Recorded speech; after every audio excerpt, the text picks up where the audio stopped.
Stick the mic over to Jay. On your couch. On your couch.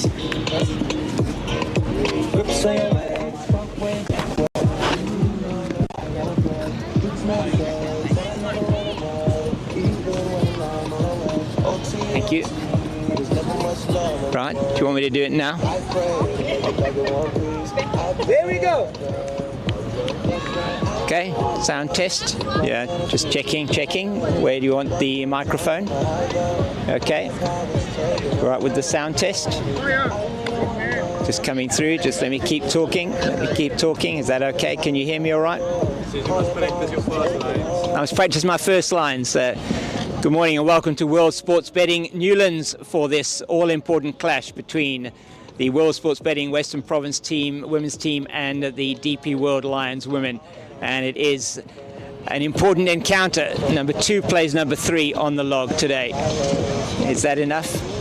Are you okay with that?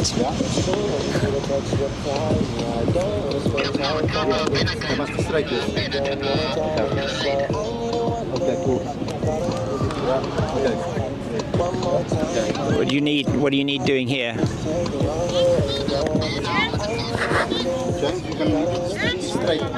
Yes. We need to be straight. Yeah. Is that better?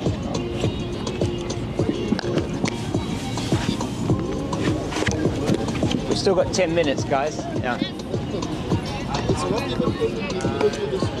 How's that? Is that okay? That all right? Do you want me to talk again?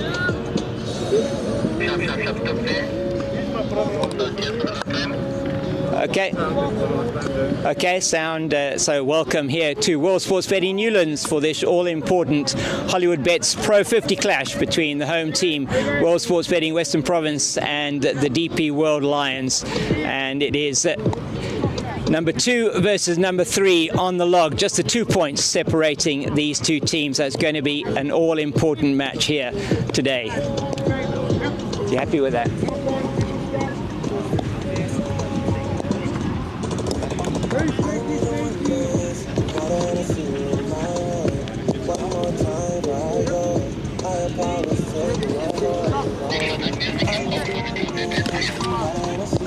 That'll be off when the...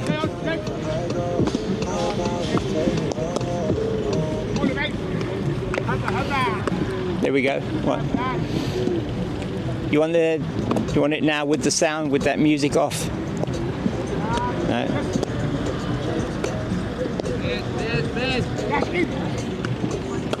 Linton.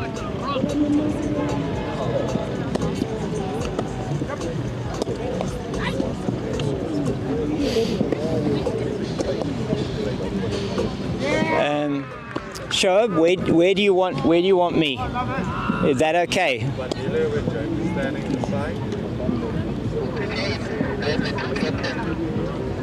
Yeah, then there's going to be the 2 umpires as well.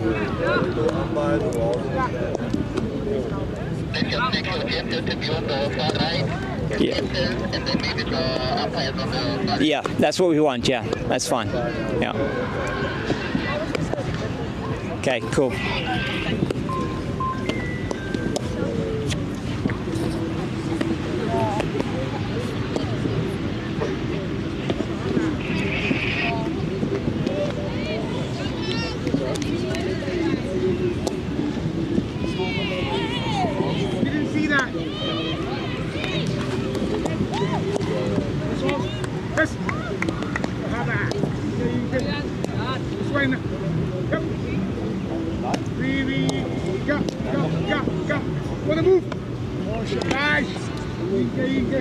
So we just want to have a quick discussion. Sure, no, absolutely. That's perfect. Then come in. Yeah. So what we want to ask you to do is if you can be on the left. Both of us. Both of us, yeah, both of you. Both of us. Both of you on this side, then the captains will be over here between, and I'll be on the far right.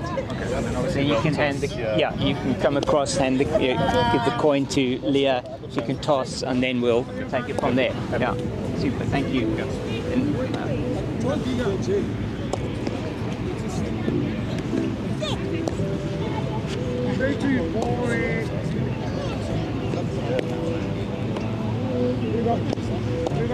This one. On the move.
Welcome to World Sports Betting Newlands for this all-important clash between the home team, the World Sports Betting Western Province women, and their visitors, the DP World Lions women. And it's the captains here, Leah Jones, Khomotso Rapport, and also here with us the umpires, Ben Pitt and Verlin Etzebeth. And it is going to be the captain of Western Province, Leah Jones, who's going to be tossing the coin. And Khomotso, you can call. Heads is the call, and it is a tail. So it's Leah Jones from Western Province. You won the toss. You're going to? Ball first. Going to have a ball first, and reason behind that, Leah? I think it's a bit tacky in the morning, so we want to use the conditions as best as we can. They'll probably flatten out throughout the day, so yeah, hopefully we can use the conditions up front. And now the next part of the season, you've had 6 games, 4 games coming up in close proximity now to the end of the season. Looking forward to that? Yeah, 100%. It will be a good finish. Hopefully a good finish of the season, and yeah, looking forward to it. Got a couple of your key players out today, Danae, Babette, and also Laura Goodall. Your team news then in terms of that? Well, it's first game back, so I don't really have any team news, but yeah, I think it will test the depth of our squad today, so it will be a good game. You got Delmy Tucker back though today? Yeah, happy to have her back. High and face, so we're good to go. Wonderful. Thank you very much, and all the best for the match. And Khomotso, you lost the toss. You're having a bat first. How do you feel about that? I mean, we're not really disappointed because we were looking to bat first. Okay. Looking at the pitch, it's a bit like more flat, so we're happy. That's good as well. You guys as well. You've played last weekend. You know, you had 5 games before the break, and last weekend a bit of a rain interruption. You managed to get a good win on the Saturday and rained out on the Sunday. I mean, our ladies' mindset the gun. So I think the rain or not, I mean, we always like on park. So I feel like today we're gonna do our best, and especially with the sun out, I feel like with no interruptions, we're gonna do better than last week. And you got some of your proteas in the lineup as well today? Yeah, most definitely. Tasman Brits was going to be opening our betting. So we're looking forward actually to getting some hundreds from a lot of bettors on our side. Oh, that's wonderful to hear. Wish you all the best for the game today. Thank you so much. Well, that is the news from the toss, is that World Sports Betting Western Province have won the toss, and they're going to have a ball first.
Right.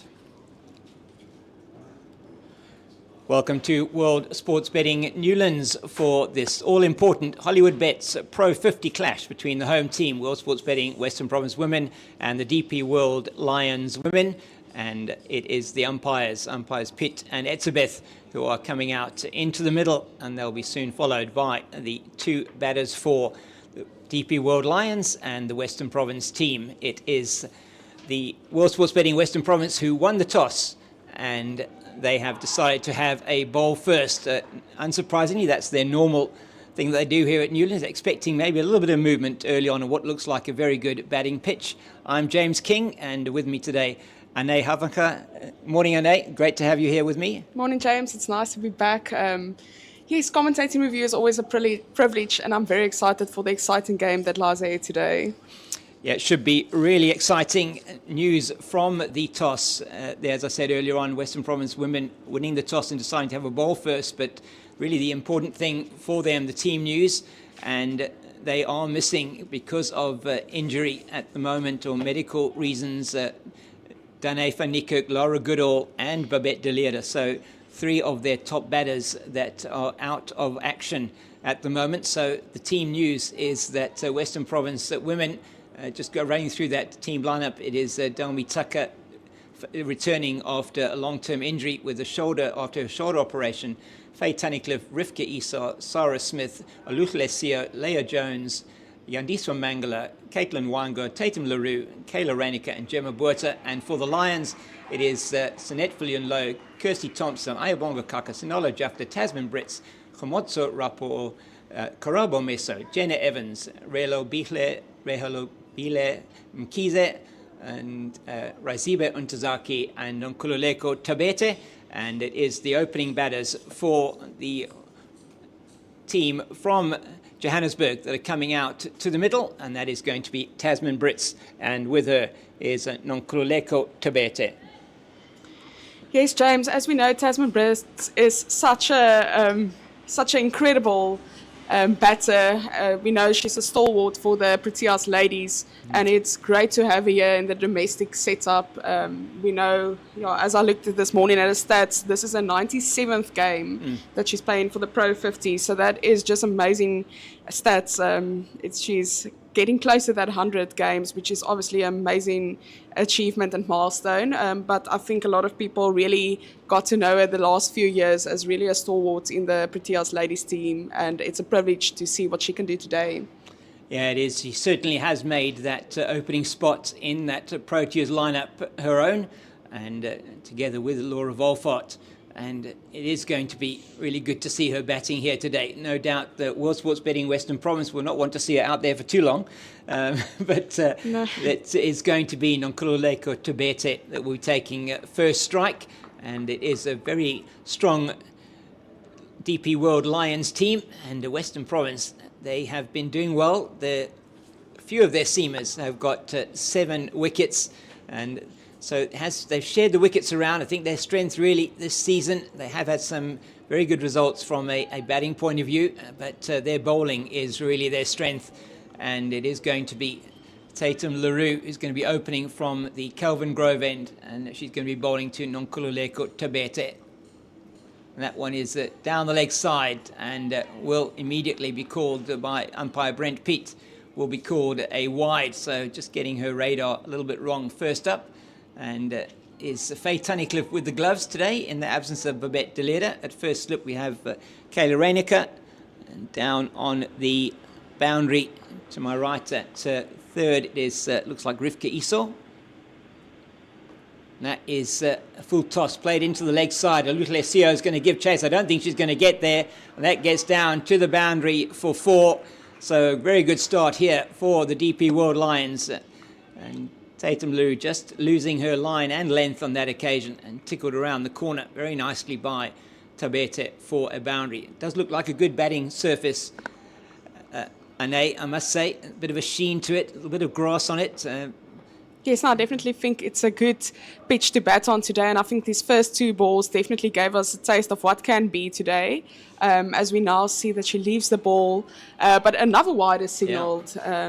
It looked a bit wide as the batter left the ball. But yeah, the batter signals a wide, so that means in the first 2 balls we've already got 2 wides, so 2 extras, and then the 4. Yeah, so only 1 legal delivery, and it's already 6 without loss for the DP World Lions. Tatum LaRue just need to tighten that up a bit.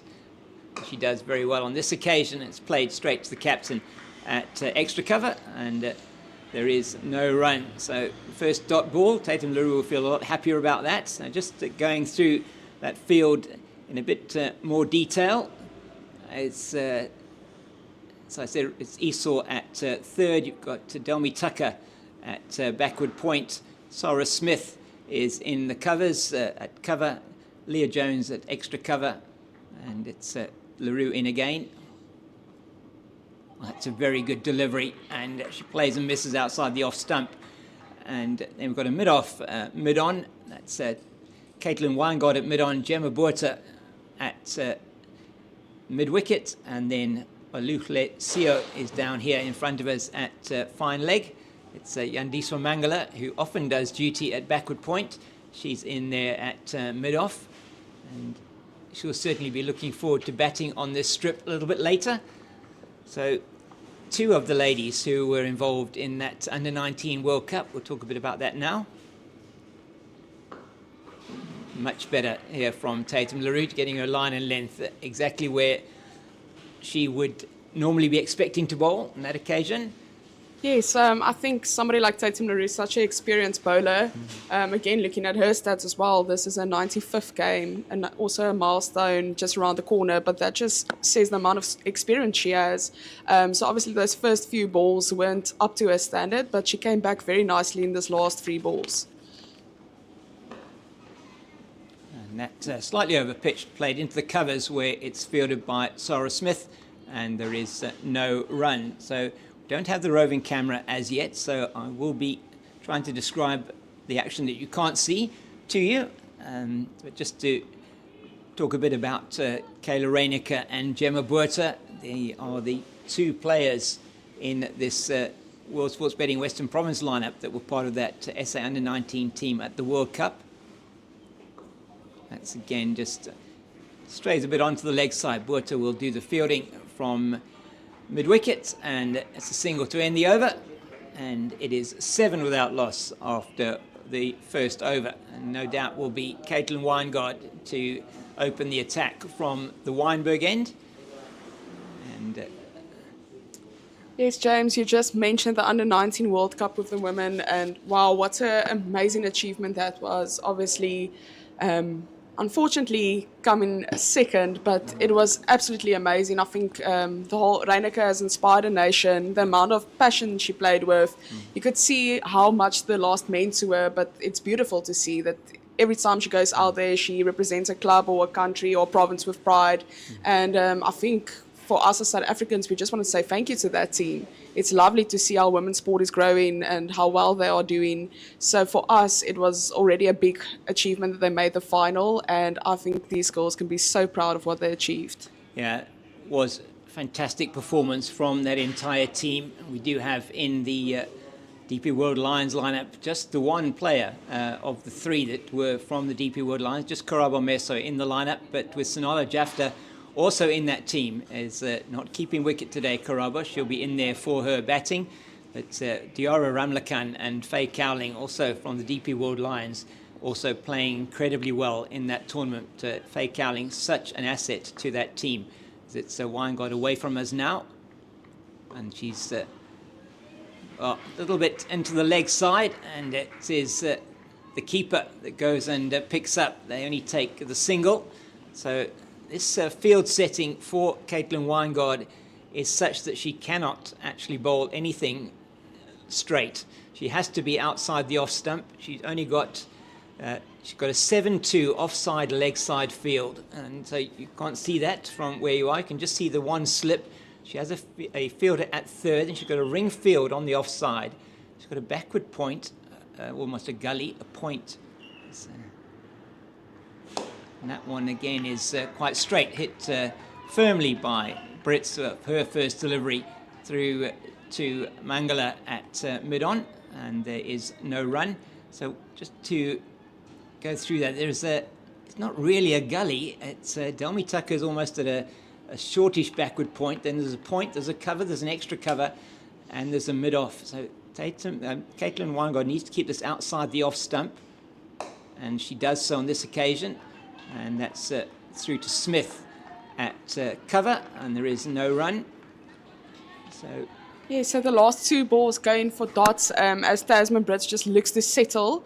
The first few deliveries, the first 7 deliveries were faced by a teammate, so she just came into the attack now ready to bat. And the first 2 balls going for dots, but she looks to settle, and as we said, she's very dangerous, so she will look to attack very soon.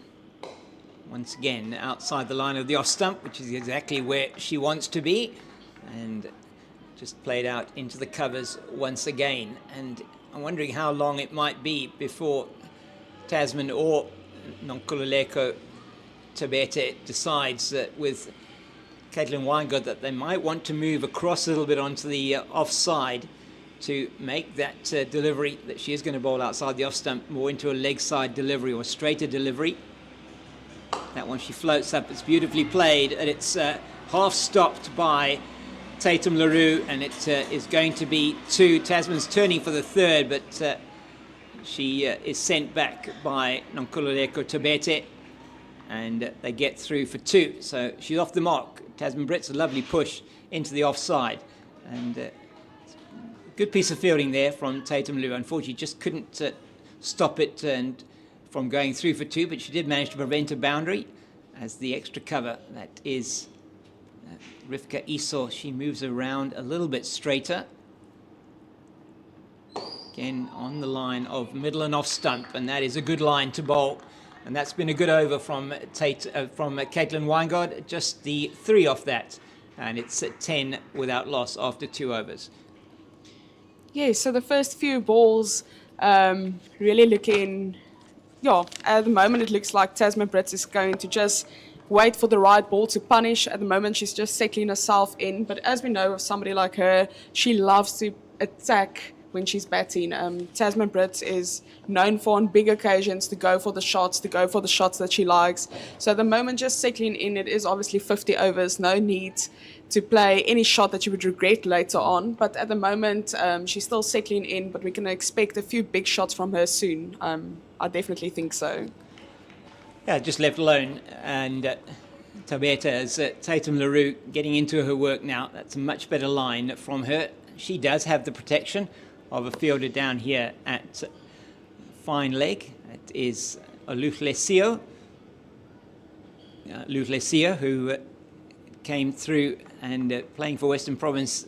This is her first season here, the former SA Under-19 captain. That's better line and length once again from LaRue. Jemabuta does the fielding. So Lutlesio was the captain of the South African Under-19 team in the first ever Women's Under-19 20-over World Cup here in South Africa at the beginning of 2023. And so Western Province can proudly say they've got both the captains of the 2 SA Under-19 teams. That's played straight down to Weingart at mid-on. Yes, that is now 3 dots in a row. Tabete is on strike, and yes, in the first over that Tatum LaRue bowled to her, she got a few loose deliveries that she could punish and a few wides, but at the moment Tatum LaRue is bowling lovely, and that means that Tabete is just blocking the ball to ensure that she gets the run as soon as it's possible. And as I said that, there she goes through for a single as the fielding is done. Yeah, so just straying a little bit there onto the pads, and it's going to be first time today Tasman Brits going to be facing up to Tatum LaRue. Tasman Brits, if my memory does serve me correctly, has a highest score of 136 in the 50 over competition, and scored that a couple of seasons ago when she was playing for the Garden Route Badgers. I could be wrong on that one. No, James, your memory is still intact. Okay, she got 136 2 years ago when she played for the Badgers. Oh, she just tries to muscle that one away, but doesn't get it anywhere near cleanly. Fielded by Weingart. Yeah, that 136, you say, for the Badgers, and Not sure who that was against now, but... It was against the Free State. All right. And it happened in Bloemfontein. So she is an outstanding batter, somebody that we really love to watch bat, and digs that one out. Leah Jones does the fielding. As we spoke this morning about Tasman Brits, just the amazing player she is, I think something that is also just draws my attention is that her average is 54.97, so it's basically 55 runs. I think to play 96 games and averaging almost 55 is an incredible achievement. And as we said, usually she likes to do that with a very attacking style. So she's such a lovely player to watch. That's why lots of people love her because of what she brings to the game. As we said, at the moment, still settling in few dots here and there, single or 2 runs. But as the game progresses, it will be exciting to see what she can do for her team. Yeah, and this season, with the call-ups to national duty, just the 4th time that she's going to be playing for the Lions in this season. It's good again from Weingard, bowling to this 7-2 offside leg side field. So it is unusual, it must be said. There is no fielder down at fine leg. So Caitlin Weingard been asked by her captain here to keep that ball in and around the outside the off stump, or on the line perhaps of the off stump, and she's bowling what looks like into a bit of a northerly breeze, and that is played into the leg side. I think it's off the pad, as it's going to be umpire Viljoen-Jafta that it is off the bat. So another single to Tabete moves her to 7-8. Brits is on 2. It's 12 without loss. So previous over, much better one from LaRue, just a single off that. And, Weingard doesn't have the longest run-up, but she does have a good amount of pace, a very easy run-up, very easy on the eye. Just floats that one up, and that's half an appeal. Half an appeal, a lot of noise from the pitch as the Hollywoodbets, the Western Province World Sports betting team obviously put in a big appeal, as they thought that might be out. They thought they got the outside edge, but the umpire wants nothing of it. No, umpire Viljoen-Jafta probably hitting the ground there was Tasman Brits as she tried to drive outside the off stump. They are very aware of how important her wicket is. She just plays that one nicely into the covers, where Rivka Esau does the fielding. We are likely to see her bowling a little bit later, the left arm spinner. He's played for the Western Province under-19s in the previous season, made her first-class debut, her Pro50 debut last season, and is expected to be a key member of this attack. Oh, and they've got Tasman Brits. And that is brilliant from Caitlin Weingard. She's persisted with that line outside the off stump. She got a little bit of movement away from Tasman Brits, and it's the big wicket for Western Province. Tasman Brits goes, caught behind by Faye Tunnicliffe for 2, and a huge breakthrough for Caitlin Weingard there. Yes, so Tasman Brits faced 10 balls. She got 2 runs. As we said, she looked like more as if she wants to settle in, but unfortunately that was just too good of a ball. And as you said, just well done from Caitlin Weingard. I love it when somebody follows a plan and works out for her. For the last 3, 4, 5 balls that Tasman faced from her, she went for the same delivery and she got the reward. Already a ball just before that, we thought she might tickle the outside edge, but this time the umpire didn't even hesitate. The finger went immediately up. So brilliant bowling, and obviously it's a big wicket of Tasman Brits. I think that would put some... I think the Western Province team would look forward to that there's a new batter on the pitch at the moment. It's very exciting for them to get Tasman Brits out. I think they know the worth of her, so getting that wicket would give them some confidence going forward. Yeah, definitely. And at the toss, speaking to Khumotso Rapo, the captain of the Lions, was looking to her batters to set the stall and get some big scores today. And the person who does and can get big scores is come in now. It's a very strong batting lineup for the DP World Lions women. It's Kirsty Thompson, and she's got a fantastic career as well in this type of cricket. Oh, and that nearly gets through. First delivery from Weingard. It's been an excellent over from the right arm pacer for Western Province. She's taken the wicket of the big wicket of Tasman Brits, and it is 12 for 1 are the DP World Lions after 4 overs. Yes, Caitlin Weingart going so far for 2 overs, 4 runs and 1 wicket. It's some brilliant bowling up front from her. And I definitely think that would set the tone for the rest of the team as we see Tatum LaRue coming back into the attack. And I think Tatum would be inspired by her teammate taking the wicket. And as there is a new batter in, and even though Tibete is now on strike, if they can unsettle the batting attack at the moment, it would be great for the Western Province. As LaRue in from the Kelvin Grove end. And that is down the leg side. And no thought of an appeal there to try and put off the umpire, Brent Pitt.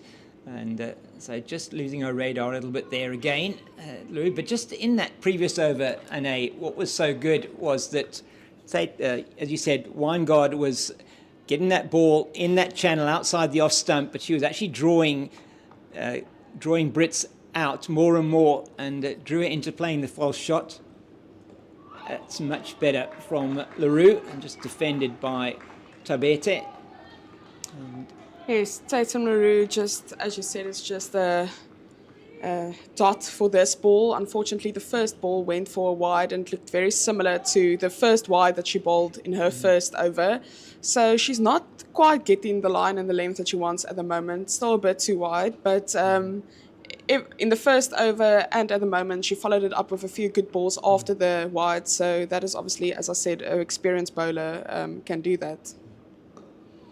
And just again angling into the pads, and that's nicely played by Tibete once again to Gemma Buerta, who is doing duty at mid-wicket. And so just to give you some indication how important this clash is in the context of the Hollywoodbets Pro50 series this season, it is the Lions that are sitting at the moment on 20 points after 6 games. World Sports Betting Western Province, they're sitting on 18 points after 6 games. So with the Lions being second on the log and World Sports Betting Western Province being third on the log, so a win today for either of these teams very important in that contest, or context should I say, as nicely played to mid-on, where Weingart does the fielding. She will be absolutely cock-a-hoop about that wicket in the previous over. Will Caitlin Weingart. You could see how excited the entire Western Province team were when they saw the back of Tasman Brits. Unfortunately, not going to be able to see Tasman Brits batting a long innings today. And that is once again just straying outside that off stump, maybe trying to correct too much. She's really been battling with her line. All 4 wides so far in the innings have come from Tatum LaRue. Yes, just going back to Caitlin Weingart, something that is remarkable of her is that this is only her 3rd season. This is her 11th match. I know we're similar in age. She's still in her 20s and quite young. So to get the wicket of Tasman Brits, which is experienced Proteas batter, is obviously, I think she will be very proud of that moment. It's a massive wicket to take.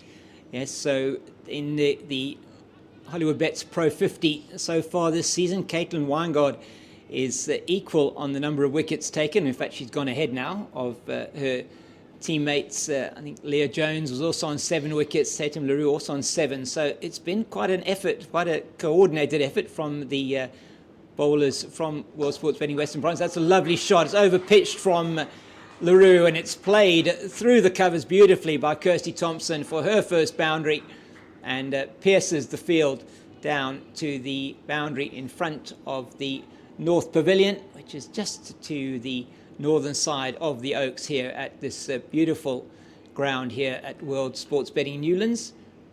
That brings up the 2nd boundary of the innings so far. We're now into the 5th over, and that's only the 2nd boundary. So, but yeah, it's obviously Kirsten Thompson's first boundary, and it was a lovely way to bring it up. And that is a full toss, and it just bounces in front of Sarah Smith at cover, and unfortunately for her, goes through past her hands and down to the boundary for 4. So 2 boundaries off the last 2 deliveries of the over for Kirsty Thompson. And that pushes the run rate for the DP World Lions up to 4.6, 23 for 1. It is an expensive over, 11 off that from LaRue, and they will be not so happy about that. In that instance, was perhaps a half a chance there of that catch. You can't fault Sarah Smith there. She was diving forward, trying to take the catch. Unfortunately, not able to stop the ball then as she was diving forward. And it's 23 for 1 after 5. Yes, James, it was almost a lucky wicket because it was obviously not the best ball. It was a full toss and it should have been punished, but then there was actually a half of a chance. But at the end of the day, Sarah Smith couldn't capitalise on it and it went for 4. As we see Caitlin coming back into the attack for her third over. Obviously a brilliant over that she bowled previously, but her first ball going for a wide. So, yes, James, at the moment, games are always won with who has the least extras, I feel. If you can stick to your plan, that is where you want to be. And at the moment, first few overs, already 5 extras from the Western Province. Yeah, and that's played into the leg side. Caitlin Weingard here, I think they're going to need to put protection out there in the leg side for her. That was just too easy, just straight onto the pads, and they get through for a very easy, I think they took 3 there. Well, that one played into the leg side. It must have been 2. Sorry, apology, it was 2. Just the 2 into the leg side by Tabete. With this field, she has to bowl the delivery outside the line of the off stump. She got the reward in the previous over with that line.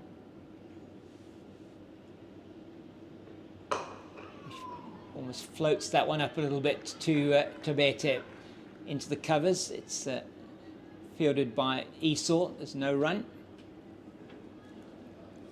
Yeah, so 26 for 1, batting at just under 5 and over. So not a bad start in terms of the number of runs, particularly with those 2 boundaries in the last 2 balls of the previous over have put the DP World Lions into a solid position in these opening 5 or 6 overs. To Tasman Brits, it unsettled her, and Tabete might be the next victim. Tabete might be the next victim. Yeah, another good delivery outside the line of the off stump. That's where she needs to be.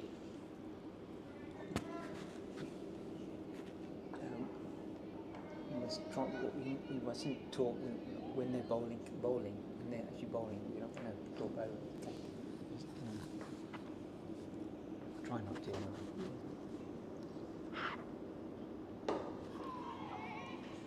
Yeah, it's straighter this time. Buerta fields from her position at mid-wicket, and we now do have the roving camera, which is great to see and give you an idea of who exactly is out there for World Sports Betting Western Province.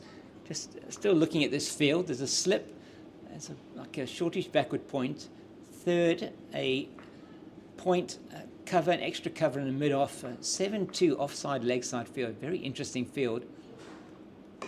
She's trying is Tabete there. You can see to play that into the leg side and just makes contact through to mid-wicket. So after that, the start, which wasn't such a great start to the over, a good comeback from Caitlin Weingard.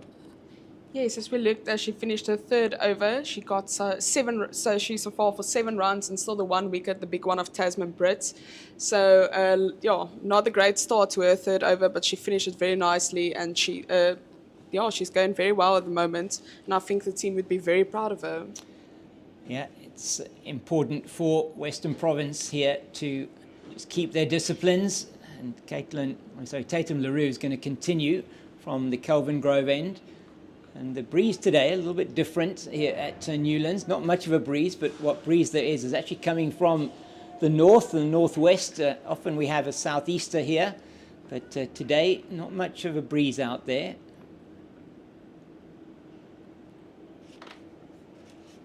And that one is just inside that wide line this time. Umpire Brent Peat does not signal wide, so probably feels she got away with that one. I saw Captain Leah Jones speaking to her just before she bowled her first ball, maybe just motivating her and tell her to execute her plan. Whoa, that one, a little bit of bounce there from LaRue, and Thompson is beaten outside the off stump, trying to cut one, which I think was just too close to the body. And yes, it almost looked as if Thompson was caught off guard. There was a late response to that ball. I think she didn't expect that bounce quite yet. So good ball from Leroux.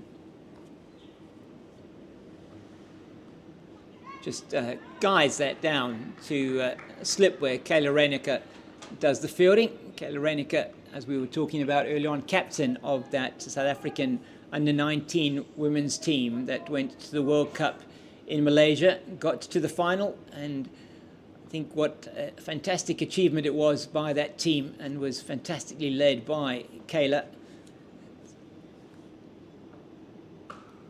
Oh, it's a beautiful shot. This time it is just a little bit wider, and she's able to rock back and cut it past Dami Tucker at point for 4 down to the Oaks. Glorious shot, Anne.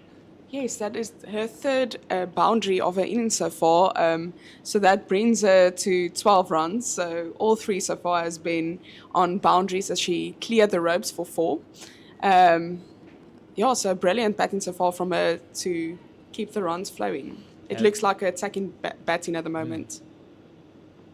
Yeah, very experienced player, Kirsty Thompson. We'll probably try and have a look at her numbers now as well for you, but very experienced. I understand she's a medical doctor as well. She has played for South Africa in the past, so this is a really star-studded DP World Lions lineup here, with Sinette Viljoen-Jafta in next, the top scorer so far. Another one that is shortish outside the off stump, but she doesn't manage to get it away this time, just down to third, where it is Esau does the fielding. So 31 for 1, another 5 off that over from Tatum Leroux, and she normally bowls a 6-over spell earlier on, but certainly this is a lot more expensive than she would have expected to be. 4 overs, 0 for 24. But fortunately for Western Province, Caitlin Weingard at the other end is bowling beautifully today. 3 overs, 1 for 7. Yes, James, just quickly going back to the batter, Thompson made a debut in the 2006 and 2007 season, so she's well experienced, and this is a 91st game. Wow. And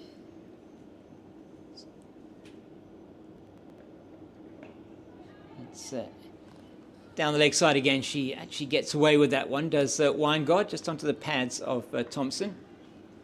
yes, and as we just quickly look again at Thompson's stats, it's a 91st game, and something that's remarkable, her highest score was 203. Wow. That she achieved in the 2011 and 2012 season. Yeah, that is an amazing achievement. Yeah, it is a fantastic achievement. So, yeah, Kirsty Thompson, a mainstay of this DP World Lions women's team. That's another good delivery from Caitlin Weingard outside the line of the off stump, and she's doing a job that her captain's asked her to do here. Got a little bit of movement away from Tasman Brits for that wicket, and she certainly is making sure that keeping the batters quiet here. You say Kirsty Thompson, what a fantastic career she's had, and incredibly well experienced. And as I say, due in next, Sinette Viljoen-Jafta, who is at the moment top run scorer in the Hollywoodbets Pro50 competition. We've been in outstanding form this season. Just Difficult for us to see, but currently the umpire and the players are signaling that something is obstructing their view or irritating them a bit. So there's just a quick halt on the pitch as everybody settles, and it looks like it has been sorted out and the players are ready again to face the next ball.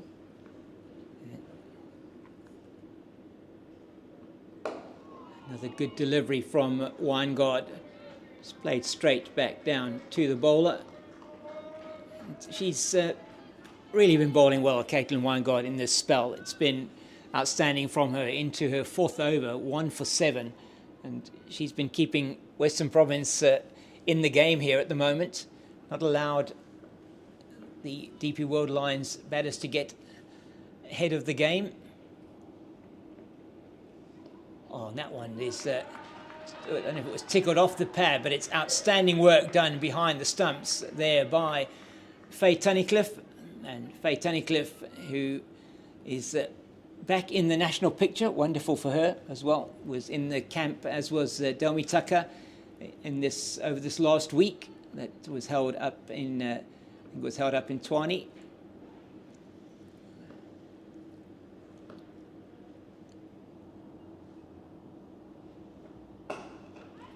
It's another good delivery outside the line of the off stump. Probably Kirsty Thompson feeling she might have been able to get hold of that one through the offside, but can't pierce the field. Something that's really interesting for me, for the two batters that's out in the middle at the moment, Thompson and Tabete, they both made their debut in the 2006-2007 season.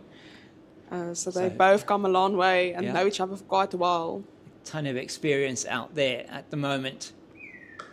That's beautifully cut, but straight to Leah Jones at point, and that is a maiden over from Caitlin Weingard. It's 31 for 1 after 8, and excellent stuff from the World Sports Betting Western Province pacer.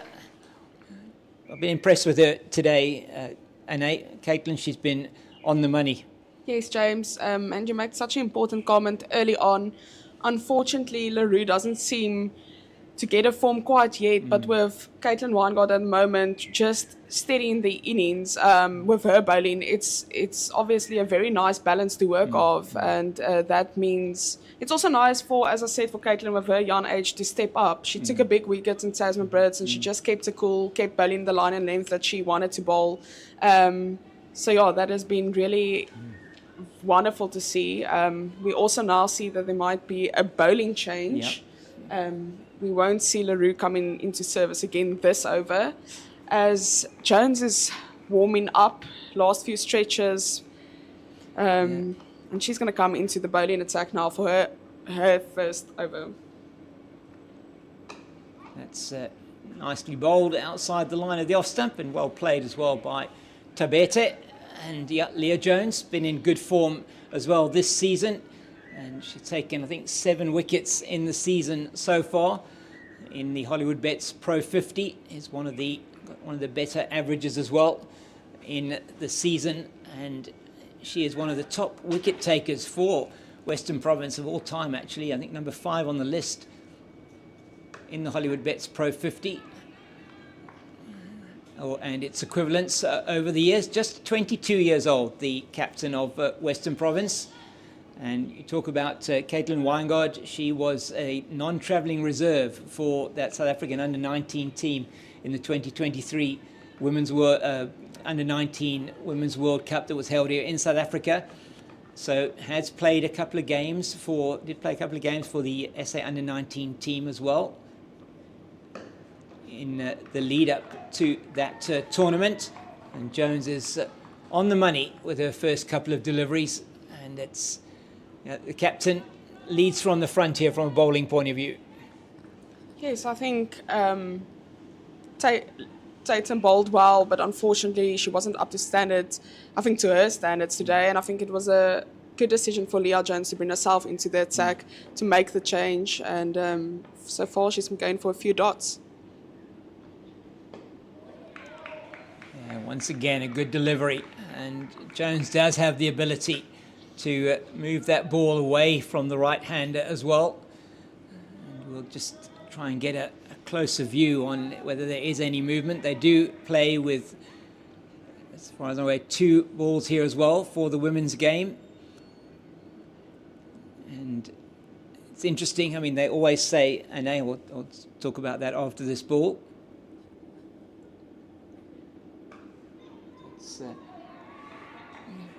Tucker doing the fielding there at backward point, and just can't pierce the field at the moment, Tabete. So in these now, we've had now 11 deliveries without a run, and that may be starting to play on the mind of the batters. Yes, they were going for a run rate just under 5, but it's been dropping now to 3.5. And that is just slightly in the air to Tucker again. It's a maiden over.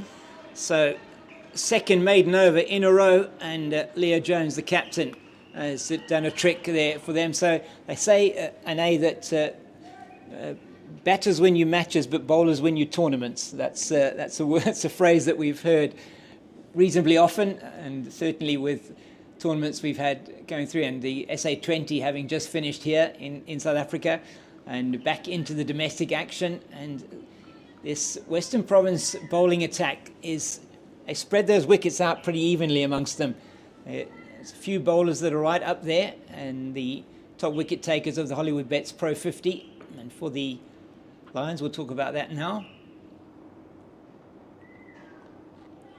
And once again, outside the line of the off stump, bowling to the same field she's had from ball one, Caitlin Weingard. As Caitlin comes into the bowling attack now for a fifth over. And as you said, just 7 runs conceded with 1 wicket already falling, the big one of Tasman Brits, and 7 dot balls in a row for her. Yeah, and but that one, though, is too short and into the body of Kirsty Thompson, and she's not going to miss out with that, and that's played down to the square leg boundary in front of the Oaks for 4. She just lost her shape a little bit there, Caitlin Weingard. It's been absolutely brilliant from her up until that point in time.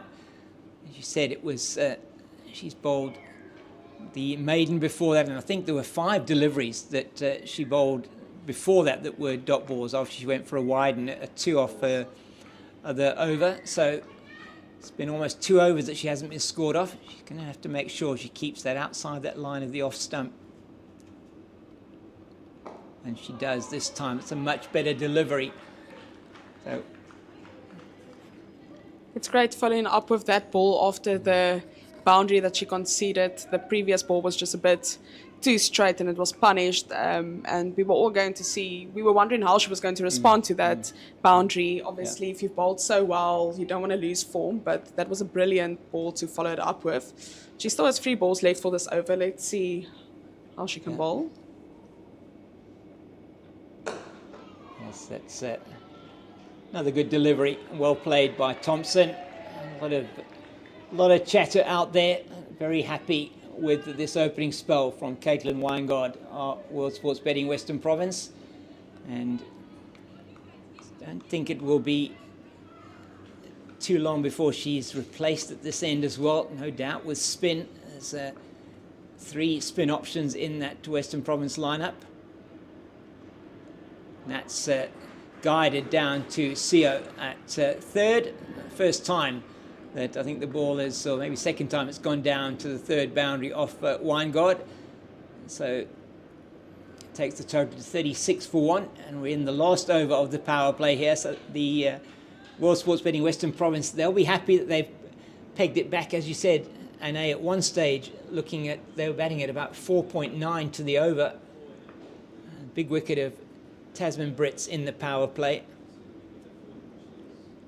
That's nicely tossed up again, and driven. It was floated up to the batter, and there is no run. 36 for 1, 5 off that over, and Weingard finishes her 5th. And then just having a look at that, if you look at between overs 5 and 10, just the 13 runs conceded. It was excellent from World Sports Betting Western Province. Just 2.6 runs to the over for those 5 overs. So excellent work from them. And in this season as well so far, and Gemma Butcher, I think as well, taken 6 wickets. Has got one of the best averages in the season so far. I think averages 12 in this competition. Yes, 12.5, and she's currently the 2nd on the log with the leading bowling averages. So as you said, she has a great average at the moment, and that puts her right up there to take a few wickets. So far, she's taken 6 wickets in the Pro50, and maybe today has 7 for 4. Oh, yeah, that's down the leg side from Leah Jones. It's just tickled around the corner, maybe off the pad. It is indeed. And down to the boundary for 4. Faye Tunnicliffe can't get across to field that one, and that's unfortunate there for Jones. But she did stray down the leg side, and you do expect if you do that that runs could well be coming. And Lutlesio is at a very wide-ish long leg position. No way that she had any chance of getting down to that. Jones will continue. She's got a 6-3 offside leg side field. She now has got somebody out on the cover boundary. And you are allowed to have now 4 fielders outside the ring for the next 40 overs. In the women's game, there is just the 2 power plays in the Hollywoodbets Pro50. So 3 fielders that you've got at the moment are the deep cover. There's a third, and there's a long leg. It's played to Smith in the covers. Leah Jones here just getting into her work, and so far she's yet to concede a run off the bat, and those leg buys going down to extras and don't go against the bowler's analysis. So she's just going to want to try and keep it tight. She certainly has done that in her 9 deliveries so far. Or Thompson with Will, she missed out there. Yes, it was a bit of a foolish delivery. And I almost thought, after such a brilliant spell, as we said, a commentator's curse of the great 9 balls not going for a run, I thought this may be a boundary with that foolish delivery. But the batter missed out, and the fielder did some great work. And Leah Jones still has 0 runs conceded. Yeah, it's just neatly guided down to third, where Rivka Isot does the fielding. And, of course, I was forgetting about the lady that just caught that ball now as it's being returned to the bowler, Delmi Tucker. So Western Province have got 4 spinners, and you'd say 4 frontline spinners in their lineup. Delmi Tucker, the off spinner, Rivka Isot, the left arm orthodox spinner, and Gemma Buerta and Kayla Rannick also both off spinners. That's played out to the fielder at deep cover. That's Yandiswa Mangala, and it's the end of the Leah Jones over, and it was 6 runs off it, but just 2 off the bat, and it's 42 for 1 after 11. Yes, James, I think something that's been very interesting for me, except now for the last over where there was 2 singles, there wasn't a lot of runs in the last 5, 6, 7 overs, and the only runs that was actually considered was boundaries every now and then from the bat of Thompson. So that's also just really some great fielding from the Western Province side to keep everything tight. There wasn't even the option for a single or 2 runs here or there, and obviously that is great from a fielding and bowling perspective. To never mind the maiden overs and the dots and whatever, that means your bowling and your fielders step up to what they need to do. As we said, here and there was a loose ball, a boundary, and Thompson pounded on it, but I think it was quite interesting actually to see that there wasn't even that 1 run or whatever. And from the Western Province side, I think they would be very happy that is the way how they went about it. Definitely, they pegged the run rate back significantly, and it's Nonkululeko Tebete just has been struggling to get the ball away as well, 11 off 28, so not a high strike rate at the moment for her, as Delmi Tucker is into the attack, and this is lovely to see. Delmi Tucker had shoulder surgery earlier on in the season. This is her first appearance for World Sports Betting Western Province this season in the Pro50. She was at the Proteas camp this week as well. And that's played and well fielded at that short, fine leg position by Rivka Isot. That's excellent work by the left arm spinner.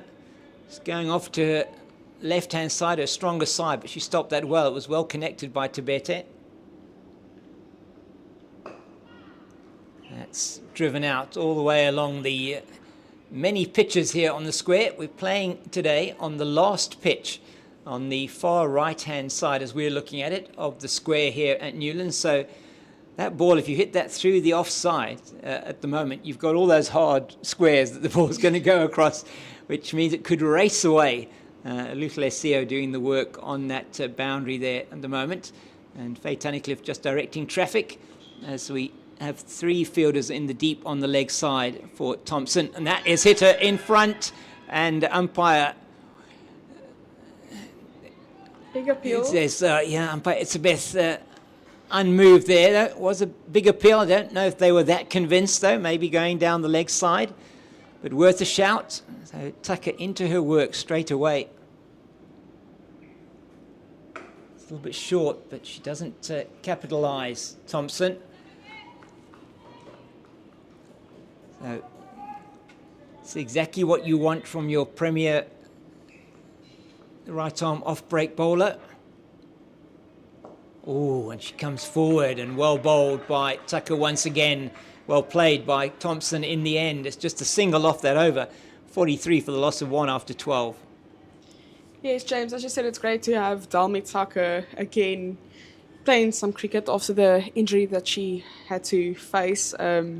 Dalmi's obviously also been in the Proteas setup for quite a while. She's played in all the formats, even had a lovely test down in Australia. So it's good to see her back, not just for the Western Province side, but also for South Africa, as it is, I think, great that we have more options and more players. It obviously grows the game. So it's good to see her back, and I hope she finds some form and that we see her again soon in the Proteas setup as well. Yeah, most certainly. As you said, she got that half century against Australia in that test match, 64, that she scored. Really was a very good half century in a rearguard action there when South Africa were really struggling. I think in the second innings it was there, that test match. It's nicely bowled again by Leah Jones, but Dalmi Tucker misfields, but not aware of that. They don't go for the run, and as they always say, don't run to a misfield anyway, so just as well. It's 43 for 1. These two put on 31 for the second wicket, and Tabete at the moment on 13. We don't have an updated scorecard on the screen that you can see. It isn't 36 for 1, it's actually 43 for 1 into the 13th over. It's neatly played, and they're going to take the single to Weingart. And that's not a bad throw from her, but just misses the stumps. I think Tabete was probably home, so it's a good single through to mid-on. Weingart got to it quickly and released it quickly, but Tabete was always going to make it home. Yes, Tabete was safe there, but I think it was a brilliant throw from Weingart, as you said. So I think the batters would think now twice if they go for the same single again. Yeah. It looks like the Western Province fielders are ready. Yeah, good delivery from Jones, and Thompson just gets in behind it. Thompson here looking to bat long. There's no question about that. She has that ability. As you say, 203 or highest score in this format. It's absolutely outstanding. She's got a ton of experience, and she wants to bat as long as possible, take this as deep as possible without losing any wickets. So Jones on the money once again. Yes, James, I think with more or less 37 overs still left, there's no need to rush things and put the rest of the team under pressure by losing wickets. So if that is maybe the strategy they're going with and they feel that's what they need to do, just bat long, face a few balls, I think it's a good strategy for them. Once again, just perhaps not quite as wide as she thought it might be. Thompson can't get that one away past point. She's practicing the shot again, but a lot of batting to come for the DP World Lions women. Sunette Viljoen-Jafta has been in outstanding form. Got the captain herself, Khamotso Rapoo. Got Karabo Meso, scored 100 already this season. Jenna Evans, a very hard-hitting batter down the order, as Leah Jones just pulls out there. So Karabo Meso earlier in the season getting her highest score, getting a century, her first 100 in 50-over cricket. And so you definitely have got batting Viljoen-Jafta as well. At this level, very good batter.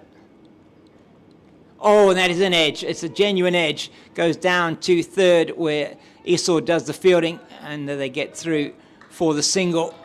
Took the outside edge, but went past the wicket keeper. But another good over from Leah Jones. Just the two off it. It's 45 for 1.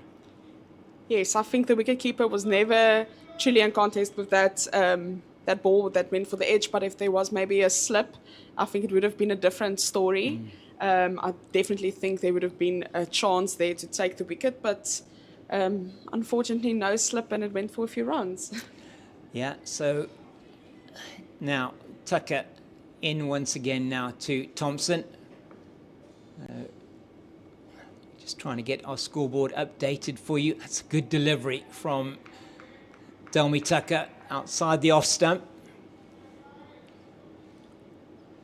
So Faye Tunnicliffe keeping in the place of Babette de Leerde, who is not in the team today due to medical reasons. It's slightly shorter, it's just tickled into the leg side, and it's doesn't scatter those very hardy pigeons that are out there on the edge of the circle. And it's Gemma Boert who does the fielding, coming in from deep square. So just a single. Pigeons must be used to the cricket balls flying past their... They hardly moved, James. They didn't move, did they? I was watching... French. It's another good delivery at this time. It is played well by Tabete into the offside, just to the left of Sarah Smith, and they get through for an easy single. It's good running between these two, good understanding between them.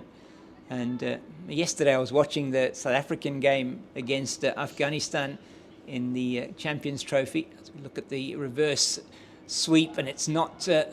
that may well be close, and it is a good throw that came in from the fielder at third, and that's Leah Jones, and looks like Leah Jones there, and umpire saying not out. It was a good quick single.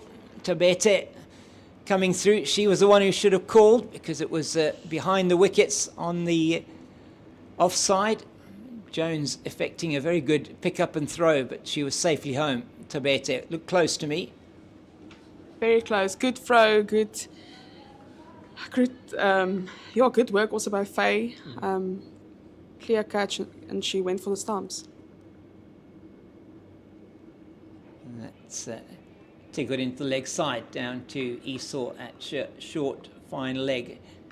So Tucker, she's just going to want to try and make sure she's getting that line and length right. Just outside the off stump, you feel, is what she's aiming for. There's played nicely by Tabete, straight down to Kayla Reinecker at mid-on, and there is no run. End of the over, and 3 off that. It's 48 for the loss of 1. So quiet period at the moment, and where the batters have not really got on top of the bowling, and the bowling hasn't really got on top of the batters necessarily. It's a very quiet period of play. And I feel at the moment the batters try to do something else within that last over. They went for 2 quick singles where there wasn't always maybe the single. And that's what pressure does, or a quiet period does. You want to try to up the tempo a bit, and then that can lead to mistakes. So good fielding from the Western Province side to put them under pressure. You can also see the 2 batters out in the middle after that great stumping from Faye. The 2 batters just had a quick talk. So I think they're well aware that they need to up the tempo, but obviously use your discretion to not run yourself out. Yeah, I think it's going to be very important here. Western Province fielders as well need to be on their money, as Leah Jones just loses her run up there, and dead ball signalled by the umpire. So Western Province will be very aware of the fact that they have slowed the run rate down significantly. I mean, if we just look at the last 7 overs, just 17 runs in the last 7 overs. So, and these 2 are set batters now at the crease. It's been very good from Jones and from Delmi Tucker. Tucker 2 overs 0 for 4. Jones now 3.1 overs 0 for 4.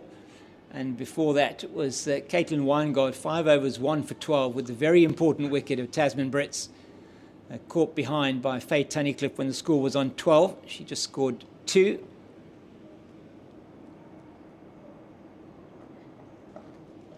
It's very nicely played, and that will go down to the boundary for 4. It's a short boundary there on the offside, and that pierces the gap between backward point and gully, and that is an excellent shot, and that is the 50 up for the DP World Lions women, 52 for the loss of 1. That's come off 91 balls, come off 14.2 overs, and it is Kirsty Thompson there with what I think was her either 4th or 5th boundary, in fact, of her innings. She moves on to 26. That's a good run, easy run there to the right of Weingard at mid-on, and she looks like she might have just looked like she pulled up a little bit there after she went to field that one. Hopefully she's all right. Maybe it's the ankle. She maybe went over a little bit on the ankle. Hopefully she's going to be all right. Goes back to her position at mid-on.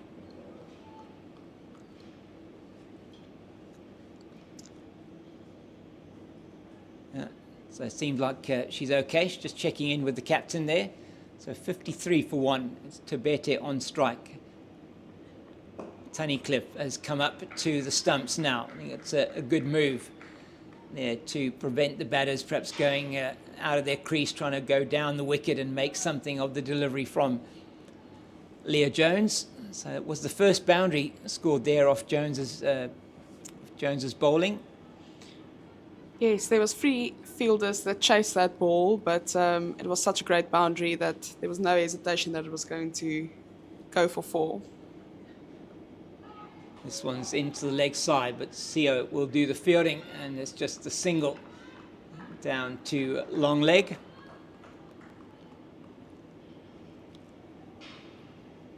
So 54 for 1. 1 ball left in the 15th over. We'll probably have drinks after about 16 overs here. It's been a good over rate so far from the World Sports Betting Western Province women. Nearly 15 overs in the hour. That's neatly played through the offside to the fielder on the deep cover boundary, Andiso Mangala, and they're through for the single. So a little bit more of an expensive over there. 7 off that one from Leah Jones, and it's 55 for 1 after 15. They're batting at 3.7 to the over, so 19 runs in those 5 overs, just under 4 to the over between overs 10 and 15.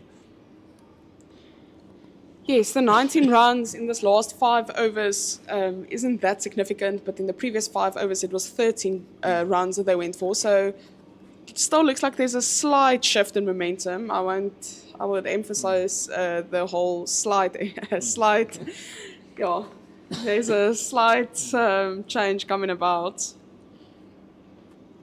Oh, that's a good delivery from Tucker through to Kirsty Thompson on the money there. That one, a little bit of turn maybe on offer, not much, and if it is a very slow turn. We'll try and have a closer look at that for you to see if Delmi Tucker's getting any kind of purchases. That swept very nicely straight down to Gemma Buerta at deep square for a single. So Kirsty Thompson bringing out the sweep shot, and such a good batter, Kirsty Thompson. She can be very aggressive. She really has got all the skills all around the wicket. Oh, that's an edge, a genuine edge from Tebete. I don't think she was trying to play that one down there, and it's fielded. And they're thinking of the third, and they probably could have taken it, as the relay wasn't particularly well done there between Rivka Esau and the captain Leah Jones. Esau getting to the ball and flipping it up, and went past Jones, but they only managed to get through for 2. So Slight miscommunication, yeah, but not too much damage done. No, it was a bit of an outside edge there for Tebete. This is played very nicely, but that will be Sio on the boundary. Picks up now. They're not going to get through for 2. That's excellent work in the deep by the World Sports Betting Western Province batter. And she's done really well to get there quickly. Very athletic, Lukle Sio. Got a couple of very, very good fielders in this World Sports Betting Western Province team. Tucker getting through her overs very quickly as well. That's the reverse sweep coming out from Kirsty Thompson. This one will Will it go down to the boundary? Yes, it will. It's gone down to the boundary before. Huge effort from Leah Jones, but she's not able to cut that one off. And the reverse paddle, reverse sweep from Kirsty Thompson paying off there. And that is an excellent shot. And that is the 50 partnership between this pair, between Thompson and Tabete. The 51-run partnership coming from 75 balls and 6 fours, most of them from Thompson. Tabete has contributed 11 runs and Thompson 33 runs with 7 extras. So Thompson definitely setting the pace. Yeah, she's playing really well on that one. She's able to pull down to deep square for a single. That's the end of an over. Another expensive over. This one 9 off that one. So just the acceleration starting to come here now for the DP World Lions women. And that is a very good 50 partnership between Tabete and Thompson. Yes, the run rate was a few overs ago 3.4. At the moment, they're going for 4 runs and over. So as I said, it's a slight shift in momentum.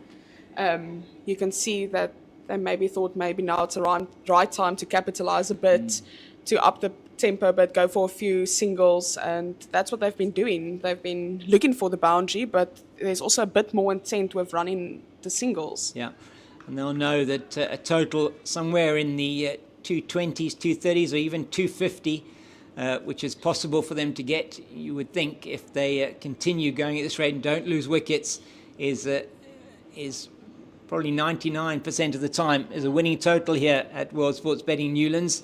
So they'll be wanting to continue to just keep the scoreboard ticking along. It does look like an excellent batting track out there. It's probably only going to get better as the day goes on.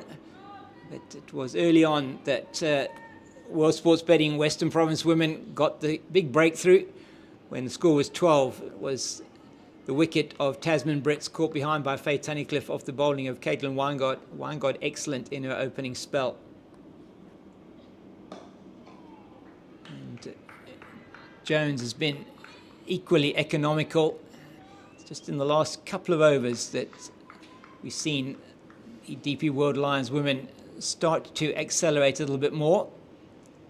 Even there, I saw Tabete taking a few steps forward, and as soon as the ball was fielded, she quickly ran back. So that's definitely their intent.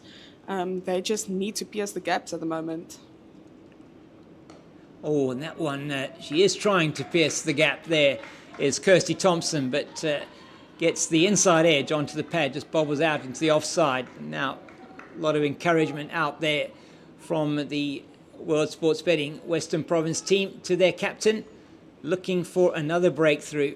And the way you get breakthroughs here is, once again, to try and dry the runs up. And this over so far, it's been very good from her. No runs yet off the over.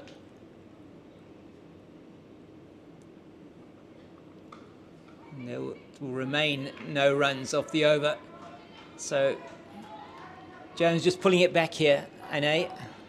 Yes, so 2 balls left of this over, but so far this first 4 balls were so well bowled, and I think, as you said, that is what's been actually making the team so good. The Western Province team is the way they've been fielding and the way they've been bowling.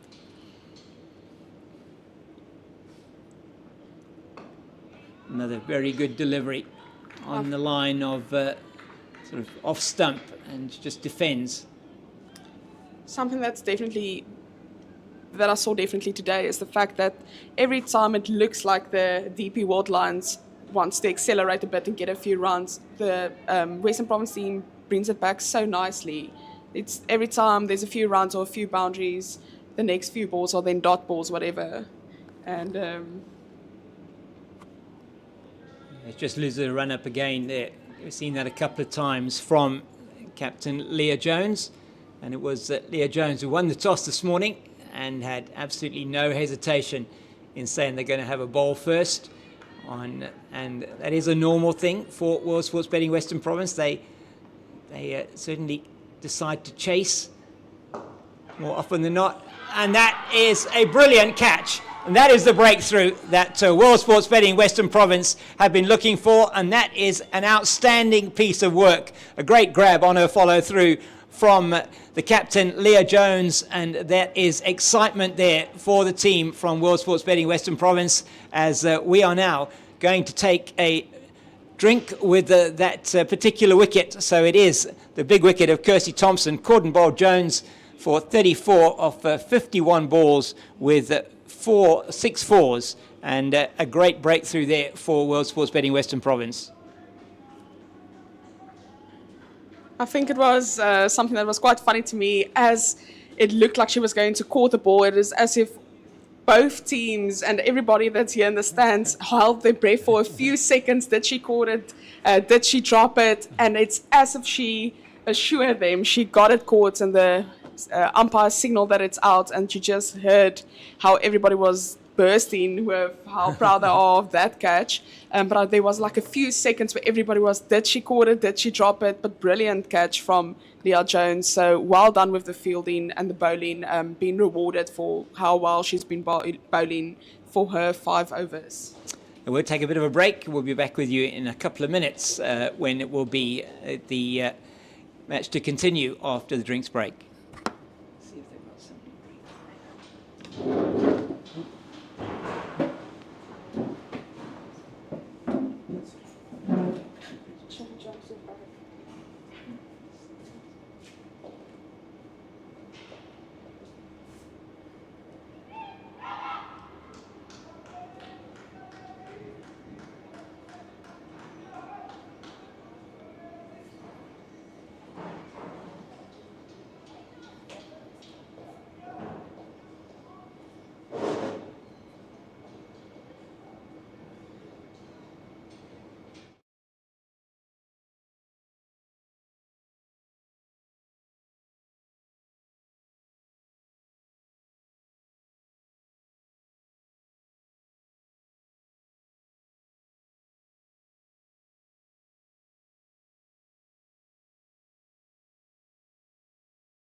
Welcome back after the drinks break here at World Sports Betting Newlands, and is Delmi Tucker to continue, but just talk a little bit more about that wicket in the last ball of the 17th over. Leah Jones taking an excellent caught and bowled off Kirsty Thompson. She drove it quite strongly back to the captain, and it looked like she just, as you said, everyone was holding their breath as she sort of grasped it, and she managed to take the catch. It doesn't matter whether they sort of nestle between your arms and your chest, if you can take the catch, and she did manage to take that, and it really was an excellent breakthrough, as it's Tucker now into Tebete, and Tebete has been joined at the crease by Karabo Meso, the wonderful South African under-19 wicket-keeper. She's played for the senior team as well. She's played for the Proteas. Has Karabo Meso. She's been in excellent form this season with the bats in the 50-over competition for DP World Lions. She's got a big 100 earlier on in the season, her first in senior List A or 50-over cricket. She's taking guard now against Delmi Tucker. This is going to be an interesting contest.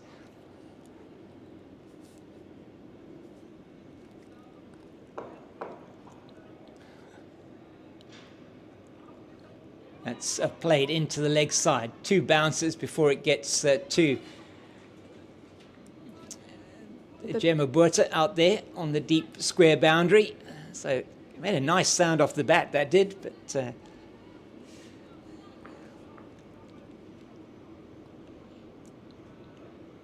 a bit too leg side, and that's going to go down to deep square as well. Just a single. Delmi Tucker just losing her line a little bit here. She'll want to try and keep it a bit more outside the off stump, turning into maybe an off stump line. Yes, just to be a bit more of a threat. Yeah. That's nicely bowled to Meso. So Leah Jones with the wicket maiden in that previous over. Outstanding stuff from the province captain. 5 overs, 1 for 11. That's swept, and Buerta will stop or prevent them from getting 2 as she scatters the pigeons down there in front of the Oaks. That's the end of the over. 4 off that.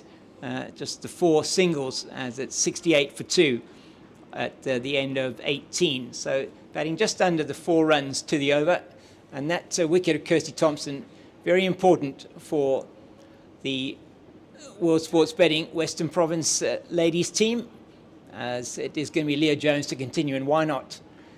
Karabo Meso's numbers there, you've got those. Yes, so Karabo Meso came into the batting attack now. This is a 25th match, but she's quite, as we said, she was just now the Under-19 World Cup, so already 25 matches for the DP World Lions. She's a higher score of 128 runs against the Knights in Bloemfontein this year, in this season, and yes, she's averaging just below 20. Yeah, so that average is certainly not talking about the ability that this young lady has. She is an outstanding young prospect, and as I say, already played for the Proteas. That's nicely played. Just back past the bowler. There's no run as Gemma Buerta does the fielding. They'll know each other very well, Gemma Buerta and Karabo Meso, having played in both editions of the women's Under-19 T20 World Cups, 2023 and 2025. Karabo Meso, a key part of that team. So that's played down the ground, and LaRue does the fielding at mid-off. So pressure once again being created here by Leah Jones, and you feel that that was the reason why she got that wicket in the previous over. Kirsty Thompson trying to play it forcefully down the ground, played it into the hands of the captain, who took an excellent catch on her follow-through. Never easy on the follow-through.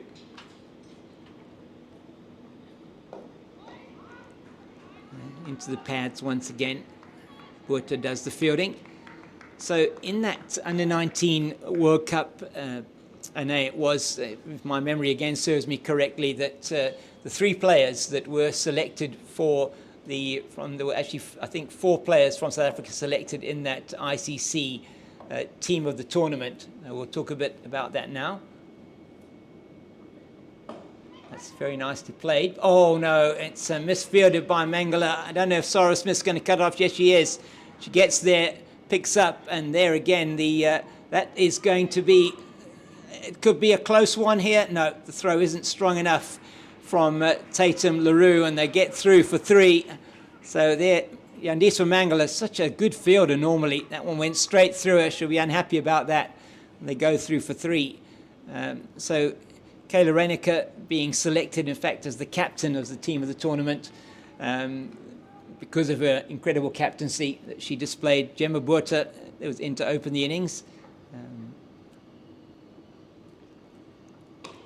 It's nicely played by Tibete, but straight this time to Mangala, who doesn't make any mistake. And then Gemma Buerta was selected to open the batting due to her brilliant form that she showed in the tournament and how quickly she got South Africa off to such a good start. She loved to attack. Yeah, and Karabo Meso as the wicket keeper, and then Ntabiseng Nini was in the 12 that was selected for her brilliant work with the new ball. So a real fillip for South Africa to have those players selected. At the end of the Leah Jones over, just a 3 off it, which is the one that went through the covers. And again, another very good over from the captain. It's 71 for 2 after 19. Yes, just coming back to that Under-19 team and coming back to Carla Reneker, our captain that made the ICC team of the tournament.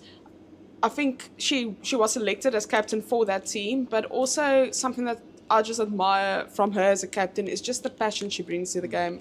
There's different captaincy styles, and each one is respected, but I love the amount of passion she takes into her captaincy. It's in the air and it's gone. Taken. And that is a huge wicket. It's Karabo Meso. She goes back to Dalmi Tucker. She plays it in the air. It's the captain again. It's Leah Jones. She takes the catch. That's the second catch of the match. And Karabo Meso, her time at the crease is quite short. She's gone just for the 5, and that's another good catch by Jones. And Tucker gets her first wicket on her comeback into the Hollywoodbets Pro50. It's Karabo Meso gone for 5 of 8 deliveries. Caught Jones, bowled Tucker. Good catch diving forward at backward point. Very interesting, James. 2 overs ago when Tommy was bowling to her, you used the words that this was going to be an interesting contest. And your words played out very nicely as Dalmi got the wicket of Karabo Meso. So, yes, some brilliant bowling by Dalmi. I feel like there were 1 or 2 balls where she couldn't quite be a threat on it, but I'm still very surprised actually with how well she's been bowling, coming back from the injury, and obviously now taking a big wicket. I think that would be great for her confidence as well. So very glad for her to get this wicket as a boost. Yeah, it really was. It's very good for her. Do her confidence no end of good to get that wicket. Karabo Meso just probably tucked up a little bit in playing that shot. As Tucker now into Viljoen-Jafta, the new batter, and Jafta is back and plays that into Sio in the covers. So World Sports Betting Western Province women have made 2 very important breakthroughs here. The first one, Kirsty Thompson looking in ominous form, 34 of 51 with 6 boundaries. And that's another good delivery. Just tossed it up. She floated it up there for Viljoen-Jafta, and maybe Sinalo looking to, she's seeing if she can tempt her to look into try and playing it over mid-off or mid-on. Who are both up in the circle. She also got a catching mid-wicket, shortish. Looks like actually Kelsey Adams is on the field for somebody there. I'm not quite sure if that's the case. I'll have to get my binoculars out and have a look. So for the last delivery of a couple of deliveries, they're trying to protect the over here, put CO out onto the cover boundary. Yes, it seems like Kelsey Adams is on. Oh, it's a good delivery once again from Tucker. And Jafta's in behind that, the South African wicket-keeper. So one South African wicket-keeper makes way for another one at the crease. Karabo Meso for Viljoen-Jafta.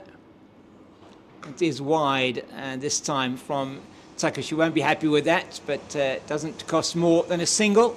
It's an excellent over from her, wicket in that, and just the single off the over. It's a 72 for 3 after 20, and World Sports Betting Western Province are making inroads here into the DP World Lions women's lineup. Yes, just talking a bit about Viljoen-Jafta. She made her debut in the Pro50 in the 2010-2011 season.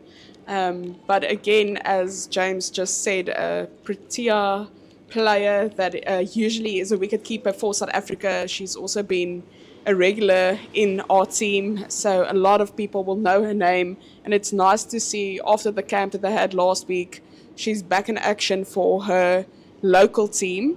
And yes, her highest score she achieved is 60 runs that she achieved in the 2018-2019 season in Potchefstroom.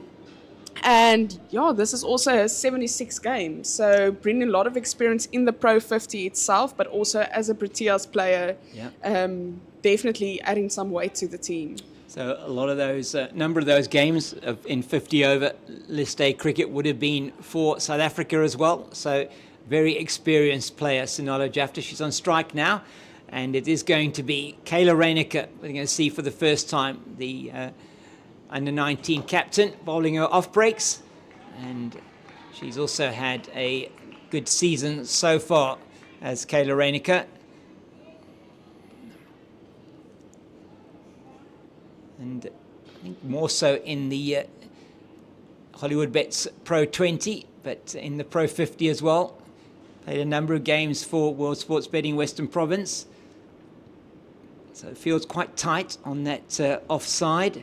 Nobody on the boundary, and that's where Jafta's trying to get through, and that's fielded by Yandiso Mangala.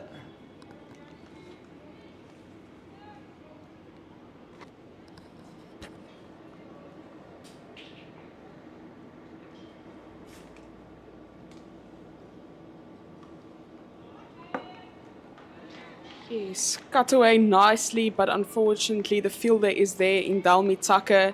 Another good ball so far by Kayla Reineke. So far 3 balls and 3 dots. Yeah, it doesn't seem like Jafta can get the ball away quite yet.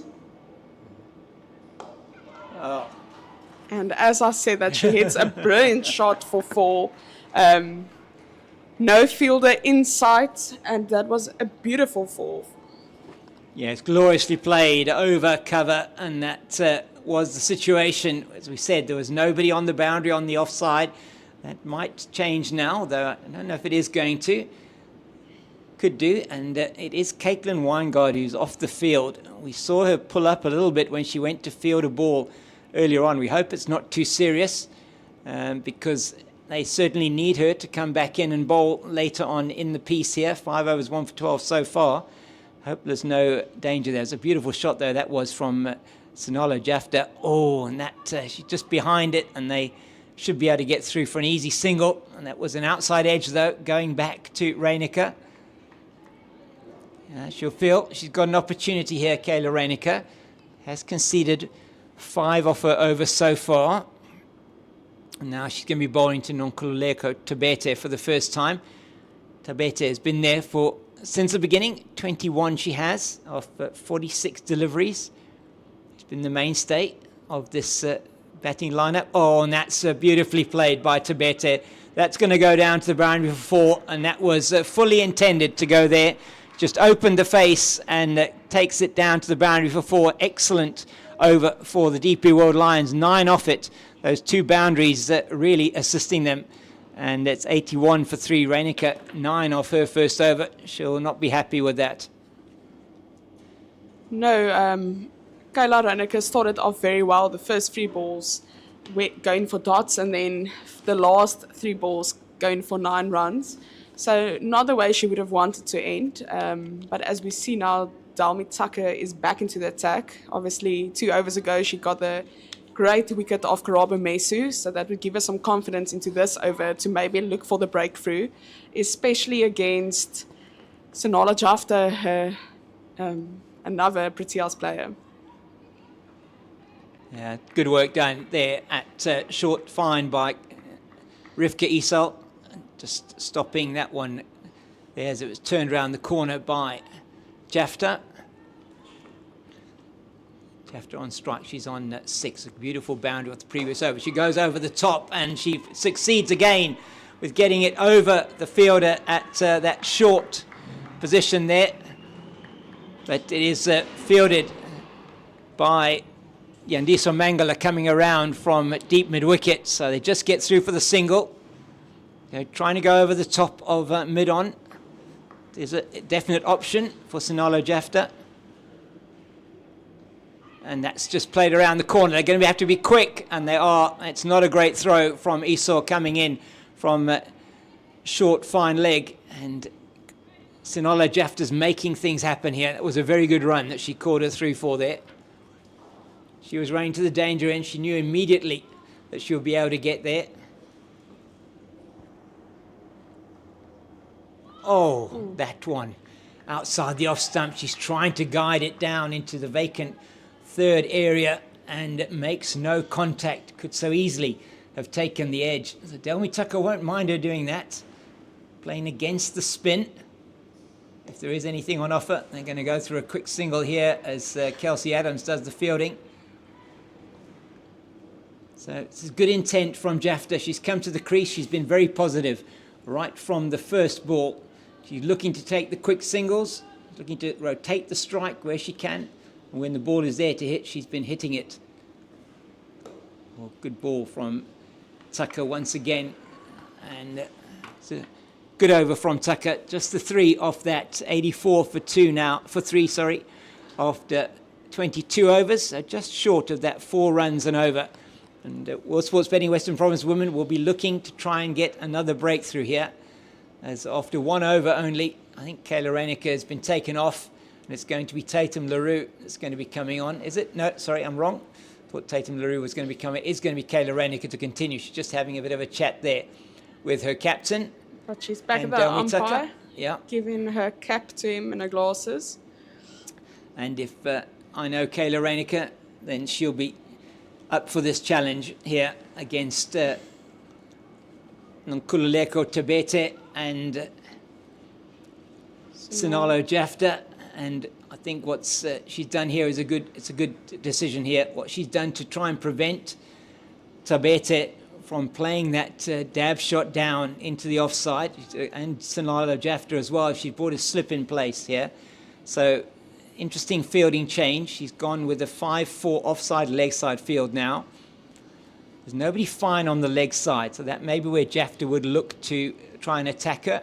She doesn't. She tries to play it straight back down the ground. It's fielded. In fact, it's just half stopped on her follow through by Reinecker. So I like this change of the field here. I think it's an important thing here. She's given her the slip to try and prevent them from playing that short dab shot. And that she does still play it, and it's played past the slip. It's the captain, Leah Jones, after it. They'll go through for 2. Good work from Jones. She's an excellent athlete, Leah Jones, and comes down and fields that very well. Yes, a brilliant shot that was played, but some great fielding. Something that I really been admiring at the moment from Viljoen-Jafta is how she's been using her feet. And I think that's where the intent has been coming in.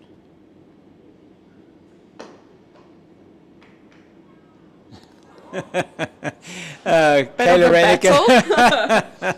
That was lovely. So Kayla Reinecker picking up and wanting to throw it through to Faye Tunnicliffe, and it doesn't quite go exactly where it's supposed to. It ends up in the hands of Delmi Tucker, but that was a funny moment out there.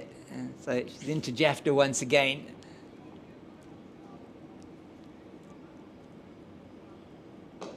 This is an excellent battle, this, between the young South Africa under 19, the 19-year-old Kayla Reinecker, and the experienced Viljoen-Jafta. Played for Western Province for a number of years as well, Viljoen-Jafta. So she will know Kayla Reinecker well. She goes and pulls that one, and that just, I think, was bouncing in front of Rivka Esau in the air for a little while. And hopefully we'll get a chance to see that again. I'm not sure if we will, but... It was a bit short, but also she might have gotten her hand to it eventually, but it was just too far wide from her to go for that one-handed catch. But So, might have been something. There was a half a chance. There's definitely things are being created here. Oh, with another one that Tabete just stops on the ball sort of stops on her. That's a good over from Reinecker. Good comeback over after her first one went for 9. That one just going for 3. 87 for 3 now after 23 overs, and it's a spin from both ends at the moment. Has been for World Sports Betting Western Province women, and is going to be spin. This time, though, it's going to be Rivka Esau, left arm spinner. She's going to present something different here to the 2 right-handed batters from the DP World Lions women. So it'll be the ball turning away from the right-hander. Yes, so Delmi Tucker been brought out of the attack. And I think it's a good change at the moment, just to keep things interesting. The last few overs, there's been half chances. There's a lot of pressure on the fielding. The fielding have been putting a lot of pressure on the batters. So maybe a change in bowling can again unsettle the batters a bit. And that's maybe exactly what the Western Province wants. Yeah, I think it is. It's a good option from a change-up point of view. She's going to be bowling that delivery outside the line of the off stump to the right-hander. It's Jafta facing. That is pulled into the leg side, but it's fielded by Reinecker. They won't take a single there. So Kelsey Adams still on the field for Caitlin Weingard, and it can only be because she pulled up. Maybe she's just getting some treatment for that. Esau's in again. That's better. Not as short this time. Leah Jones is in at that shortish sort of mid-off, between mid-on and mid-wicket position, just for maybe the one that's just chipped up potentially. And that again comes down the wicket, just gets her bat on ball. Faye Tunnicliffe might have thought she was interested for a little while there. Now a bit of a chat between number 10 and number 20. Just looks like Tibet has signalled that. Maybe just wants to say one or two things to Viljoen-Jafta, and it was a quick punch of the fist, and they're back on their posts. Bit short, but he doesn't get punished. So Rivka Esau, yeah, she just wants to try and settle on a line and a length. Viljoen-Jafta just having a bit of a look at her. She does bowl the quicker one that's a bit flatter. She's not very tall, Esau. That one is down the leg side, and it will be signalled wide. It's stopped by Tunnicliffe. She'll want to tighten that one up. 6th wide of the innings. We know 4 of those came from Tatum LaRue earlier on. It's in the air, and just bounces short of Tatum LaRue at mid-off. That was just in the air. It was like just for long enough to get to Western Province interested there. Got to be careful as Jafta. She's in behind that one. Good over that was from Rivka Esau to start off with. Just the 1 run from the wide, and she'll be very happy with her start, Rivka Esau, as will her captain, Leah Jones, and it will be Kayla Raniker, no doubt, to continue. So we've seen 3 of the spin options so far from World Sports Betting Western Province. The only one we haven't seen, Gemma Buerta, and you never know, we might even see her into the attack a little bit later on in the innings. Especially Viljoen-Jafta at the moment, trying to use the feet against the spin as she tries to create opportunities to go for the big shots. 1 or 2 of those almost got her in trouble, but at the moment she's looking to attack the spin. And that is the end of Nonkululeko Tebete, and that is as easy as you like. The catch taken by the bowler Kayla Raniker, and Raniker gets her first wicket, and that was, you have to say, Nonkululeko Tebete, she seemed to have been marooned a little bit there. 26 she scored off 51 deliveries, and Raniker takes an excellent, an easy catch, you have to say, back to her. Yes, I think Raniker and the whole Western Province team, and even Tebete, it was almost an anticlimax of a wicket. It was as if everybody, it was definitely celebrated, but it was almost too easy to be celebrated. So not sure if it was a bit of a loss of concentration, but as we look at Tebete, she was in it for 93 minutes, 26 runs, 51 balls that she faced, and just 2 fours from her. So she was there right from the start, but it looked like a bit of lack of concentration at the moment, and Raniker gets the breakthrough, so we credit her on that. But yes, it was almost as if everybody in the field and us in the stands were a bit surprised with the wicket, caught us off guard. But with that being said, we see that Sunette Viljoen Low is into the batting lineup. She's making her way to the pitch. As you said, James, she's been the top scorer so far in the Pro50. Somebody that's made their debut almost 20 years ago, but we know that she followed a bit of a different route with her Olympic dreams, but she's making her way back to the cricket in the last few years, really playing some brilliant cricket for the DP World Lions. And this is going to be a very interesting contest. Sunette Viljoen Low, as you said, has been in fantastic form. 2nd on the run scorers list after Alexandra Candler of the Dolphins. 250 runs with a high score of 95 this season.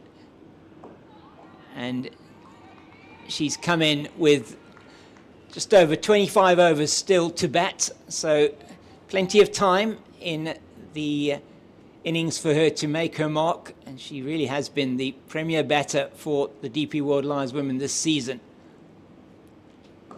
Now it's a good delivery from Raniker, just tossing it up that time, and she does have this variation. She can float that ball up to you, toss it up, get the ball above the eye line. She can also dart it in faster. She's got that arm ball that she can use.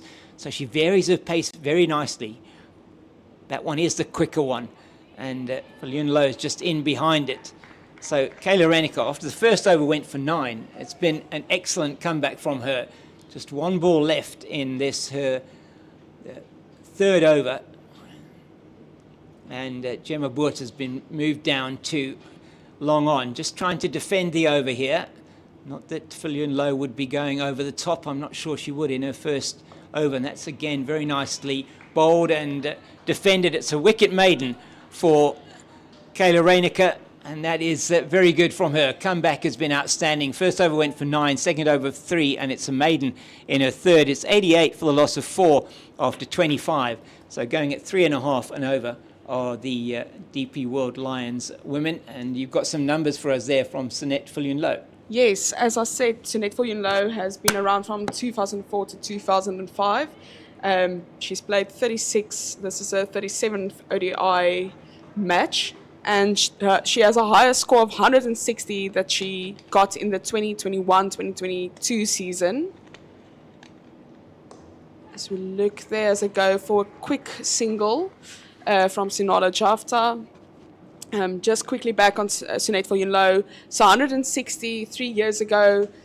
She has a batting average of almost 34, and yeah, I think she's a brilliant player, and she's really been stepping up since she's made a return to cricket the last few years.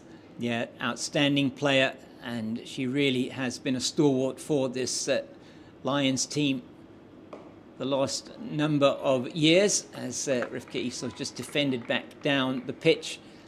So this is going to be a very good test for the young Rivka Isol.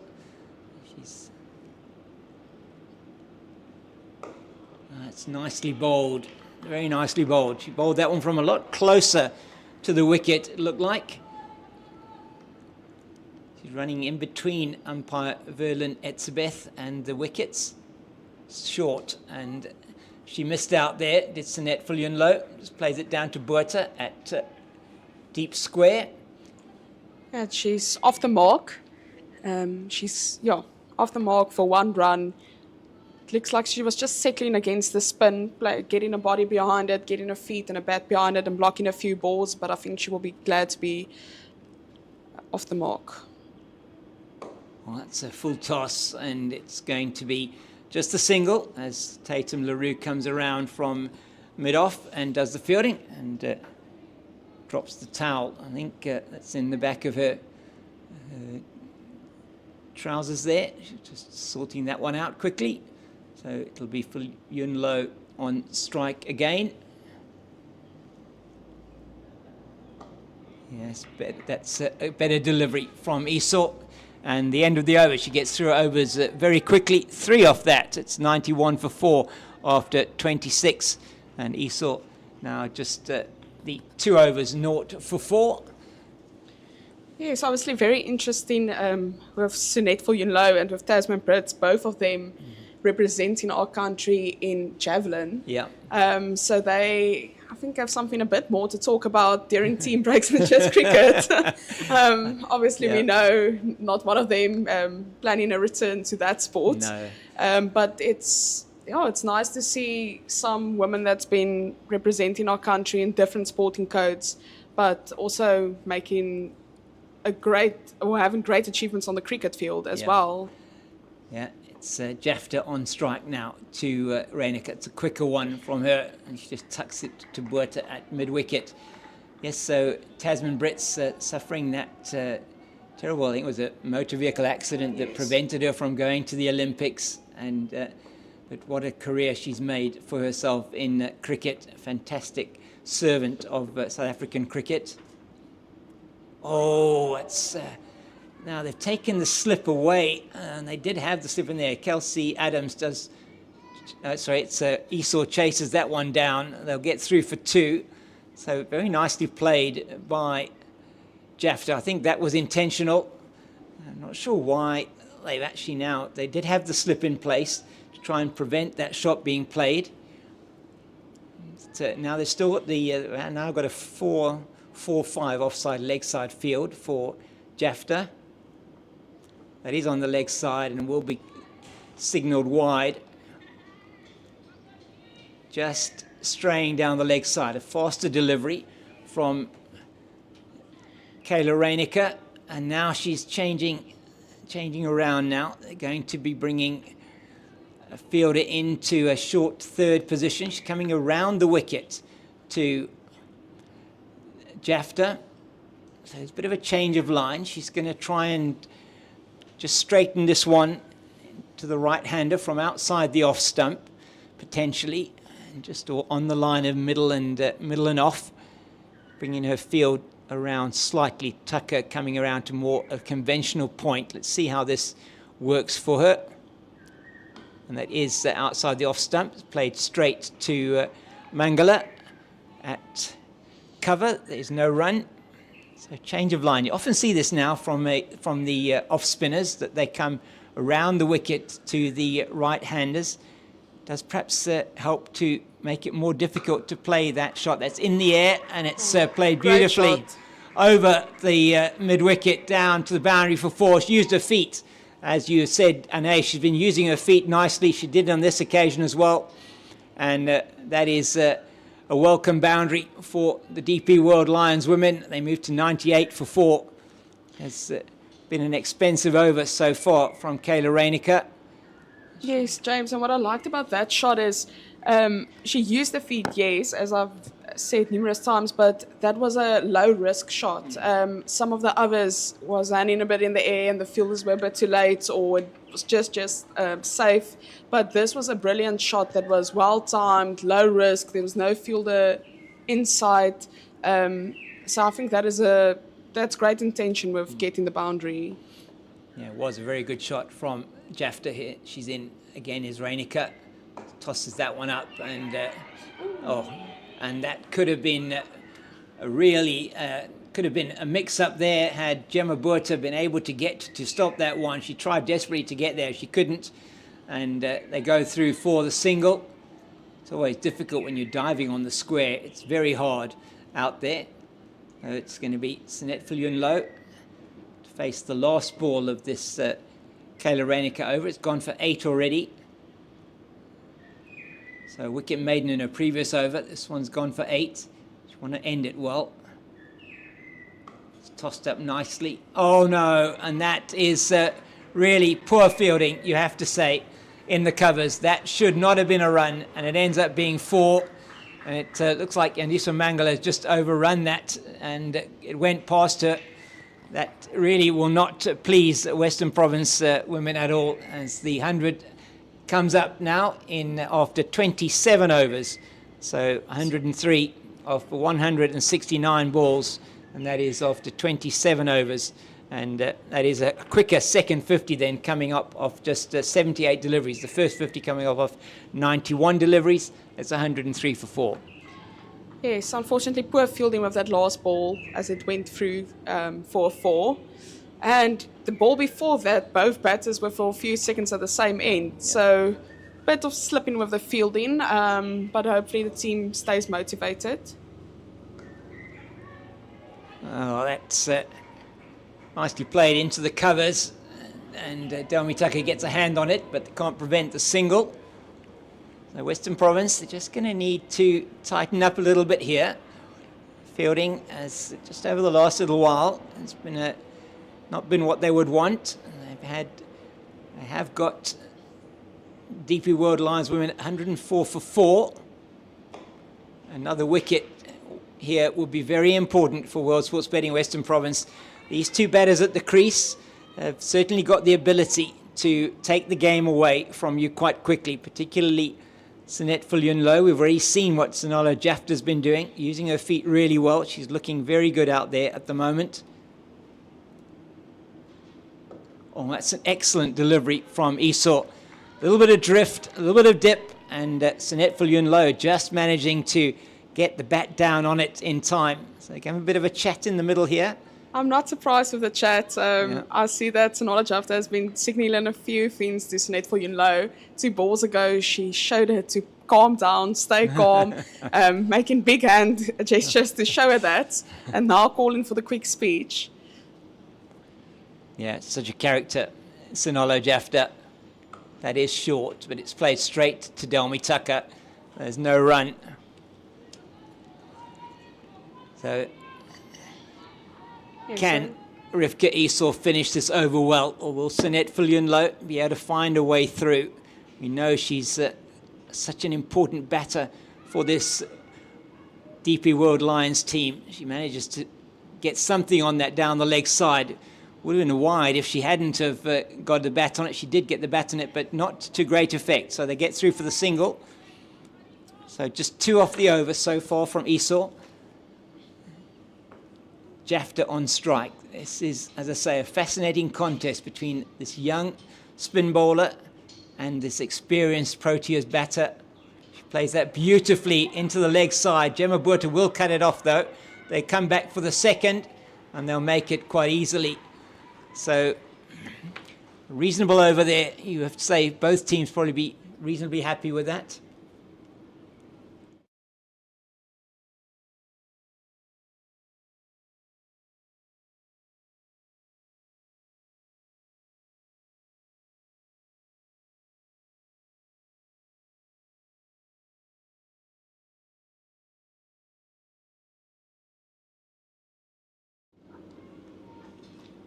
Yes, and that is now the end of the 28th over. Currently, it's 107 runs for the DP World Lions, with just a loss for 4 wickets.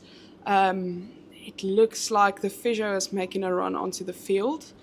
Not sure. It looks like Viljoen-Jafta are coming a bit closer. Might have heard something. Maybe just want to put on some deep heat. Not sure what the issue is, but I think everybody would welcome the break, as we see Sinette Viljoen also getting some water. Lots of the Western Province ladies, water's been brought onto the field. They're taking a few seconds. Yes, a quick, unexpected water break while Viljoen-Jafta has been treated. Yeah, it's like she just took a tablet there. Got the binoculars out on it, so maybe she's just struggling with something. But there, as you say, not sure what it is that the issue is, but swallowed a tablet there. She's back to her work now. Yes, bit of discomfort, but the way she's been batting and going about, it looks like she's not struggling too much. But we're glad that she's getting something to help her get through the innings. At the moment, everybody's getting back on their posts again after the quick little break. So just to inform you as well, is the score that you're seeing at the bottom of your screens is not the correct score. We are having a problem with that scoreboard, so we'll update you with the scores at the end of every over, or maybe even in between the overs, just to keep you updated with that score. At the moment, it is 107 for 4 after 28 overs, so just batting it just under 4 and over as Tatum LaRue comes back into the attack. She'll want to do a lot better than she did in her first spell of 4 overs. 0 for 24. Yes, and our camera just picking up there Tatum LaRue's numbers and also the scorecard, but we'll keep you updated. And she doesn't start off very well with the wide down the offside and left alone, as you would expect from Sinette Viljoen. So 8th wide for World Sports Betting Western Province, and they won't be happy with that. They do pride themselves in not conceding as many extras as they perhaps have done today. And she's in again from the Kelvin Grove end. That's just played by Viljoen to Tucker at point. There's no run. And it's 108 now for the loss of 4 after 28.1 overs. So still 22 overs to go. And you'd think 4 wickets down with these two, they've got this partnership very important for the DP World Lions. They will perhaps be looking to maybe double the score from where it is now. Sort of after 28 to, say, 30 overs, it's perhaps could double the score. Looking at maybe 220 as a target, as an absolute minimum for them at the moment. You'd think that they'll be batting at about 5 and over for the rest of the match. And they are at the moment at 3.8, but World Sports Betting Western Province, they will want to have something to say about that, as that's a much better delivery from Tatum LaRue. Sinette Viljoen just leaving it alone outside the off stump. Yes, as you said, James, this is an important partnership. They already got 20 runs to the partnership. They've been batting along very nicely together. But in context of this game, 20 is not a lot. And that's brilliantly fielded by Leah Jones. She's just leading from the front there, the captain of World Sports Betting Western Province. Outstanding fielding from her position at extra cover. Prevents the single. The more you can do that, the more pressure you put on the batters, and the more chance you then potentially have of them making a mistake. It's played to Jones once again, straight this time. No danger, no need for her to run around and stop that one. So just to let you know that Caitlin Weingard is off the field at the moment. So we're not sure what the problem is there. She looked like she may have just pulled up when she was fielding earlier on today. That's a good delivery. And Viljoen-Jafta's through quickly. She's thinking maybe of 2, but Kelsey Adams was in quickly from long on. They just take the single. And that is the end of the over for Tatum LaRue. That was the end of her 5th over. She's currently going for 26 runs. One of her better overs in the context of the game. Still the first ball that went for a wide. But as we currently look at the scorecard, it is 109 runs for the DP World Lions with a loss of 4 wickets. And we're now moving into the 30th over. And the current run rate is 3.8. So definitely with this partnership looking to up it a bit. As you said, the current partnership is 21 runs. But I do feel in the context of this game, it needs to be a lot more to make a big impact.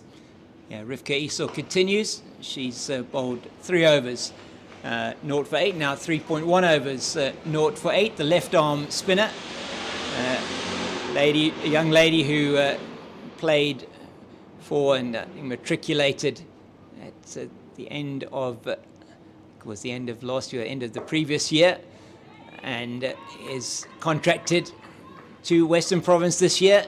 It was in that Western Province under-19 team that was successful in the 2023 under-19 week, and it was the top team of the week there, as played through to Alutlesio out on the boundary for a single. So Esau so far has been quite economical, Anae. Yes, definitely. Just what you need to steady the innings, just as Viljoen-Jafta started to begin to hit a few big shots just to calm it a bit down. She's been doing a great job from this end to do that. Yes, we don't, unfortunately, we don't have, that is Sarah Smith will be upset with herself that she missed that, but it's just through for the single, so not too much harm done there.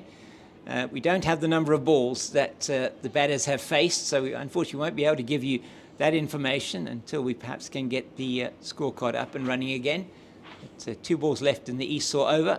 That is pulled down to long on, and Reinicke does the fielding, and ball comes in and hits the stumps. But the batters were already probably in their ground for about a few seconds before the ball hit the stumps, but just another single off that. 112 now for 4. That's just, once again, Sarah Smith can't get down to field that one, and it goes through for another single. So 113 for 4 after 30 overs, and batting then at, about that, just over that 3.8 runs to the over. So 25 runs in the last 5 overs for the DP World Lions, and that actually has been very good for them. This partnership also worth 25. So Esau finishes her 4th over, and just the 4 of that over. So she bowled 4 overs, 0 for 12. The rest of the figures there: Delmi Tucker 6 overs, 1 for 21. Jones 6 overs, 1 for 14. Weingard 5 overs, 1 for 12. LaRue, who's into the attack again now, 5 overs, 0 for 26. And Reinicke 4 overs, 1 for 24. Oh, it was a catch, and that has gone down. Very difficult chance. I think that Looks like that stuck was out a the catch. arm. Yeah. Yes, no, she stuck out the arm, but she dropped it. It was definitely a difficult catch. I do think if she would have taken it, it would have been a stunner. Yeah. But at this moment, with this partnership, any chance is a chance. Yeah, very important to try and break this partnership. She goes in again. That's played nicely down into the deep, but Adams will do the fielding. And they threw for the single. So far, the comeback overs from Tatum LaRue have been a lot better than her first spell. She's going to need to try and keep that going. It is Viljoen-Jafta that's added a bit of impetus here into the DP World Lions batting. Very positive from her.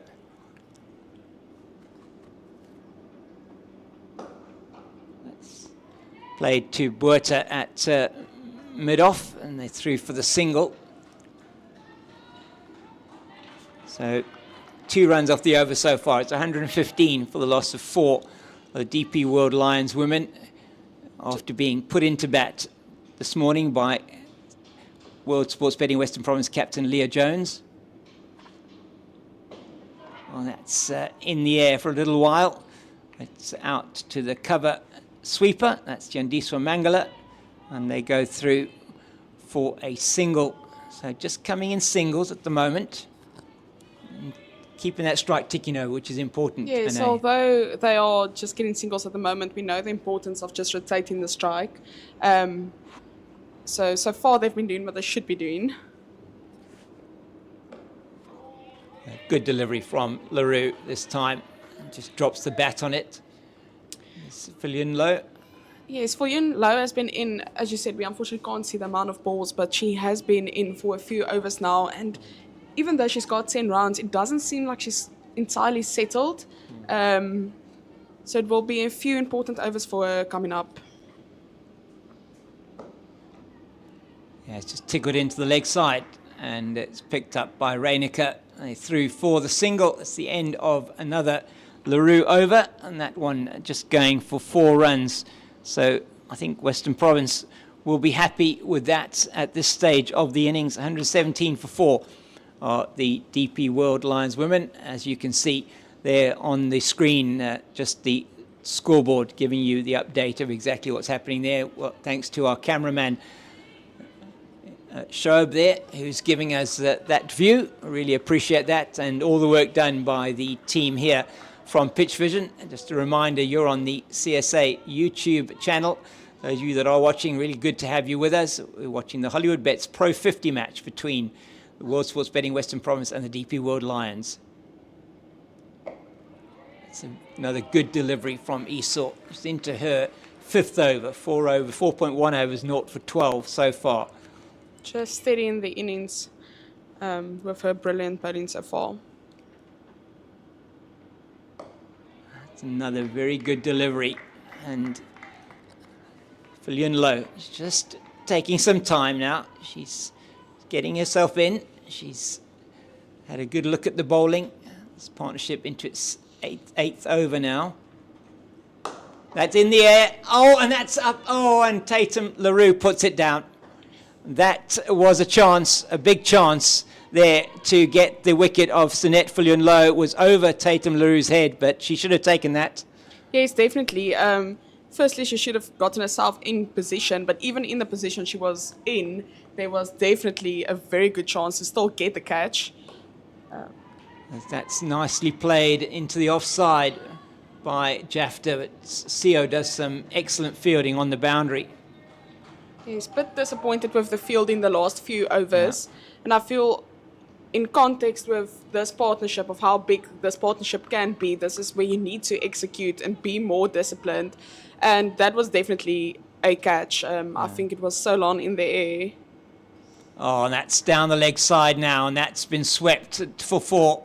Down to the boundary by Viljoen Low, and she's already making the World Sports Betting Western Province pay for that loss, for that dropped catch. And it was, really was a situation where that catch should have been taken, and that was a big wicket. Would have been a very big wicket for World Sports Betting Western Province. So it's now been an expensive over from Esau, her most expensive so far, 6 off it so far.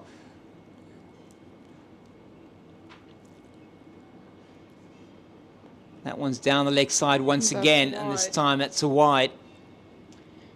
A bit of not sure what happened there, but the bowler and the wicketkeeper not looking that convinced about potential about that call. Anyway, maybe they were just disappointed. She's in again as Esau. That's a good delivery to Sunette Viljoen low, and just defends into the offside. It's 124 for 4, 7 off the over. That was Esau's 5th over. She just finished the 5th over for 19 runs. As you mentioned, James, that was the most expensive over. But it could have been so much different if the catch was actually taken by LaRue. Then it would have been a whole different picture. But unfortunately, that is not the case. It's an unfortunate drop catch. And I think somebody like Sunette Viljoen will be very glad about it. She is the type of player that will draw some energy from the drop catch. And definitely going to try to make a mark now. And from the perspective of the Western Province ladies, I hope it is not too costly for them.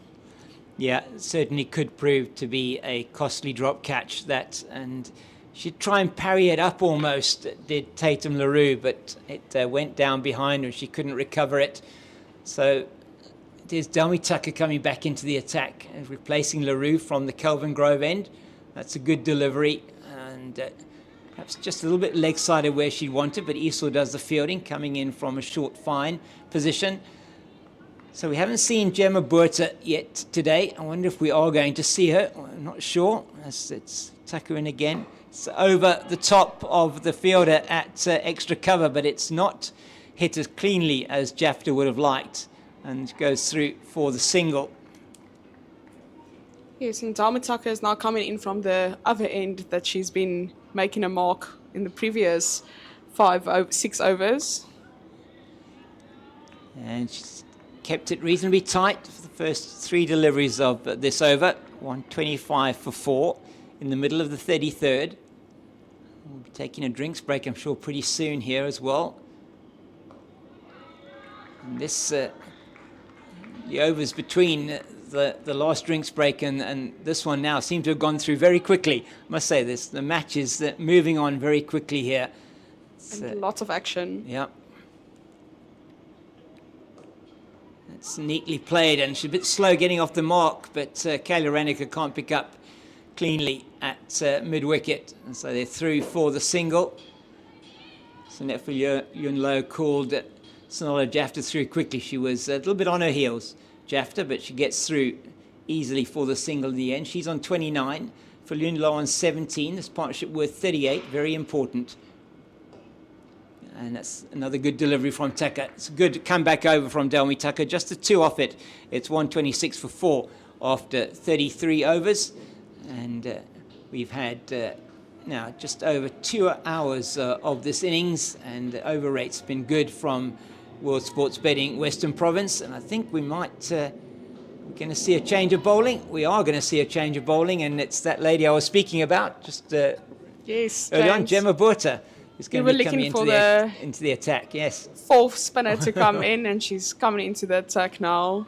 As you said, such an important player for the under-19 women in the previous World Cup. That was just a few weeks ago in Malaysia. And yes, I think she will be looking to make a mark. It's 2 experienced batters at the moment at the crease, and I think for all these youngsters, there's nothing more motivating bowling to them. Yeah.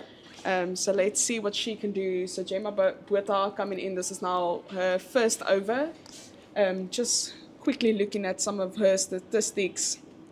We know that she's still a very young player, but yes, already played for the last 4 years for the Western Province ladies. And she starts well, and that's it. Off there, she's on her heels, and that is it. Oh, it's a direct hit, and the umpire is unmoved. That is, the bat was not down there, though, by Sonola Jafta as she went through. Direct hit from Tatum LaRue.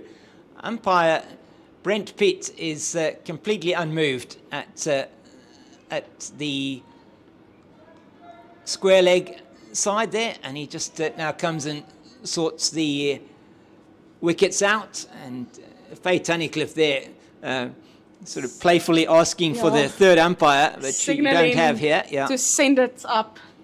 So we I unfortunately can't show that to you again either, but certainly that to me looked like it was very close. So often a direct hit causes the run out. It's tossed. Oh, and how that didn't bowl it, I don't know. So it's tossed up, and it comes forward, it dips, and you have to say it's all happening here. First two deliveries of Gemma Boerte's over. First delivery gets a close run out scare. Second delivery, she nearly bowls Jafta. She tosses it up again. Jafta misses it, but so does Faye Tunnicliffe, and they're through for a bye, I think. It is a bye, signalled by the umpire, umpire Etzebeth. So the first bye of the innings. Gemma Boerte causing things to happen here. Jeanette Viljoen-Jafta just with that shot, just blocked to get the dot, just to settle the nerves for everybody, I feel. Yeah, run out could be loading here between these two. The calling hasn't been as good as one perhaps would have expected it to be between them. Gemma Boerte getting through her over very quickly here. Lots of shouting and encouragement. Well, that's way down the leg side, and it's been pulled away. I think it might be, no, it's not going to be stopped. There was a poor delivery, it has to be said, and unfortunately for her, finishes the over poorly as it goes then for 6. It was a very good over up until that point, but it's now 132 for the loss of 4. This partnership gaining momentum here as it's just one ball short of 10 overs, and they've made a partnership of 44, so batting at in the partnership about 4.4 to the over. Run rate achieved so far 3.9 to the over. It's going to be Delmi Tucker to continue. So there you have the scoreboard and scorecard in front of you. The 4 wickets to 4, Tabete for 26, Brits for 2, Thompson for 34, and Meso for 5. And this has been a good partnership between Jafta and Viljoen-Jafta, desperately needed by the DP World Lions women. So can Delmi Tucker get a wicket here? And that's played firmly back to it. She just half stops it on her follow through. So Jeanette Viljoen-Jafta has already made 11 runs from that drop catch, and that's played into the leg side just for a single. There's Delmi Tucker back into the attack. This is her 8th over. So far she's been going for 24 runs, and she did get the 1 wicket. Yes, it's been very interesting the last few overs. Yeah, it has, and it's looking to accelerate the DP World Lions women. And there's an appeal against Jeanette Viljoen-Jafta. Umpire Brent Pitt not interested. Looked like it was going down the leg side. Esau does the tidying up at short fine. It's Tucker in again. Defended back to the bowler. So these two batters, they'll be wanting to take their partnership a lot deeper. They'll be wanting to get down to at least, I would think, sort of 45 overs. You might then see a bit of a cameo coming from Jenna Evans later on in the piece. That's another good delivery from Delmi Tucker. As you say, Ane into her 8th over now. 1 for 24.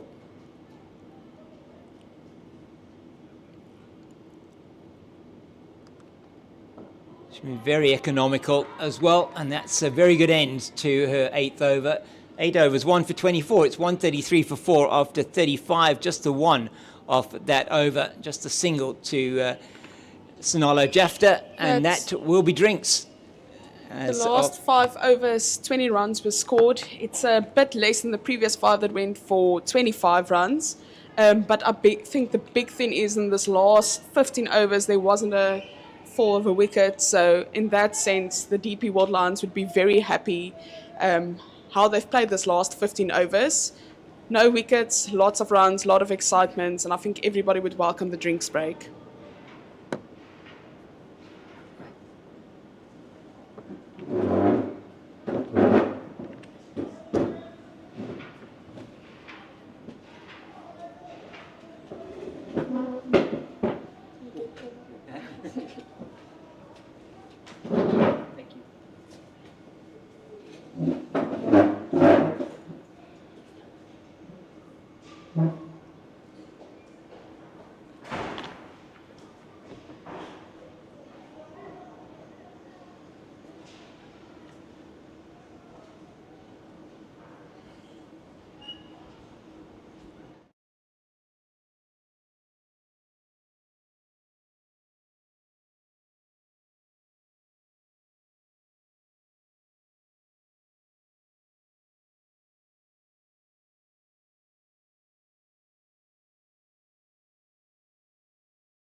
Overs to go.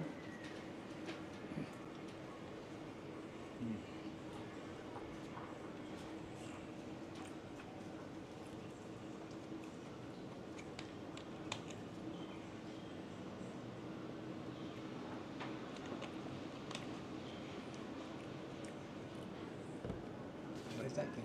Who knows?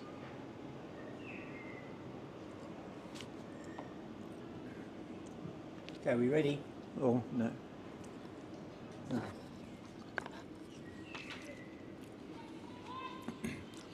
Welcome back. After drinks, it is going to be Gemma Buerta to continue from the Weinberg end of the ground, and she'll be bowling past umpire Etzebeth, and she's in now to Viljoen-Jafta.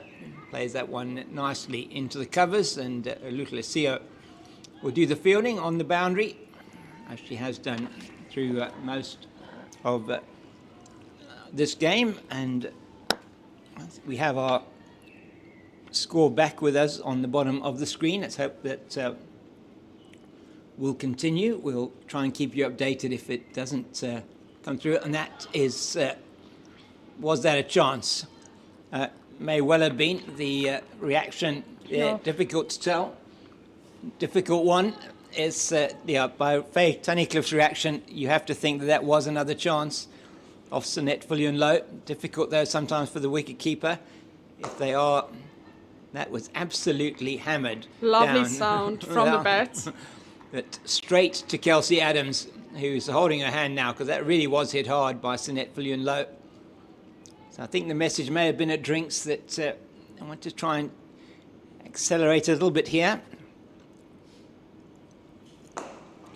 That's well fielded by the bowler on her follow through, or just she stops it, in fact, from going past her, or it did go past her, shall I say, but they get through for the single anyway. She sort of half stopped it. So now we'll see. Let's see what Jafta's approach is going to be here. So it could be heading towards the second 50 partnership. It's in the air, but it's off the outside edge of the bat. Delmi Tucker's chasing it down. They'll come back for 2, and they would have made it for 3. I think Sinette Viljoen-Jafta would have made it, but Viljoen-Jafta is not going to be going through for the 3rd, so they're through for 2. Just off the outer half of the bat there. So Yes. Botha, once again, has been asking a few questions here of the batters. It's in the air, it's just wide of the mid-wicket, and they're through for another single. And that is the 50 partnership between Sinette Viljoen-Jafta and Viljoen-Jafta, and that partnership coming up off, so 50 runs off 74 balls with 4 fours. So both scored 23 in that partnership, so very even in terms of the number of runs scored in the partnership.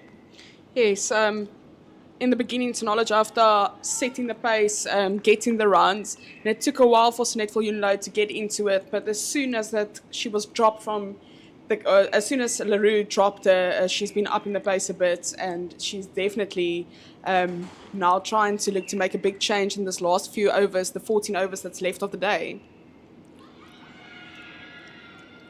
Another confident appeal, but umpire Pitt remains unmoved. Umpire Brent Pitt, so still 138 for 4, and these 2 now.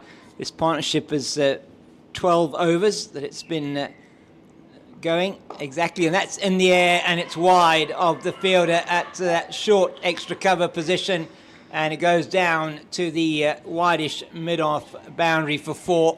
Excellent shot from Viljoen-Jafta. She's really been batting well. That's 38 that she's got now. Their partnership moves to 54. It's 142 for 4. That is a great 4. Viljoen-Jafta's really been playing well today. So they'll be looking to get this total up somewhere over 200. That'll be a difficult chase for World Sports Betting Western Province. She misses out there. Leg side. She'd played it just to the left or right of Esau. May well have gone down to the boundary for 4. So World Sports Betting Western Province, they need to get a wicket here. This partnership looking ominous at the moment. That's good fielding from Reinecker, but they get through for the single.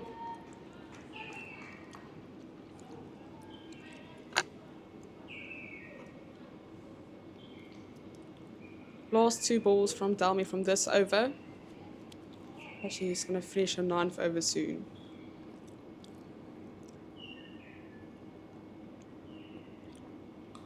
And that has been played down, and that will go to the boundary for 4, and it's just straying in line that time, and beautifully played. The sound off the bat there from Sinette Viljoen-Jafta was outstanding, and really good shot. And they are now certainly, both of these 2, looking to accelerate the run rates. That's well bowled by Tucker, but the over has gone for 9 off that over. Excellent one for the DP World Lions women. It's 147 for the loss of 4. Tucker now 9 overs, 1 for 33. The run rate now has gone up to 4 runs to the over. Gemma Botha will continue. Gemma coming into the attack for a 3rd over. Asking a lot of questions in the first 2, as you said, but not quite getting the breakthrough. With the acceleration coming now, you wonder whether it may give the team from World Sports Betting Western Province, great an opportunity. It's wide of CO in the deep. They'll turn for the 2nd, and they'll get it easily. So it's almost a shot of ball now. From what we've seen after the drinks break, it's clear what the message was to the DP World Lions batters out there to get a move on, and they need to be scoring at about 5 or 6 and over for the last 15. That's played straight through to Kelsey Adams, who picks that up nicely, and that is the 150 now for DP World Lions women, and that is coming up off 37.2 overs, so just 10 overs for the third 50. That's beautifully played once again. I don't think Sio's going to cut this off. She's not, and that is another boundary. So boundaries are flowing, the runs are flowing for DP World Lions women, and the partnership, it's just an over ago. So it had gone to 50, is now on to 66 already. An excellent over again here. It's been 7 off it so far. So Gemma Botha changes her line here. It's coming around the wicket now to Sinette Viljoen-Low. That's just tickled into the leg side, no run there. They were looking for the run. You can see they were quickly thinking, are they going to take it or not? But of course, there was no run in that particular shot. But at the moment, that's what they want to try to do, to go for every single round that there is a possibility of going for and try to get the boundary. It's nicely played once again. Sarah Smith does the fielding in the covers. She's going to stay around the wicket to Viljoen-Jafta as well. So this over's gone for 8 already, 1 ball left in the over. And the acceleration has come here from the DP World Lions women. It's been excellent from them. Oh, and that one's down to long on. And they take another single, so 9 off the over from Gemma Botha. An expensive one. It's 156 for 4. And the last 2 overs have both gone for 9 off the off-break bowlers. So I think with Caitlin Weingard off the field, it is presenting a problem here for the captain of World Sports Betting Western Province, Leah Jones. I think she may have to start thinking about bringing herself back on. I know she probably wants to save herself for the last number of overs. That's 38 gone. She needs to find 4 overs now from her spin bowlers.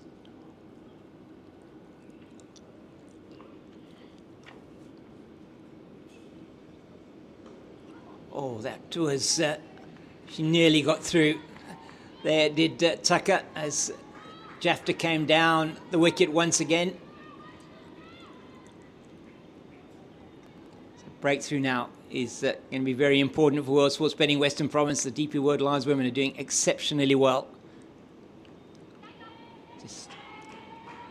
Just a single as LaRue comes up to take the ball and get the throw through. James, just your opinion on it. I also think maybe of bringing Kayla Reineke back again. She was looking at the end as if she got a battle going with Viljoen-Jafta.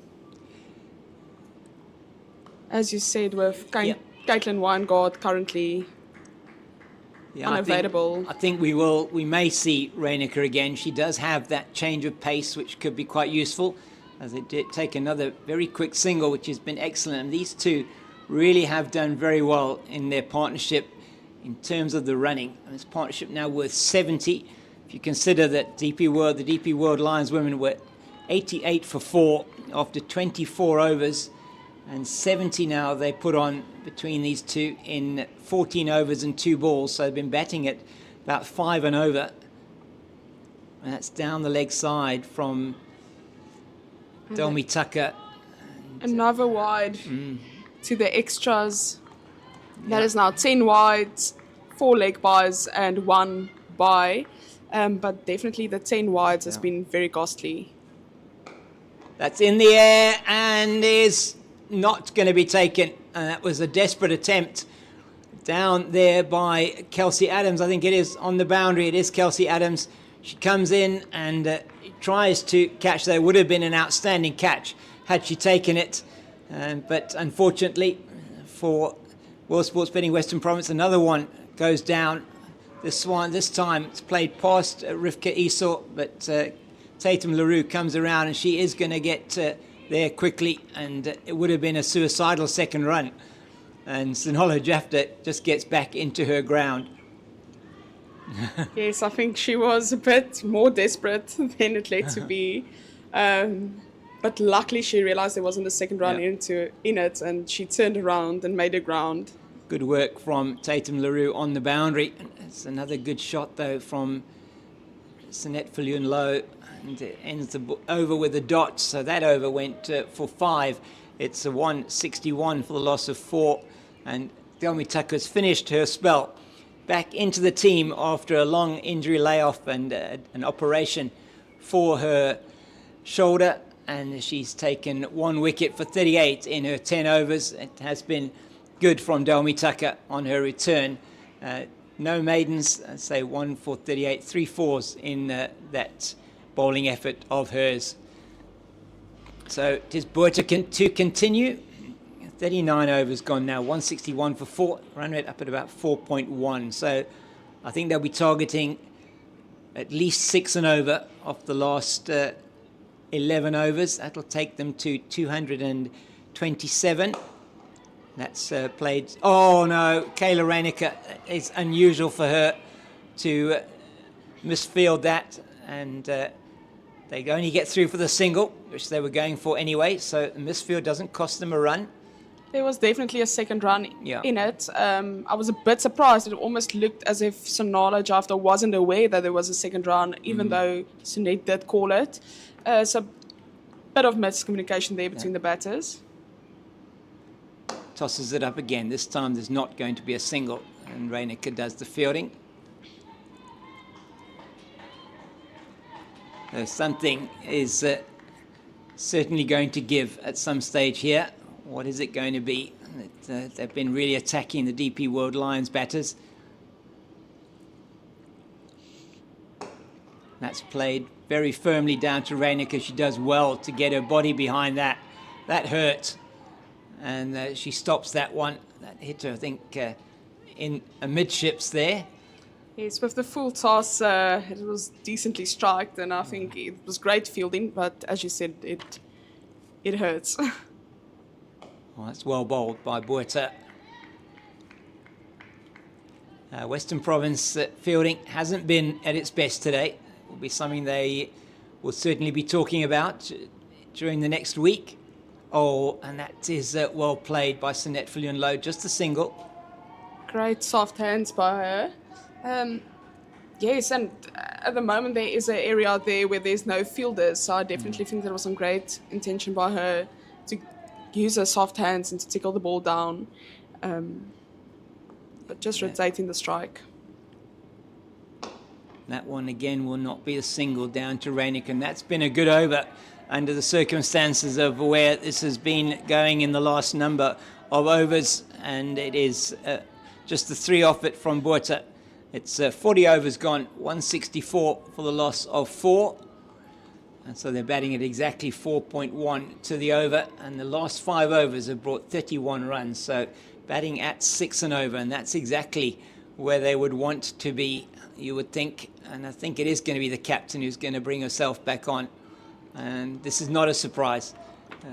No, definitely. But the last 5 overs going for 6 runs and over, as you say, they need to keep that up to get a decent score at the end of the 50 overs.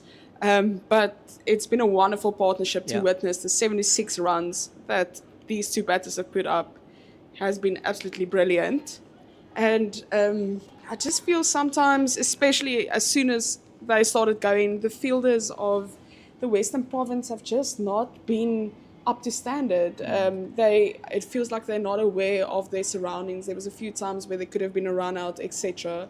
But at the moment, not going their way, and the partnership is building, as we also now see that the power play is the power play is coming up in the next over. No, this is in fact that the message on the scoreboard is not actually correct. So they don't have there is no additional power play in the women's game.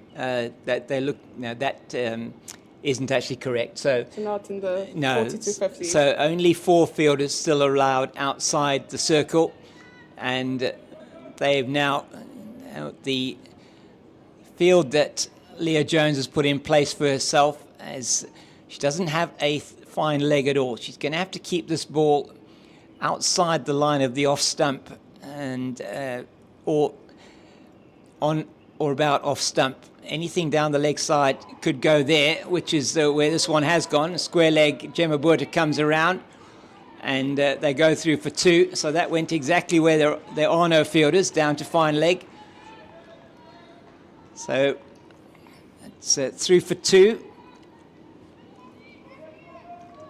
So Jones back into the attack, very economical in her first 6 overs, 1 for 14. It's,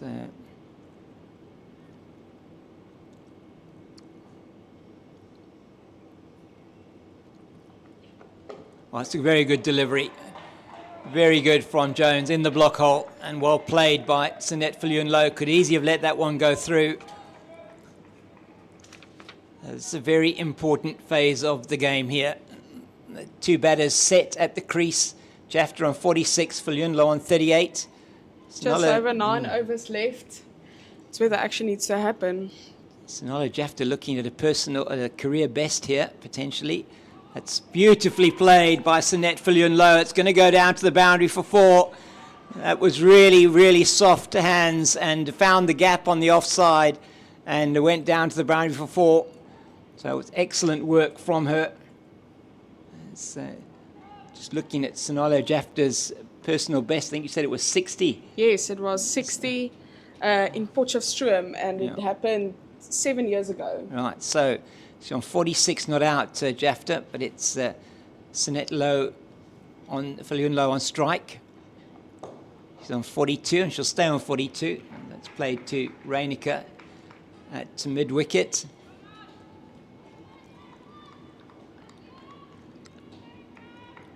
So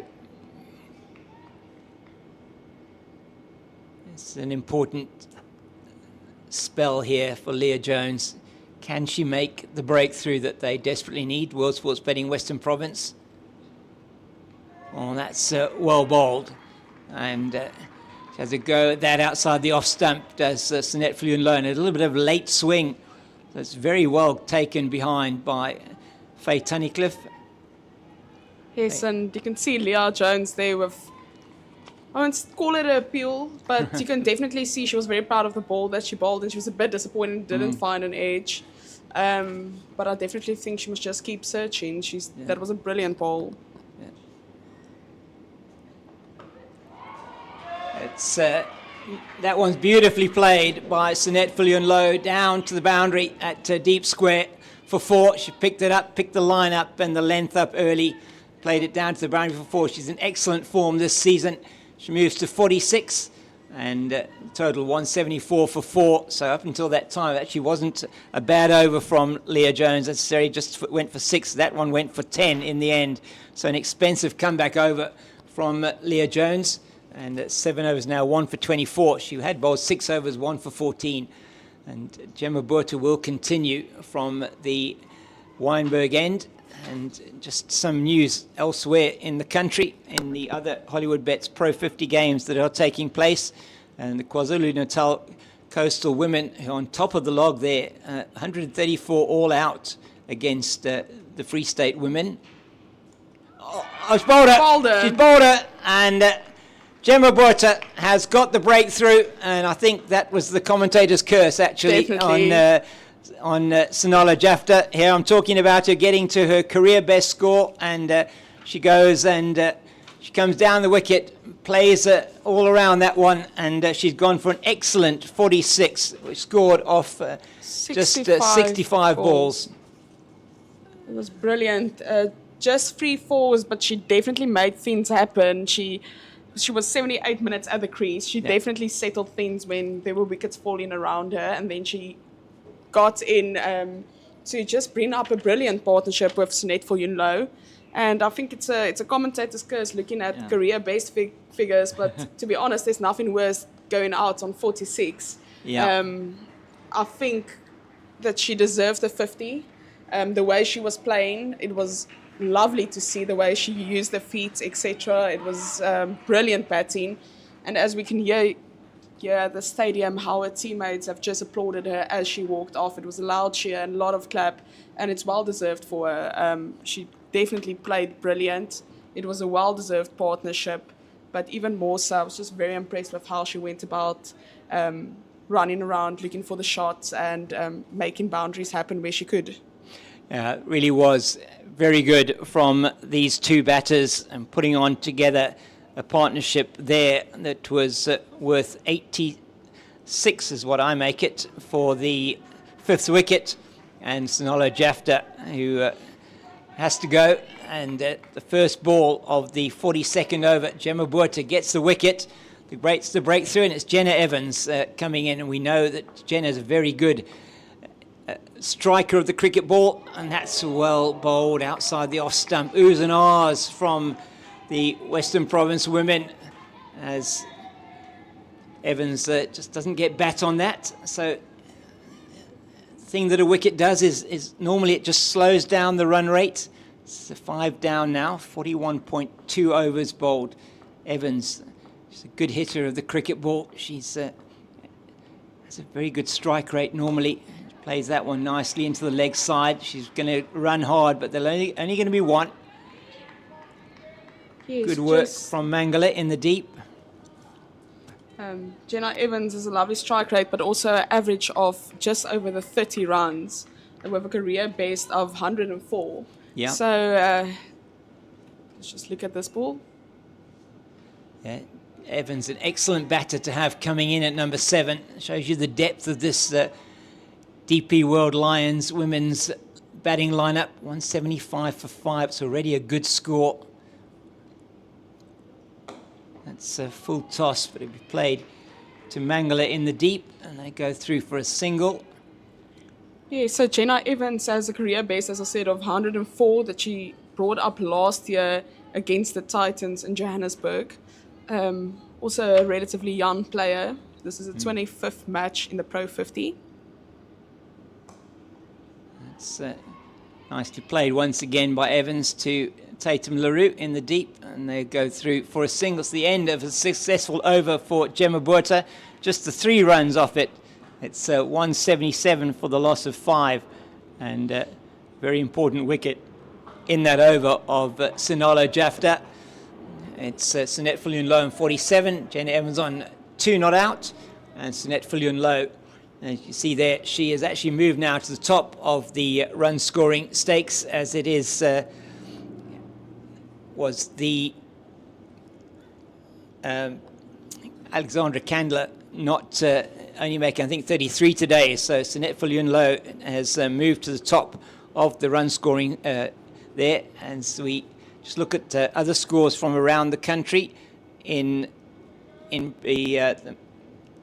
Oudtshoorn, it is the Southwestern District's Northern's women, in fact, that are batting, and they are 166 for 3, the most recent score I have. Sine Luce on 73 and Gandhi Jafta on 63 there. As Leah Jones continues to Evans, and that's going to be a single down to Delmi Tucker at backward point.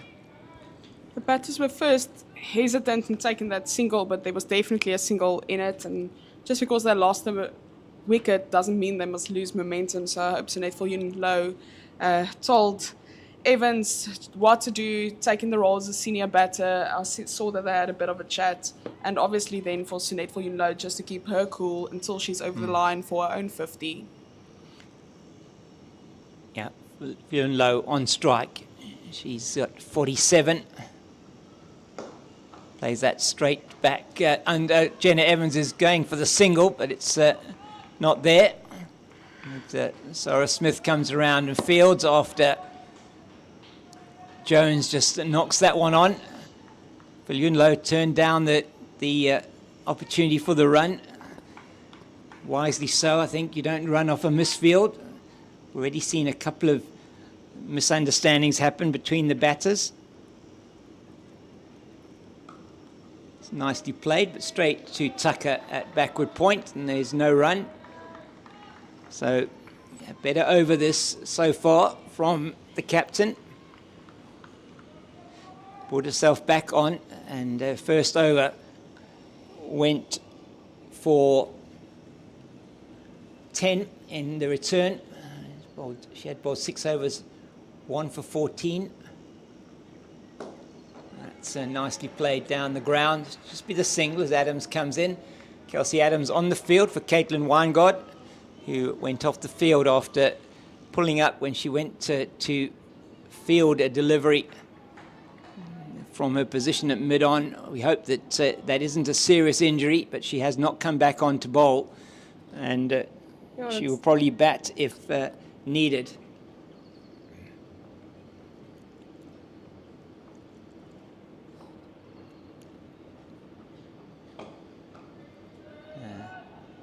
Another dot ball. Yes, and obviously, just to whoever, all of the listeners that maybe just only got into the game later on, Caitlin Wan got an absolute brilliant first few overs.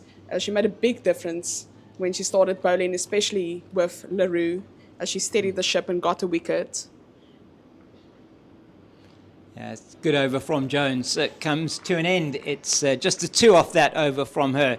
It's 179 for 5 now after 43 overs. So looking at them, thinking they'll probably be going for a minimum you would feel that these two will be looking for would be 6 and over from here. That would take them to 221. That would be a really good total.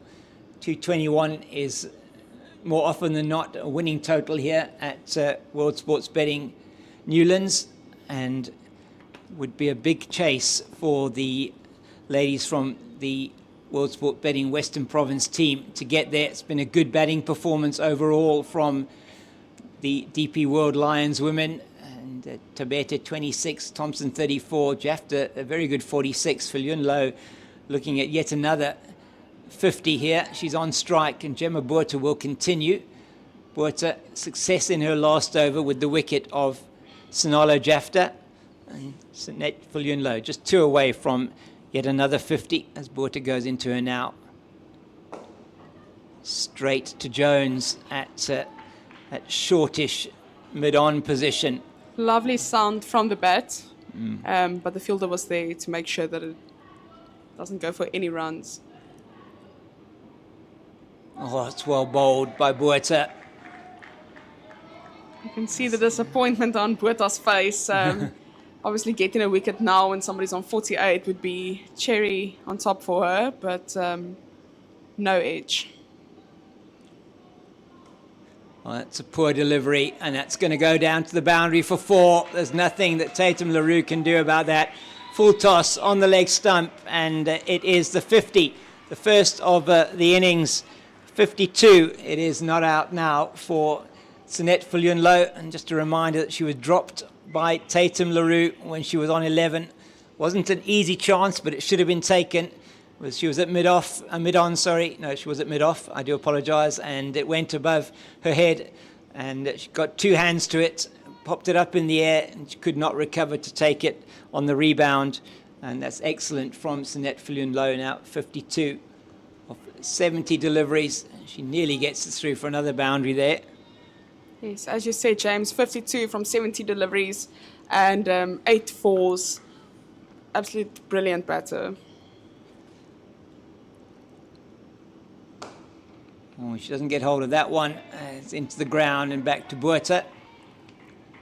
So, apart from the boundary, so far, you have to say it's been a reasonable over for Gemma Botha, just 4 off it. That's leg side again, and this time it's played into to the fielder at backward point, but it was into the ground. I don't think that was a catch. We can't see it again. I think it was into the ground, into the fielder at backward point. There wasn't really any excitement from the Western Province fielders, so it's 183 for 5, so just a 4 off that over, and they'll be happy with that, will Western Province, as I think Leah Jones is going to continue from the Kelvin Grove end to Jenna Evans. So Sunette Viljoen-Jafta bringing up her 750 in this format. As we said, she has the highest score of 160 that she achieved 3 years ago. So she's got 100 to her name, but this will be a 750. Well played, well deserved. And I think, as I said, it was unlucky for Sinalo Jafta not to get a 50 with her, as it was a brilliant partnership. And I think both of them had to be rewarded. But well done for Sunette Viljoen-Jafta for batting through and making sure she got the 50. It's Jones to Evans, and that's played into the offside, and there's no run. So a very important phase of play now. 6 overs left in the innings. Jones has got 2 overs left, and LaRue's got 4. And Buerta, you feel, with the way she's been bowling at the moment, she may well just continue to bowl. So LaRue will have a couple, you think, and Jones won't be able to bowl out from this end. Oh, it's a good delivery, and Evans trying to make something happen here. She's only been at the crease a short while. She's on 3. That wicket of Jafta has certainly brought a bit of a break to the scoring that was going. If you consider that wicket going down in the first ball of the 42nd over, and since then it's just been 6 runs that have been scored. So in 3 overs, just the 6 runs. It's bit of a miscommunication in the field, but nothing to worry about. There was never a run in it. It looked as if Sunette Viljoen-Jafta wanted to go for the run, but Evans signalled from the start that they rather shouldn't, and I think that was the safe call. But it is a difficult situation at the moment where you don't want to run yourself out, but you also want to make sure in this last few overs you can keep up with the momentum. Yeah, she needs to get Sunette low on strike, and she's not going to do that there either. Oh, nearly a missed. Well, it was a misfield there by Sarah Smith, but it doesn't cost the run. So Jenna Evans faced 4 dot balls, pressure growing on her here. She should just be trying to knock that ball around to just get the single. Now they're bringing up the 3rd, and they're bringing up the fine leg. They've dropped long on and long off, dropped mid on and mid off down to long on and long off. Oh, that is unfortunate for Jones as she gets an inside edge. It goes all the way along the ground, past the off stump and past the wicket keeper. It fairly raced past Faye Tunnicliffe, completely wrong-footed by that, and that is a fortunate boundary for Jenna Evans. Yes, definitely making sure that some pressure is taken off her, but in the other sense, that was almost a wicket. I think it was very fortunate that it didn't hit the wickets. But still, maybe we must just face this one ball. That's very nicely played, and just take the single. Evans will keep the strike at the end of the over, and at the moment that might be what World Sports Betting Western Province would want. So was actually a good over from Jones, just the 5 off it as well.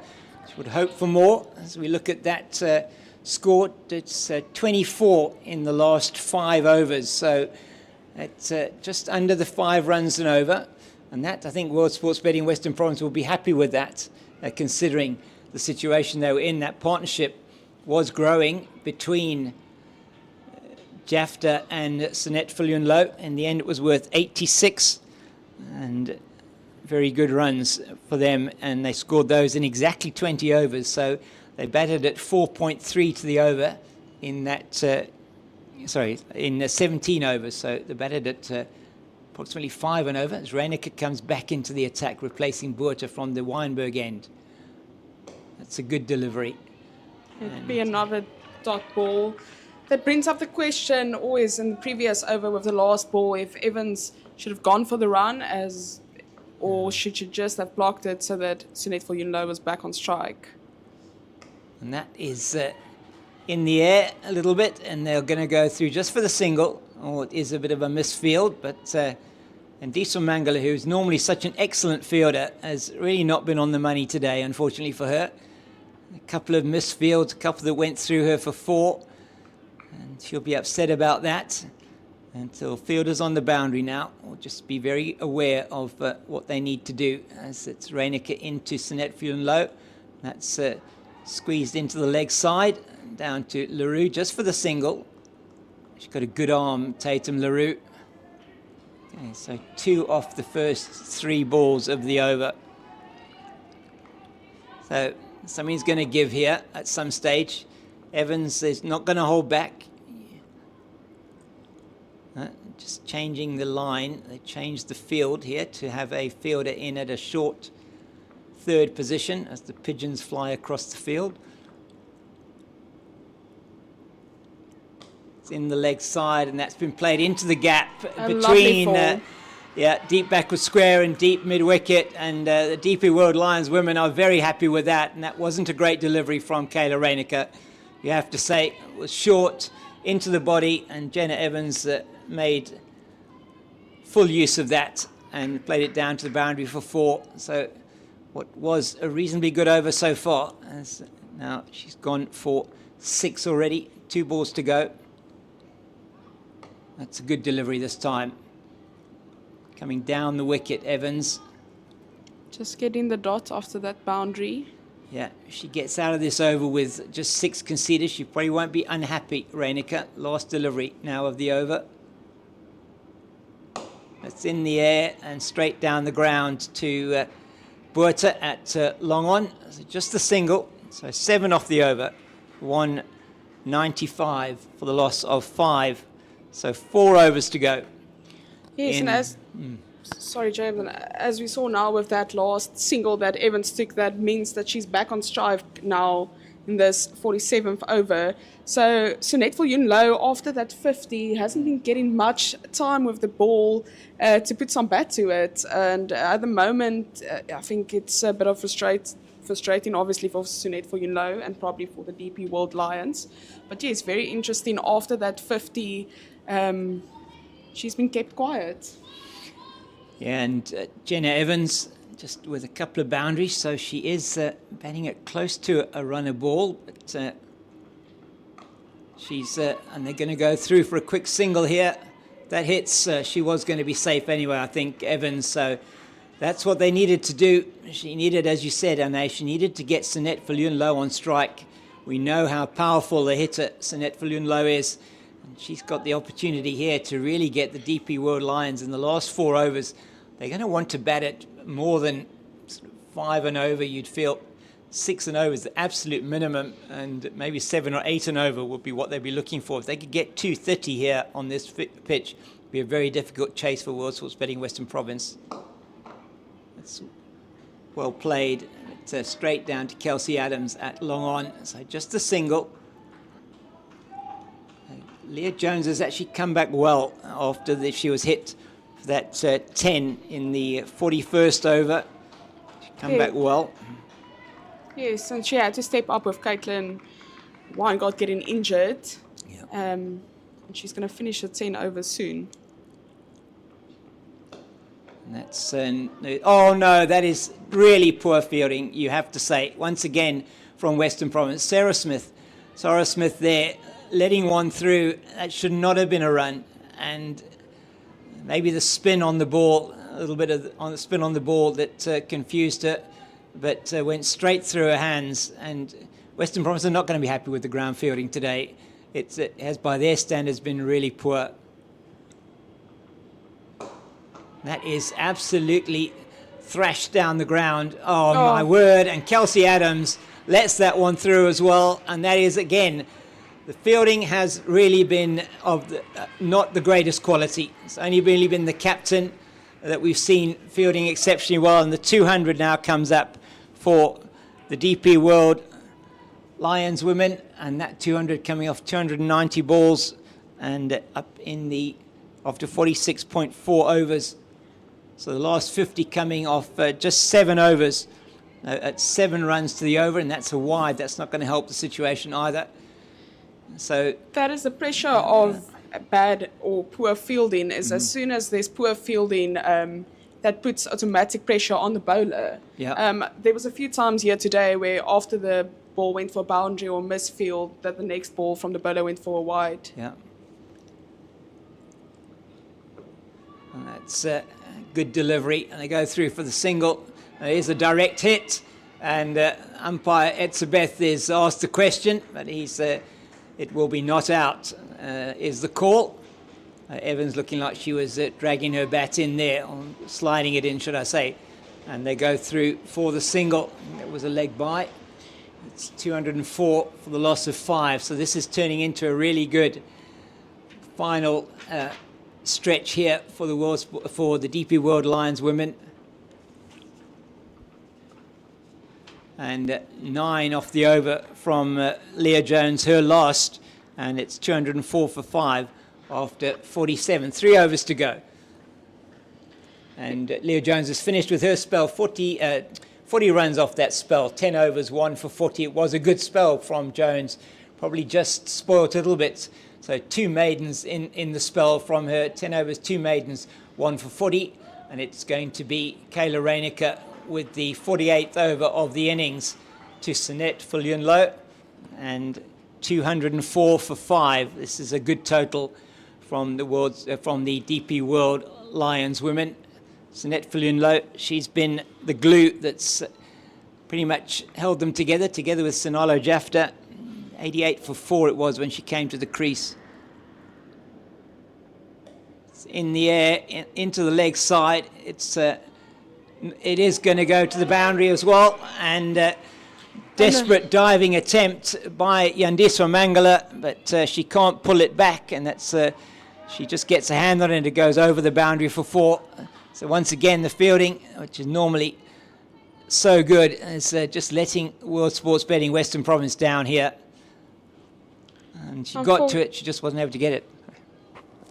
Unfortunately, one of those fours, as we said, one of those boundaries again where it could have been stopped. It was a great ball that was hit and it was with a lot of power and precision. But again, you would have felt like the fielder was there. Almost didn't even expect it to go over the boundary line. It's short, and again, this time it's played 1 bounce to Mangala, and there is just the single. So now the onslaught already started in this over. What are we going to see here? Jenna Evans also not going to hold back. The minimum she want to get off every delivery is at least a single. What's Reinecker got in store?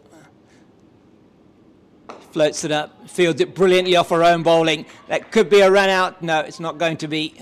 And good running in the end from Sinette Viljoen-Jafta. But that was outstanding from Reinecker. Probably unlucky off her own bowling not to have prevented the single. Yes, there was a few seconds where the batters and the bowler almost froze for a few seconds, but if there was a bit more quick reaction time, that could have actually been a run out because it wasn't supposed to be a single.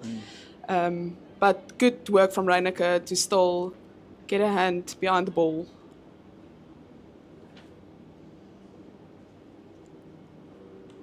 Into the leg sides, in the air. Oh no, and that should have been taken as well. And that I think is Tatum LaRue, and she may have hurt herself there. She's come in and misjudged it, and that's the second time now that she's actually dropped a catch. She's hurt her knee there, I think, by the looks of things. She came in, and to make matters worse, it's gone over the boundary for 4. So once again, Western Province's fielding just letting them down. Her knee there looks like it's a bit of a problem. And this is a concern for World Sports Betting Western Province. Caitlin Weingott already off the field with what looks like an injury. Tatum LaRue there with looks like a knee is a bit of a problem. Physio's come out immediately. It's almost as if she overcommitted to that catch. It was a difficult catch, and she needed to move forward to get it, but she totally overcommitted. And sometimes when you overcommit, that's when you put a lot of strain on your knee. And from the look of things, I think that is what happened. She was almost in front of the ball, and she again had to take a step back with the amount of pace it went through. It also looks as if they're doing like a mini concussion test at the moment, so I think she might have hit her head as well, because we saw after she dropped the catch, or it went through her hands, she immediately went down to the ground, and it almost looked as if her head hit the ground with the slight knee injury that I think was in that quick movement of the overcommitment. So we'll see if she continues this last 2.5 overs, or if they're maybe going to take her off. But at the moment where there's a quick concussion test, we hope it's nothing too serious.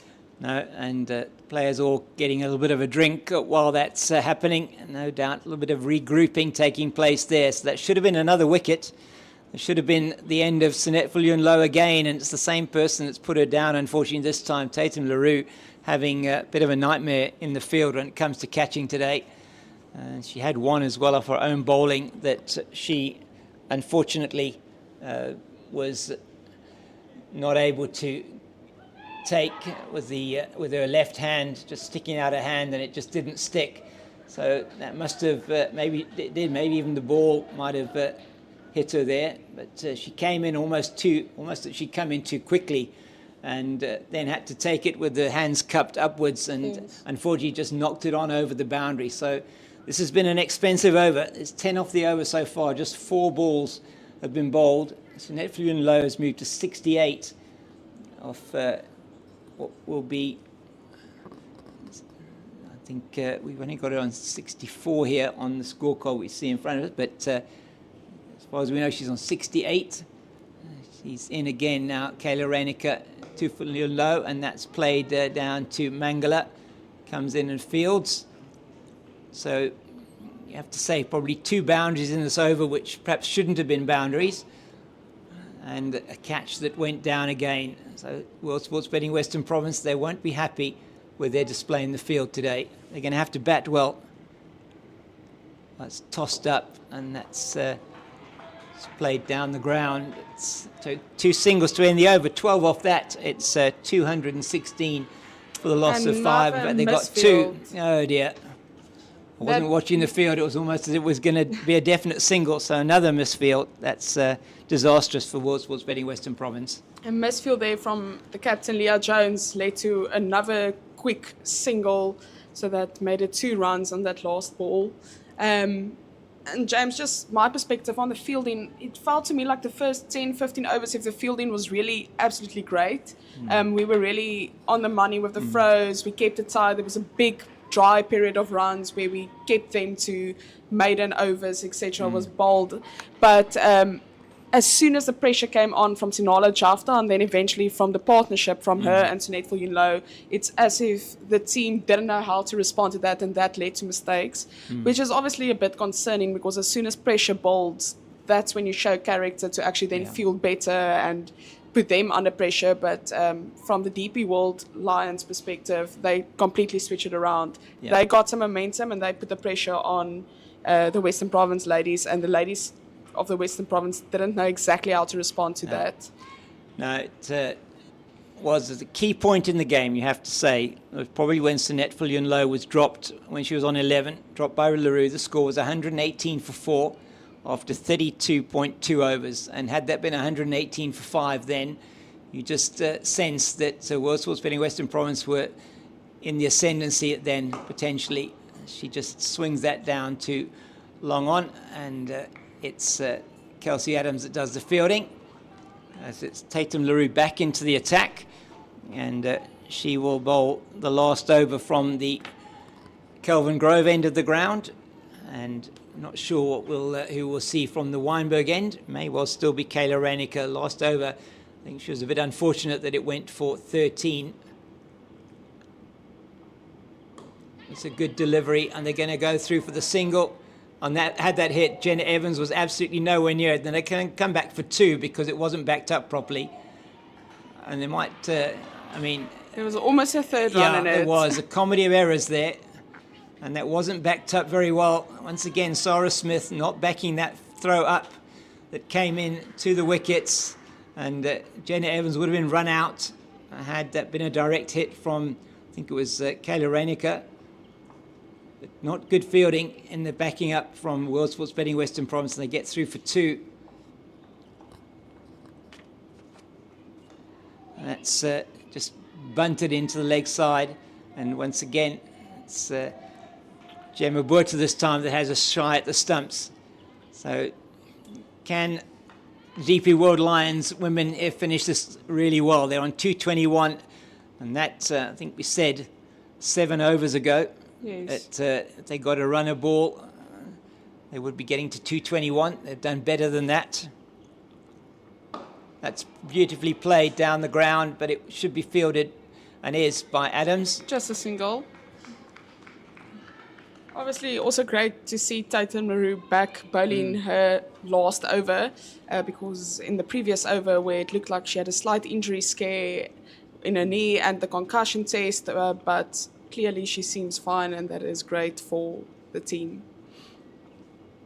Just 2 runs away from a 50 partnership, and that once again is fielded, but just knocked on by Sarah Smith. She can't pick it up cleanly, and they go through for a single. Again, the batters hesitating if there was a run, but then committing because of the misfield. So a lot of moments where this last few runs could have been cut off if they were more effective. It's in the air for a little while, but it's straight down to Jones, the captain, at long off, and that brings up the 50 partnership between Sinette Viljoen-Jafta and Jenna Evans, and it has been very much shared between the two there, Anne. Yes, 50 runs from 48 balls, 6 fours, and then Sinette Viljoen-Jafta got 26 runs, and Evans is on 23 with 1 extra. So as you said, they shared it equally. We also know that Evans faced a bit more balls in this partnership, but it's a brilliant partnership going for just a bit more than a runner ball. And yeah, brilliant 50 partnership after the previous partnership of Viljoen-Jafta and Sinette Viljoen-Jafta. So 2 great partnerships that they've been building. Yeah, it's really been good from the DP World Lions women here today. They've put together a very competitive total, and you feel with the batting lineup today that World Sports Betting Western Province had, this is going to be very tough for them to get to. Rivka Esor's in, and that's beautifully played down the ground. That's going to go for 6, the first maximum of the innings, and it's to Sinette Viljoen-Jafta, and she gets the applause and from her teammates in the dugout, and the glove bunted from Jenna Evans, and that is a good shot from her straight down the ground, safest place. Another one, that's going to have the same result. And this time it's even bigger, and that would have been a 6 on any ground as it goes and hits the advertising hoardings. So she's making hay here while the sun shines. And she's on to 84. She could even get to 100 in this over the way she's batting at the moment. So 84, she was dropped on 11. As it's Rivka Esor again. This time it's just bunted into the offside. Leg side, shall I say, they're going to turn for 2. Are they? No, they're not. And they probably would have got through for 2. Yes, so they would have. That is 2 sixes and a single off the first 3 balls of the over. Excellent, excellent work from Sinette Viljoen-Jafta. And this is why she's so dangerous. Such a great hitter of the ball. And Evans just bunts it into the leg side. They'll take a single. And World Sports Betting Western Province will go in here with their heads bowed, you'd feel, with this score, 238 for 5. It is going to take a fantastic batting effort from them to get anywhere close to this target. 2 balls remaining. That's down the leg side and will be signalled wide. Which means there's another 2 balls remaining. That is the pressure of Sinette Viljoen-Jafta, knowing that you have to bowl to her after she's already eaten 2 sixes from your bowling. Yeah, Rivka Esor can give it an impossible job here almost. That's again up in the air and well fielded, in fact, in the end, as it drops short of Kayla Reinecker. And they come through for 2. So again, hurting herself a little bit there as she came to field that, but she did a good job for her team. Wasn't quite hit with enough power to get to her for the catch. But Sinette Viljoen-Jafta moving to 87.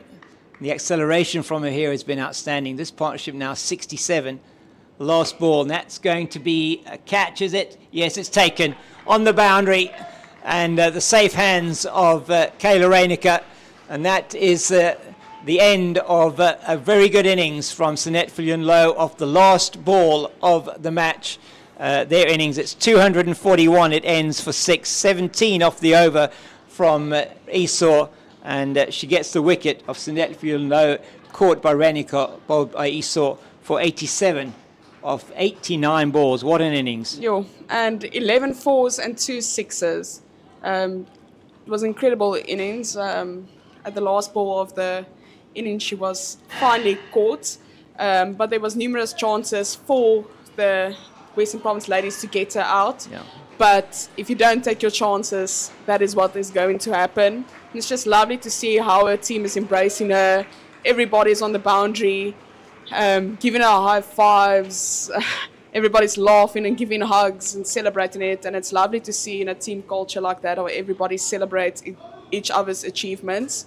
But it is something to achieve. It was a brilliant innings. Yeah, really was a fantastic innings from Sinette Viljoen-Jafta. She took advantage of the fact that she was dropped on 11 and went on to score an excellent 87. She anchored the innings, 88 for 4 it was when she came to the crease, and her and Viljoen-Jafta shared in a partnership of 86 for the 5th wicket, and then a partnership of 67 with Jenna Evans for the 6th wicket, and that coming in just 8 overs and 5 deliveries for that 67. So it was outstanding from them, batting at nearly 7 and over for the last 9 overs. So really a very good innings from the ladies from the DP World Lions women, and they've set a very stiff target of 242 to win. I think that will have to be a record-breaking chase here for the World Sports Betting Western Province women. We'll check on that during the break, and we'll get back to you with all the action from the second innings of this match, with World Sports Betting Western Province looking to chase this down to take the points from this game, and that'll be in about half an hour or so. We'll be back with you here from World Sports Betting Newlands.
Juma is opening with Faye.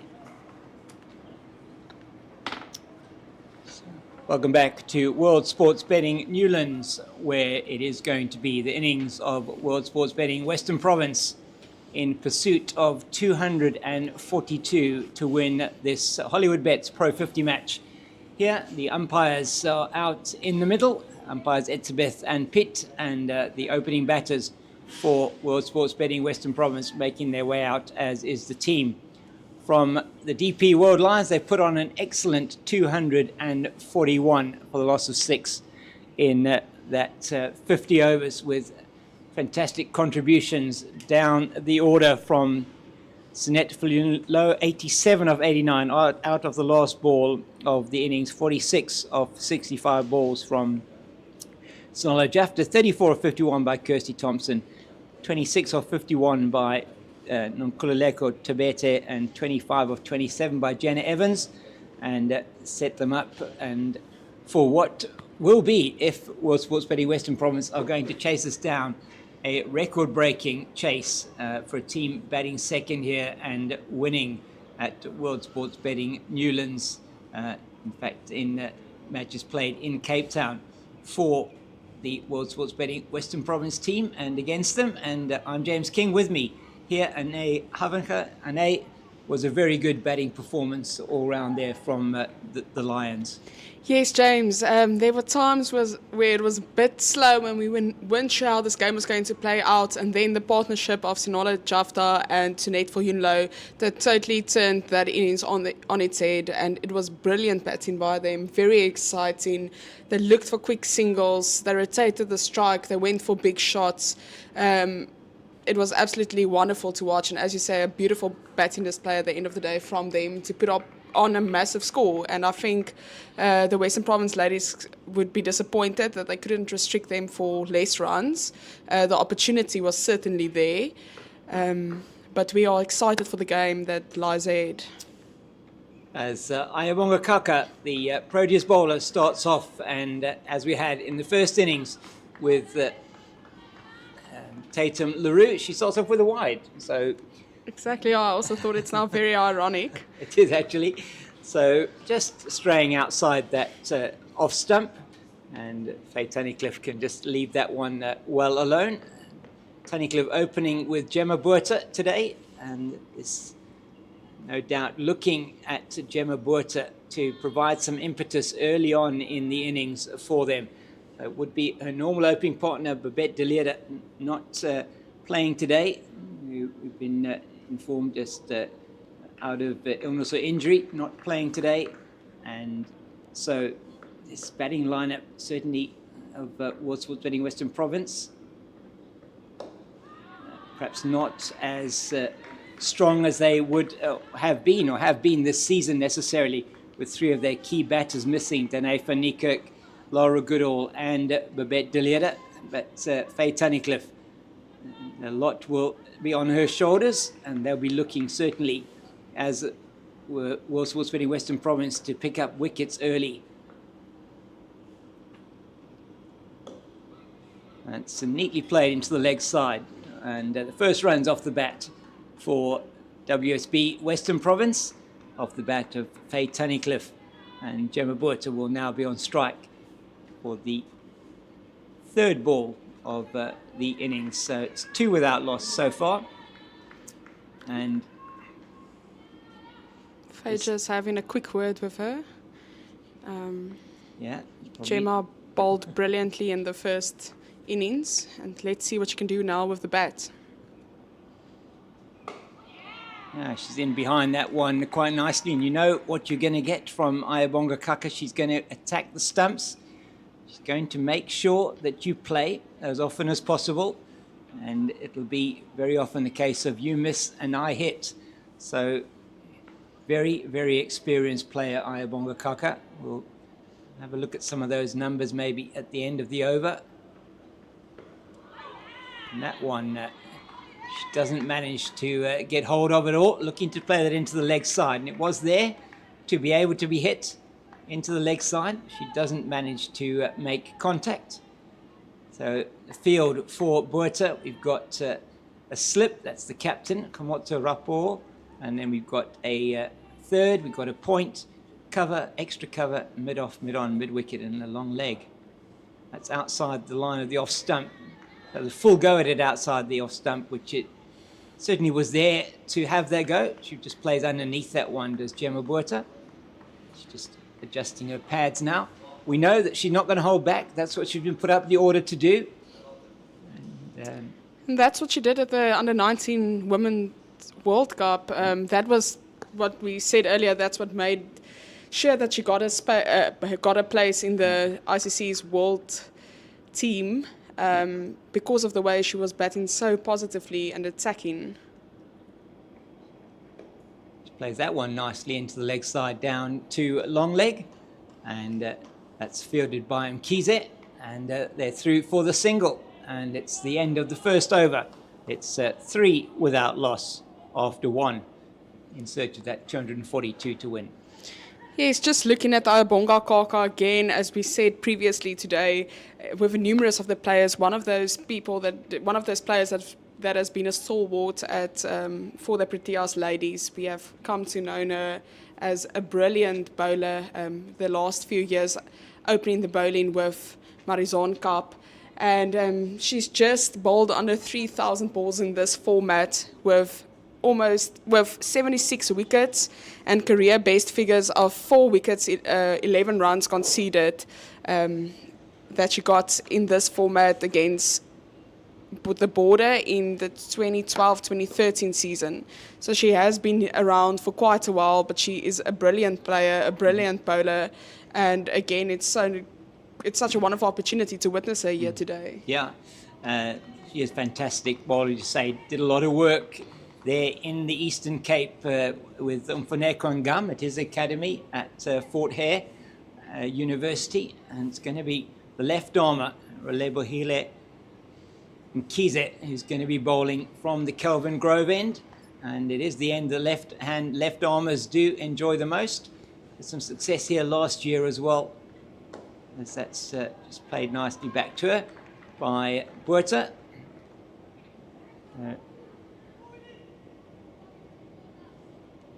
Just making sure that got that right, as just the numbers we have in front of us on the scorecard or the team sheet aren't quite correct. So that's nicely played by Botha, but she's not going to take the single to the misfield in the covers by the captain. So slightly different field here for the left armour than we had for Ayabonga Kaka. She's got a gully, or short third almost. I think that's Karabo Meso. Go through the field at the end of this, after this delivery. Oh, that's huge from Gemma Botha. Was in the slot, and that one's just bounced short of the boundary at long on, and that's gone for 4. So it was in the slot, and she took the invitation, and that's what we know Gemma Botha can do. Look at that shot. Beautiful. It's a brilliant 4. I think she would be a bit disappointed that it didn't go for 6. It didn't clear the ropes, but it was very close. And that's exactly what she was sent in to do today. Yeah, let's see what... she plays that delicately, but it's straight to Meso at that short third position, and there's no run. So very good. We now have got the replays, and we didn't have those earlier, just thanks to our production team for resolving some of those issues, and scorecard up to date as well. So hope that it's you're going to enjoy this broadcast with us. It's delicately played a game, but straight to Meso. She's trying to exploit the gap that exists. If you get it past the player short there is a third in position though, so it would just be the single. There's a third, there's that gully, there's a point, there's a cover, extra cover, mid-off, mid-on, mid-wicket, and a long leg. So 6-3 offside leg side field. That's played straight back past the bowler, and Gemma Botha goes for the run. Faye Tunnicliffe would have been out had that been a direct hit, and didn't respond quite as quickly to to Gemma Buerta's call as perhaps she would have liked, but they get through for the single. It could have been calamitous had that ball been a direct hit at the striker's end. Just look at this again, and she goes back, plays it in the air, but it's not a catch. It's wide of the bowler, and then Faye Tunnicliffe just caught their ball watching a bit, and she's very late to take off. Kirsty Thompson it is, that then sees that she should be throwing to the keeper's end, and Faye Tunnicliffe feel that would have been very close Very had close, that hit the definitely. stumps. So Buerta now is going to be facing Kaka was so 8 without loss after 2 overs, and Kizet conceding the 1 boundary in that over, and then just a single off the last ball. It's Kaka again. Oh, that's going to be out, I think, and Gemma Buerta will perish. She lives by the sword and dies by the sword, and that is unfortunate for World Sports Betting Western Province. She just gets the top edge trying to play across the line. It was slightly short of a length, and Gemma Buerta's short innings comes to an end. 6 of 8 deliveries with 1-4. She's bowled and caught by Ayabonga Kaka. She had the 1-4 that was almost a 6, but unfortunately she just got 6 runs to her name before she went out. And we watched the replay. Yeah, it was perhaps not quite short enough to be able to play the shot. She's playing across the line, gets the top edge, and it goes into the safe hands of the bowler. And she was sent in to try and accelerate the scoring rate and do that early on. She did try to do that, but unfortunately she has come a cropper there to Ayabonga Kaka, the experience of Ayabonga Kaka, and perhaps the shot that she was trying to play perhaps wasn't quite on as Sarah Smith comes to the crease at number 3. So it's 8 for 1 and an early wicket for the DP World Lions women, very similar to what happened in that first innings with Tasman Brits, as it's 2.1 overs gone. It's 8 for the loss of 1. Yes, Sarah Smith coming in. She made her debut in the 2015-2016 season. This is her 63rd match, and she has a highest score of 102 that she achieved against Border in East London in the 2017-2018 season. She has an average of just below 30, but again, one of those players that's been around for the Western Province ladies, and yeah, she will definitely have to show today that she can step up. Yeah, she certainly will, and it's not going to be easy against Ayabonga Kaka, the experienced Proteas bowler who just lets that one slip down the leg side. Gemma Buerta will be thinking, why didn't she bowl that one to me? But unfortunately, for World Sports Betting Western Province, their talismanic young opener is out already. That's neatly played into the leg side by Sarah Smith. And yeah, big opportunity for Sarah Smith today to step up. And as so often this season becoming in down the order, the opportunity today to come in and build an innings in what is going to be a really good chase if they are able to get there. Certainly advantage to the DP World Lions women at the moment. Tunnicliffe on strike now. It's down the leg side, and just the keeper going up there with a very loud shot from Viljoen-Jafta. The bowler even didn't look that interested, but I think if you have your tail up at the moment, that's exactly what you want to do, keep the positive energy. Yeah, this one certainly slipping down the leg side. Did hit Faye Tunnicliffe in line with the leg stump. Just a bit of swing on that on-off for Ayabonga Kaka, which we can sort of expect from a movement into the right-hander. Just the way she bowls just always presents that seam beautifully. Just a very straight seam. Gives her the opportunity to get the ball to move. It does there again. You can see beautiful swing into the right-hander. Just played defensively. A lot of chatter out there from the DP World Lions women, as you would expect, after getting that wicket early on. In fact, off the first ball of this, just the 3rd over of the innings. That's beautifully played by Tunnicliffe, just for the single down to fielder at third. And that is Nonkululeko Tabete. I think it is down there. Oh, if I got that wrong. It's Tabete in the covers. Just trying to see the fielders down there. Could be Raisibe and Tazake. In fact, I think it is Tazake down on the boundary there. Tabete in the covers. It's nicely played by Sora Smith, just riding the bounce into the covers. It's the end of the over. Successful one for the DP World Lions women. Ayabonga Kaka taking her first wicket, and it's 11 for 1 after 3. And we know, James, that Ayabonga Kaka loves bowling at Newlands. I'll never forget the historic semi-final against England in the World Cup, the T20 World Cup, where Ayabonga Kaka stepped up and the teammate Tasman Brits taking 3-4 catches in that innings to make sure that we actually pull through to go through to the final.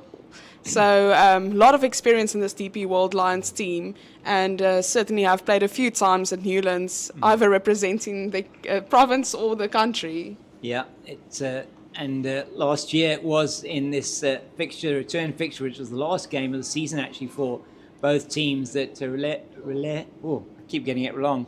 It's Relebohile Mkize took 3 wickets in that innings, so it's in again to Faye Tunnicliffe, and that's off the edge, in fact, wide of Gully, which is Karabo Meso, down to third for a single. She really wanted to cut that through the offside, felt that the width was there, so Sora Smith now takes God for the first time to Mkize. Yes, James, as you said, Mkize got career best figures of 3 for 32 that she achieved last year against the Western Province ladies. So just a young lady into her work now. That's, was certainly wide enough for the shot, but perhaps a little bit too full for Sora Smith to be trying to play that one with the cross bat. So it's World Sports Betting Western Province. They're just going to need to just keep things ticking along, need to preserve their wickets, but they need to get runs. And they follow the... Another swing and a miss. Follow the formula that was followed by so successfully by the DP World Lions women in their innings. Really the important thing now, build a partnership. Get in, build a partnership. It is a good wicket for batting on. We've seen that already today. No real demons in the pitch. Ball is coming on quite well onto the bat.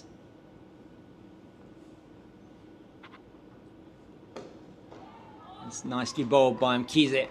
She's on the money here to Smith early on. She's had a couple of plays and misses outside the off stump. That one a lot straighter. It's forcing her to play. It's 12 for 1 in the 4th over.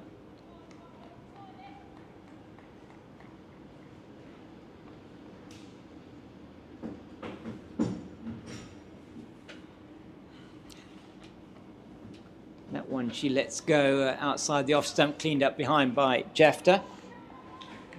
And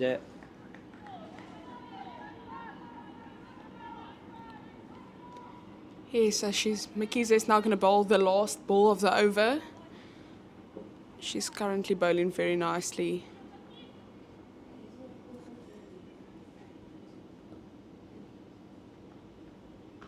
And that is edged past the fielder at sort of third slip.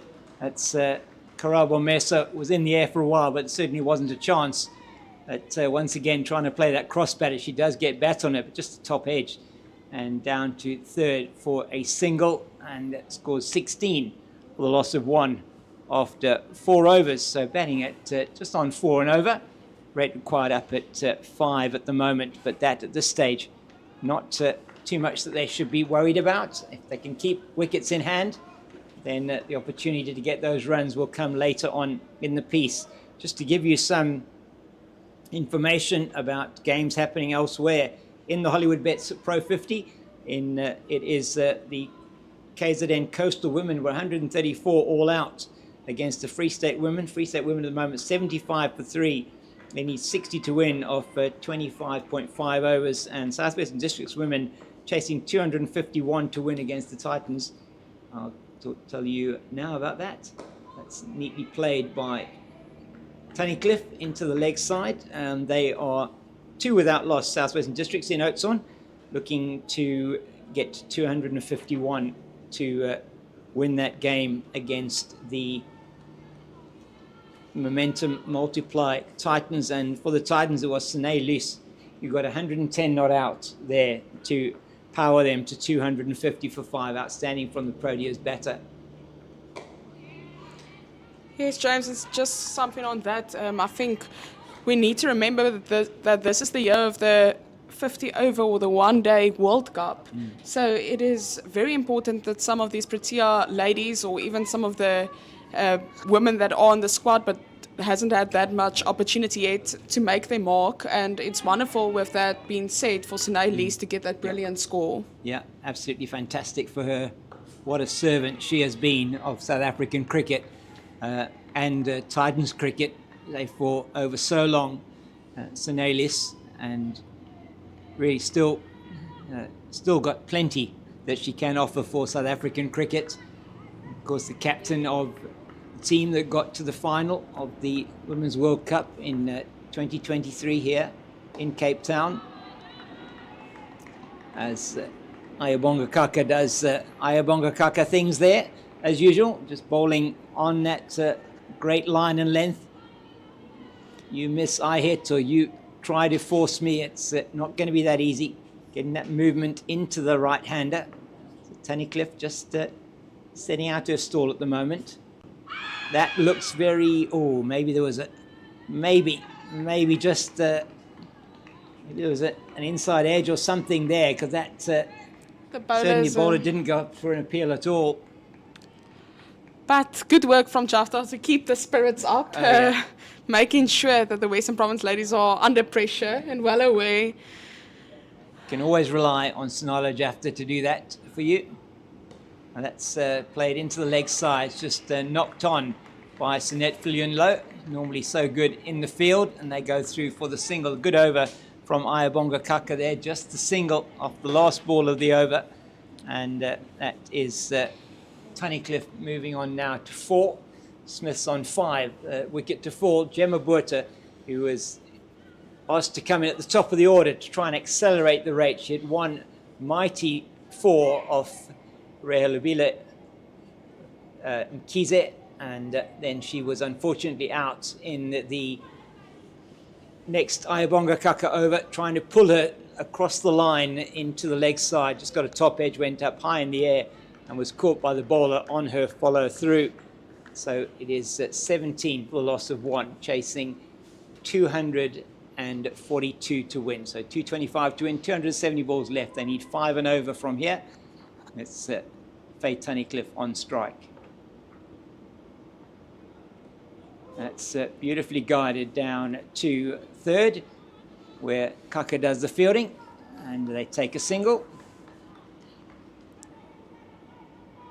Yes, as we saw in the first innings with DP World Lions, it's so important to build partnerships.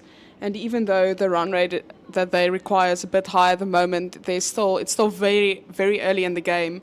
And if they can just get a good partnership with Smith and Tunnicliffe, it would really be very, very beneficial. And that was a little bit short from Mkhize, and I think they're going to take 2 here. Smith comes back for the second as Rapport does the fielding here from fine leg.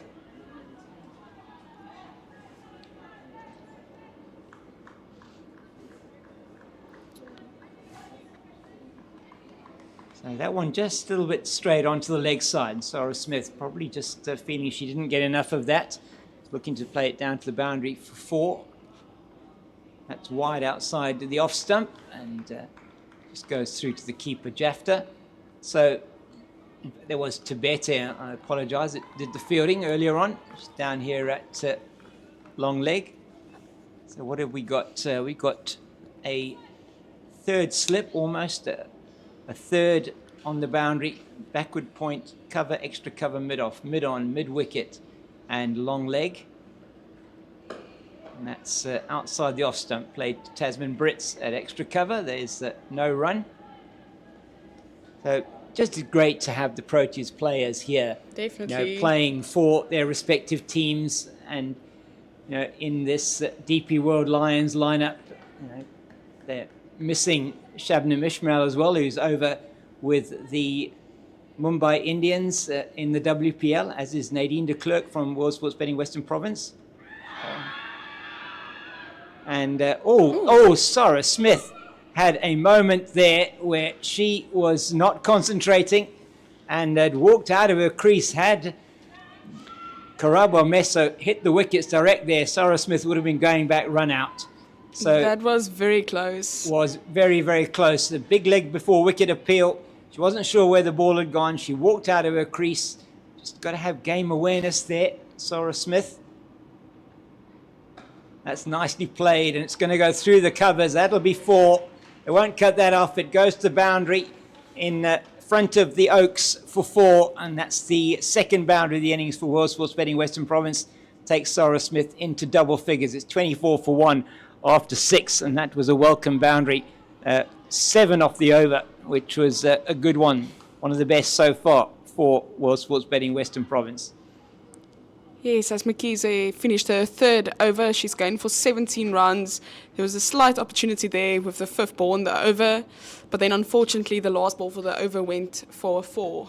And James, as we just talked, it's lovely to have the Proteas back.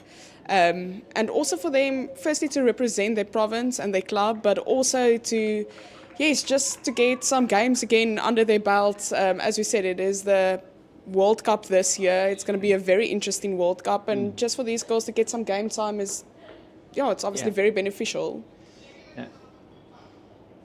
You say very important, and Faye Tunnicliffe at bat at the moment, as just by sheer weight of runs and her performances that she's had for World Sports Betting Western Province over the last season or two, as state to claim to be back part of that protest setup. Really good for her. And plays that one again, guides it down to third very nicely for the single. And that's Rasibe Ntozaki down there at on the boundary. So, as I say, Faye Tunnicliffe now getting back to be part of that national setup. Did play in 2 of those matches against England in the summer. Oh, that's another good delivery from Ayabonga Kaka. Just squares up Sarah Smith there. Excellent stuff from the Proteas pacer.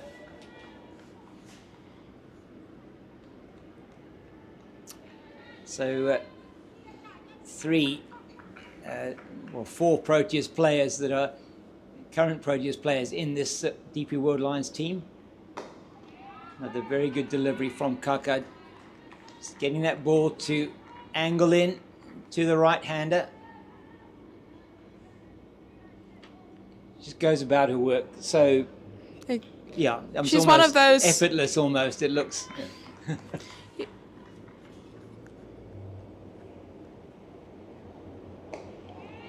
Yes, James, and I also think Bonga Kaka is one of those bowlers that's really underappreciated. I think a lot of people know the Marizon Cups or the Ishmaels, and definitely for all the right reasons. But Ayabonga Kaka, and as I said, especially in the 2023 World Cup on South African soil, it was just an amazing World Cup that she had. And to me, there she cemented herself as really one of the best bowlers of South Africa that we've ever seen at the women's side. So it's lovely to have her here, as we saw that she now finished her 4th over. Very economical. 4 overs, 1 wicket, and just 8 runs conceded. So brilliant bowling from her to make sure that the rate that they're currently going at the Western Province women is 3.6. The rate required is 5. And it's definitely the work of Ayabonga Kaka for keeping it economical for our own team, which makes it very difficult for the Western Province ladies to score some runs. Yeah, especially with, at the moment, still a little bit of swing on offer for her, and she just gets that movement into the right-hander, which makes it that much more difficult to score off. And it's Tunnicliffe now Mkhize is going to be coming in towards her now. Oh, and that is certainly, I would have thought, Tunnicliffe thought it was there to hit just outside the off stump. Doesn't manage to make contact. Just having a bit of a go and bit of gardening on the pitch there. So, same stage after 7 overs. It was 31 for 1. Was the DP World Lions women. Lets that one go, and that's knocked on by Viljoen-Jafta, and that'll be a bye. So it just bounced in front of her and went off to the leg side. And it's the first bye of the innings to go with 2 wides. So Smith now on strike to Mkhize. Try and get her Christian name right if I can, Relebachile. It's beautifully played, but it's equally Great well fielding fielded by Sunette Viljoen-Jafta. Doesn't let that one get past her. Was hit straight to her. Was hit very well. And now is helmet coming out for Viljoen-Jafta. I think she's going to go and stand up at the stumps so that just keeping Sarah Smith honest there, that she can't bat out of her crease.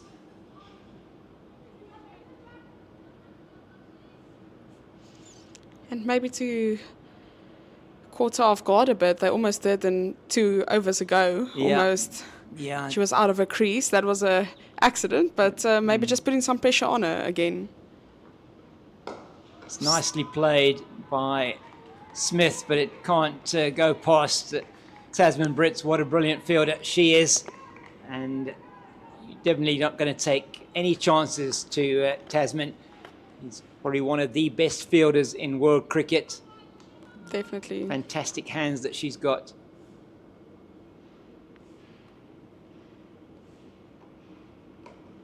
And that one just, again, trying to play it through the offside and just can't get hold of it at all. So, testing times here for World Sports Betting Western Province. Just trying to get themselves off to a good start. And 8 for 1 it was. Now 26 for 1. Just starting to build a partnership.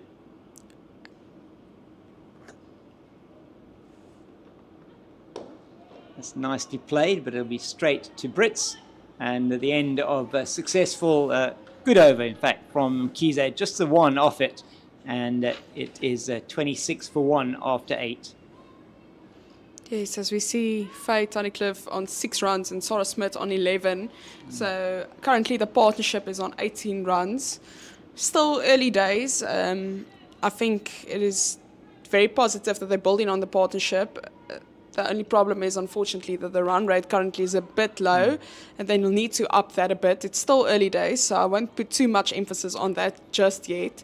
But obviously, in a game like this, you don't want to put other players under pressure later on. Yeah. So I think there's a fine balance between the two of building the partnership, but rotating strike, etc. And hopefully, they can find the balance in doing that.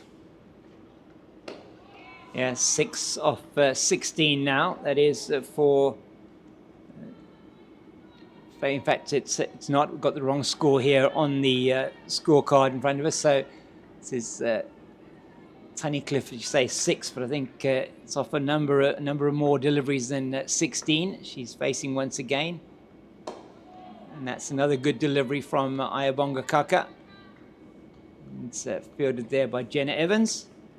Evans with a very good 25 of 27 deliveries in an excellent partnership of 67 with Sunette Viljoen-Jafta, just to take the score to a very, very, I think, difficult to chase 242. It will be a record chase by any team here at World Sports Betting Newlands in the 50-over women's competition. And with bowling like we're seeing at the moment from Ayabonga Kaka, the accuracy that she's showing, it's going to be very difficult to get those runs, you feel? Yes, definitely. She hasn't picked up another wicket yet, but the economy she's bowling at is just brilliant. Oh, that's a really good-looking shot from Tunnicliffe. goes through the hands of the fielder at backward point. Karabo Meso doesn't have the gloves on today. And that is her senior Proteas partner, Viljoen-Jafta, with the gloves on behind the stumps. It just went through her hands there, but good work behind her by the captain. It's nicely played again by Tunnicliffe, straight to the captain this time. Khomotso Rapport, and another good delivery from Ayabonga Kaka. So maiden over so far in this over is 26 for 1. And that is right now 8.5 overs. Tunnicliffe 6 of 22. So a slow start for her. So it's played straight down to Thompson at mid-off. And the end of a maiden over from Ayabonga Kaka is 26 for 1 after 9. The DP World Lions actually have a good problem on their hands with having two great wicket keepers in their own team, and definitely it helps if one is injured or playing overseas. But as you said today, Viljoen-Jafta, the senior, is doing duty behind the wickets, but Karabo Meso, just such a wonderful wicket keeper herself, making the ICC World Team of the tournament of the Under-19 World Cup. So yeah, it's a lovely problem to have two wicket keepers in your team, and anyone can do duty on the day.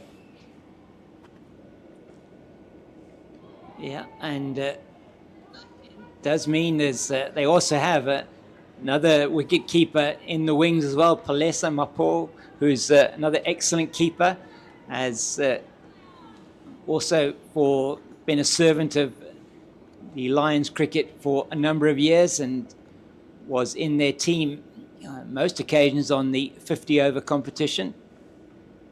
That's nicely played by Smith into the leg side. They'll turn for 2 as it's a bit of footwork done there by Ayabonga Kaka. Is it Kaka? Is that? No, sorry, it's Rasibe and Tozaki. Apologies. And Tozaki getting to that one. 29 on her back. We expect to see her bowling a little bit later, the off-break bowler. So 2 more for Smith. She moves on to 13 of 22 deliveries.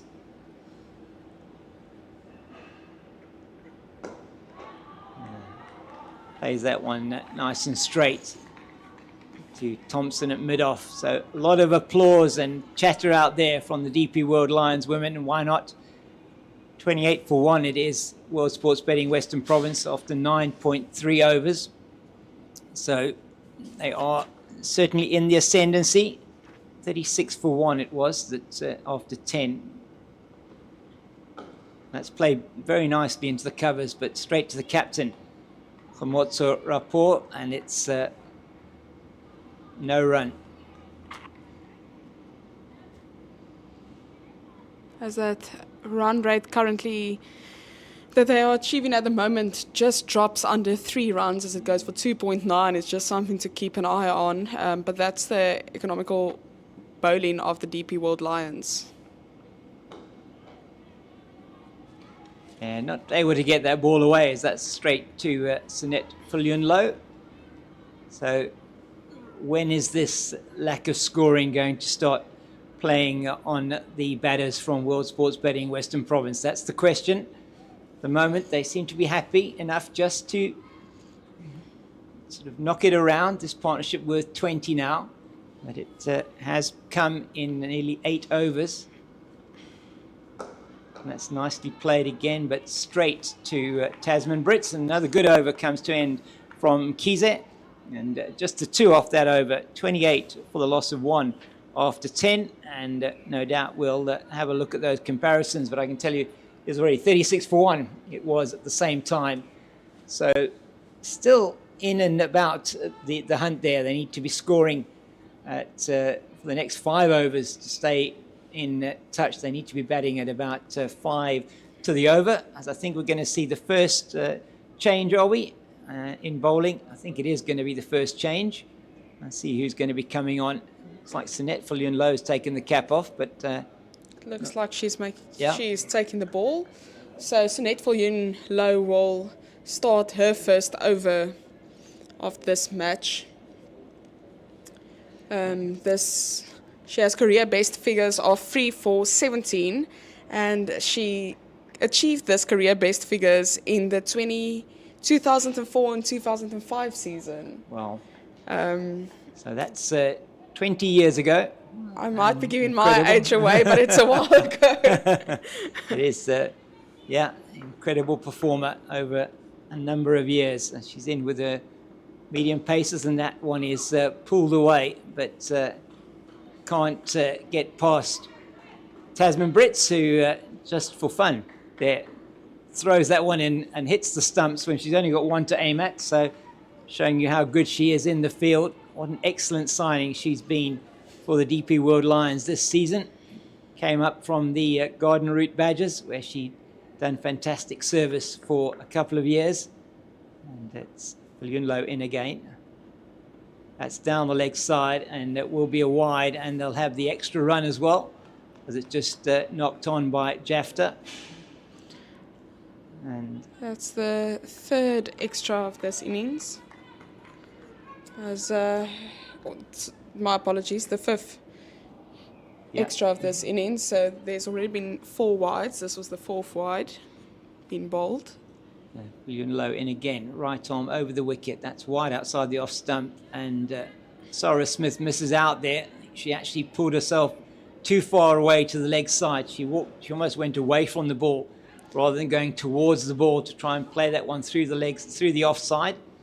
Sarah Smith also represented South Africa, and a number of seasons ago now, but a very accomplished batter, and somebody that on her day, certainly for World Sports Betting Western Province, she is an important cog in this WSB Western Province wheel. It's nicely played into the leg side. She should get through for 2. No, maybe not. No, well picked up by Mkhize, quickly to the ball, and they only go through for the single.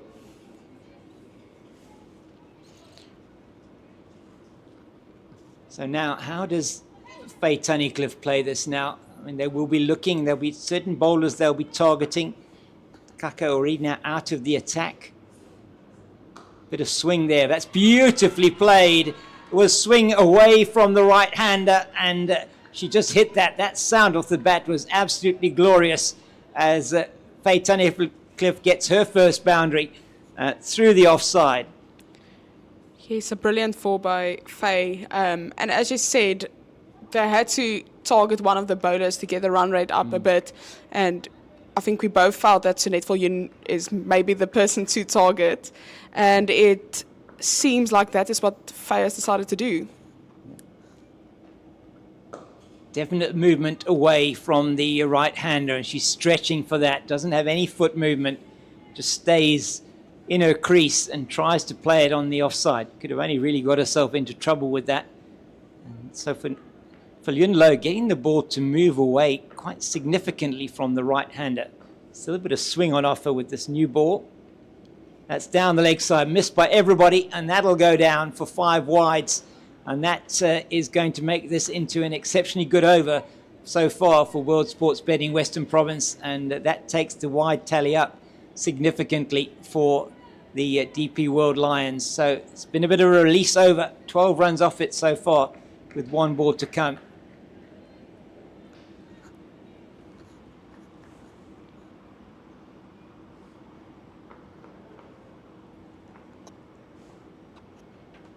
It's another one that's down the leg side, just worked around to find leg where Mkhize does the fielding, and they're through for the single. So 13 off the over. It's 41 for 1 after 11, and that's very much in line with where the DP World Lions were at the same time, 42 for 1 for them off 11. So just that over, an expensive one for the DP World Lions, and just a little bit of a release over, but here's the captain now, Khamotso Rapport, who's going to be coming into the attack from the Kelvin Grove end, bowling her leg breaks. And it's going to be an interesting battle, this, between her and Faye Tunnicliffe. Tunnicliffe, who's moved on to 11 now with that boundary in the previous over.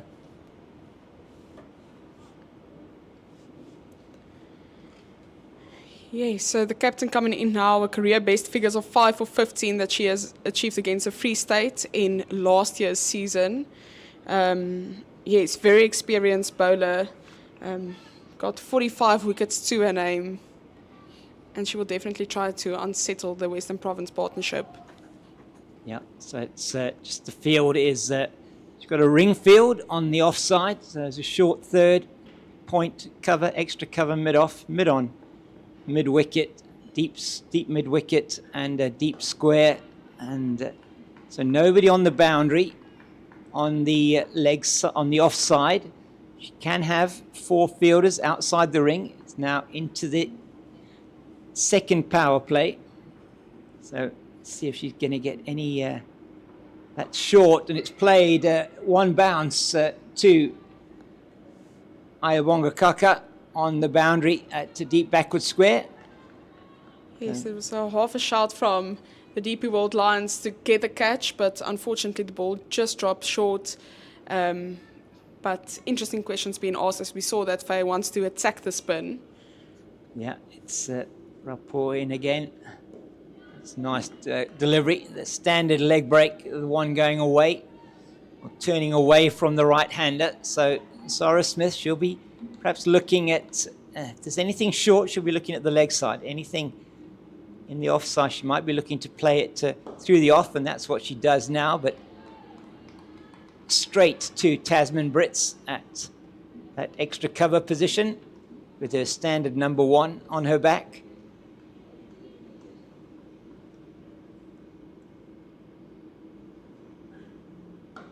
That's cut away, but with no power at all. And Tabeta does the fielding. So the thing with a leg break bowler is you do have the potential. I mean, you can get wickets, often as a wicket-taking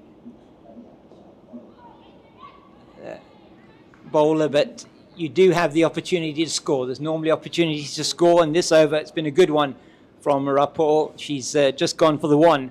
It's 42 for 1 after 12. Yes, it will be interesting to see now if they bring Sunette Viljoen-Jafta back into the attack. She went previous over was quite expensive, but it looks like they're going to change it up again and not bring her back into the attack. I think they've decided to go with spin at both ends. Looks to me like this might be Rasiba Ntozake that's coming in, the off-break bowler, and is indeed going to be Ntozake. She's slight of stature, but big in heart is Rasiba Ntozake. So somebody that did have the opportunity to play for the Proteas previously. Just a couple of games as far as I'm aware. So she's into the attack now. And this will present another challenge, a new challenge. They've got 3 fielders out on the leg side.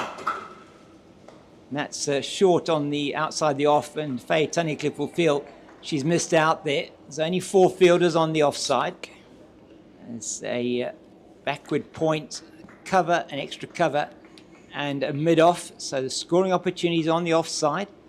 But there is a risk associated with that, with the off-break bowler. That's played over the fielder at that shortish mid-off, mid-on position, down to long-on for a single. So no real risk in that shot over the fielder at a sort of shortish or sort of weird, sort of wide-ish mid-on position, but a very short mid-on, in between mid-on and mid-wicket.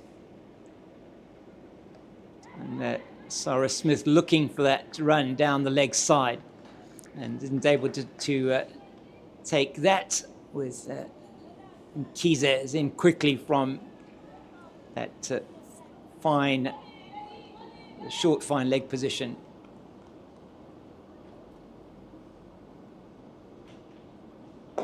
This comes down the wicket nicely to Sarah Smith. To Jenna Evans down at long on, just through for the single. So how they play the spin here, I know, is going to be very important. Going to see a lot of spin. Going to see at least 20 overs of spin from Rapport and Ntozake.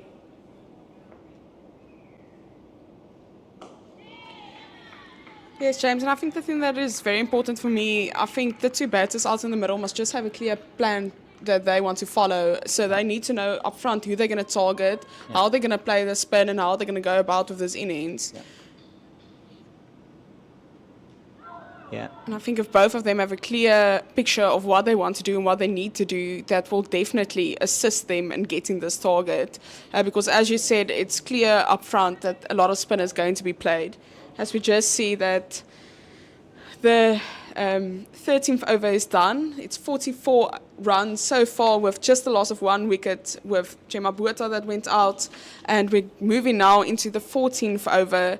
And it's again, it looks like the captain will come back for her second over. She only had 1 over so far and she just went for the 1 run. So very economical. As you said, 2 overs of spin and collectively they went for 3 runs. Yeah. I think they're just having a look at the moment to see if there is anything that's there to hit. I would expect they are going to do that. That's short down the leg side, and she'll feel she missed out there probably as it's played straight to Ayabonga Kaka on the boundary. And anything backward of square on the leg side is, say backward of square, is anywhere in the fine leg region. It's going to bring you runs, but she's not going to stray that much in that area, and that is well, I think there was potentially a run there, but as I say, don't run off a missed field. She really hurt her, I think, that one as it came through. She fielded it with her left hand and just sort of knocked it on, but they didn't go through for the run, probably wisely so. Such a good arm that Tasman Brits has. She was onto that quite quickly. That's played it firmly, but straight to Jenna Evans, that mid-on. As it's another dot ball. Spin building some pressure at the moment. Yeah, they are definitely building a little bit of pressure, and that pressure not being able to be released as Tibete fields in the covers. The fielding so far of the DP World Lions has also been quite solid, and I think that won't help the Western Province ladies at all. You need 1 or 2 misfields just to get some confidence, but at the moment the fielding's been very tight. That's nicely played, but once again straight into the covers, no force or no power behind that from Faye Tunnicliffe. She's on 13 of 37 deliveries, 16 of 35 for Smith, so a bit slower than what we perhaps would be used to from Tunnicliffe, but she's just probably biding her time. Hasn't been anything necessarily to hit as Tibete goes out now to the deep cover boundary just to defend the over. It's a good work, good move from Tibete, and that, I mean from Rapport, and that's well bowled again from her. Good over, just a single off it, and it's 45 for 1 after 14, and just 2 runs off her first 2 overs for Rapport. That's very good bowling, and at the same stage, not much in it. 48 for 1 after 14 it was, the DP World Lions, but they had a very good 15th over. So let's see, they're a little bit behind the 8 ball at the moment, are the team from World Sports Betting Western Province, but still just the 1 wicket down, which is important for them. This partnership, 37 between these two. It's come in about 12 overs, so just at about 3 and over. They're going to want to increase that rate at some stage, and just feel maybe who are they going to be targeting? Maybe Raisibe and Tazake. Just depends how they feel they can approach this.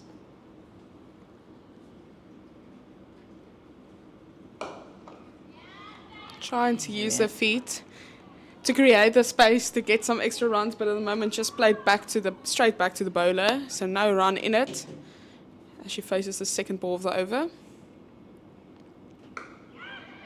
And that just bouncing short of Jenna Evans, and she takes that one on the wrist, I think, as well, maybe.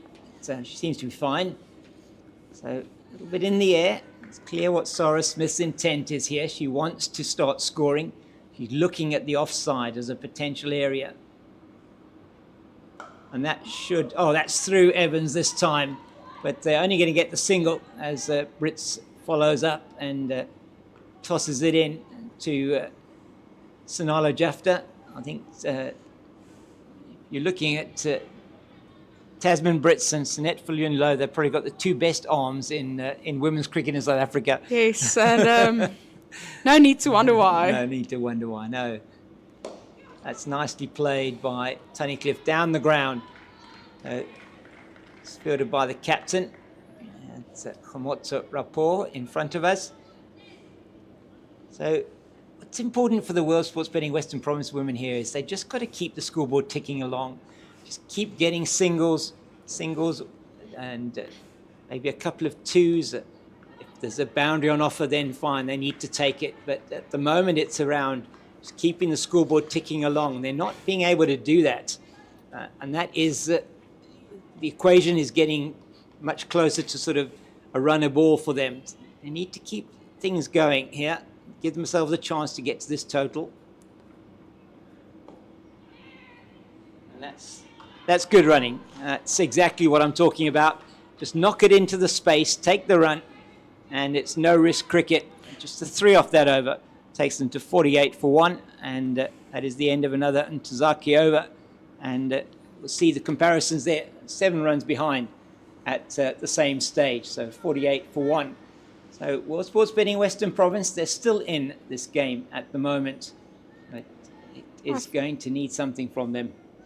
Yes, I think, James, as we know, the DP World Lions also started off a bit slow. It was only later on that they built 2 big partnerships, more to the middle and the end of the innings. But we also have said that the DP World Lions have had a bit of a deeper batting lineup. So in this instance, for the Western Province ladies, it's very important to get that start from the get-go. Oh, she tosses that one up and invites the drive from Sarah Smith, and she doesn't really manage to get anything on that at all.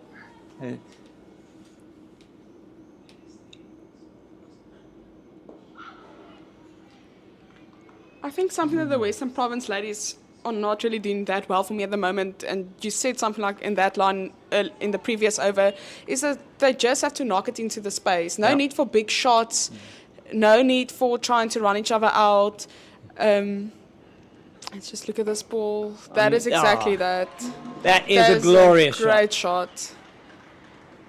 It's a lovely boundary. I think they're very fortunate there with the boundary, but just reiterating my point, it's obviously a big field with a lot of space. Okay, so we just look again at that brilliant four that she hit. Yeah, gave herself the space outside the off stump, and really a good shot from Sarah Smith takes the World Sports Betting Western Province up to 52 now for the loss of 1 after 15.3 overs. So it's slightly slower than DP World Lions, but a good shot there from Sarah Smith. And she does it again, and that's through again, and it's another boundary down to the Oaks. That's an excellent shot from Smith. That time a little bit shorter from Rapport, and she plays it down to the boundary. So successive boundaries, and this is exactly what they will be looking for. Smith moves into the 20s with those 2 shots, and diving attempt there by Tasman Brits. And if Tasman Brits can't get there, then nobody's going to be able to get there. And now they immediately put a fielder out on the cover boundary. So the aggression from Smith has paid dividends, and she plays that one into the gap, and once again Brits lets it go through this time to the fielder on the boundary, and they go through for a single. So it's been an excellent over so far for World Sports Betting Western Province, 9 off it. And you were talking about rotating the strike and taking the opportunities, and that's exactly what Smith's done in this over. Yes, it's brilliant, James. What they've been doing, just putting back the pressure on the bowler. So just 1 run away from the 50 partnership now for Smith and Tunnicliffe. And played straight there to Ntozaki. No, it's Tabete, and they don't go through for a run, but it's 9 off the over. I think that's the best over so far for World Sports Betting Western Province women, and it's 57 for the one after 16 overs. So very much keeping up with where DP World Lions women were. But as you said, and acceleration came later in the innings, and that's what happens when you do keep wickets in hand. And that's what they'll be looking to do here as well, World Sports Betting Western Province. You say perhaps not as strong a batting lineup as they would normally have. Got Delmi Tucker, and Kayla Reinecker, Luke Lesio still to come in, and Yandisa Mangala also from a batting point of view. But you just feel a lot rests on these two batters at the crease at the moment.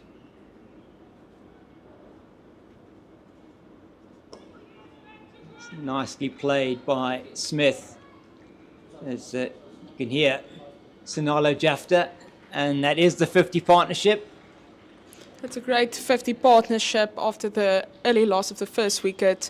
It's 50 runs from 88 balls and 5 fours.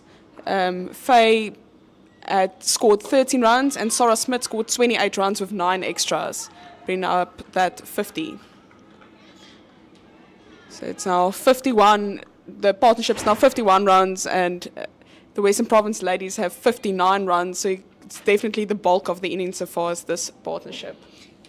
Yeah, it's Ntozaki to continue, and they've got already 2 off the over.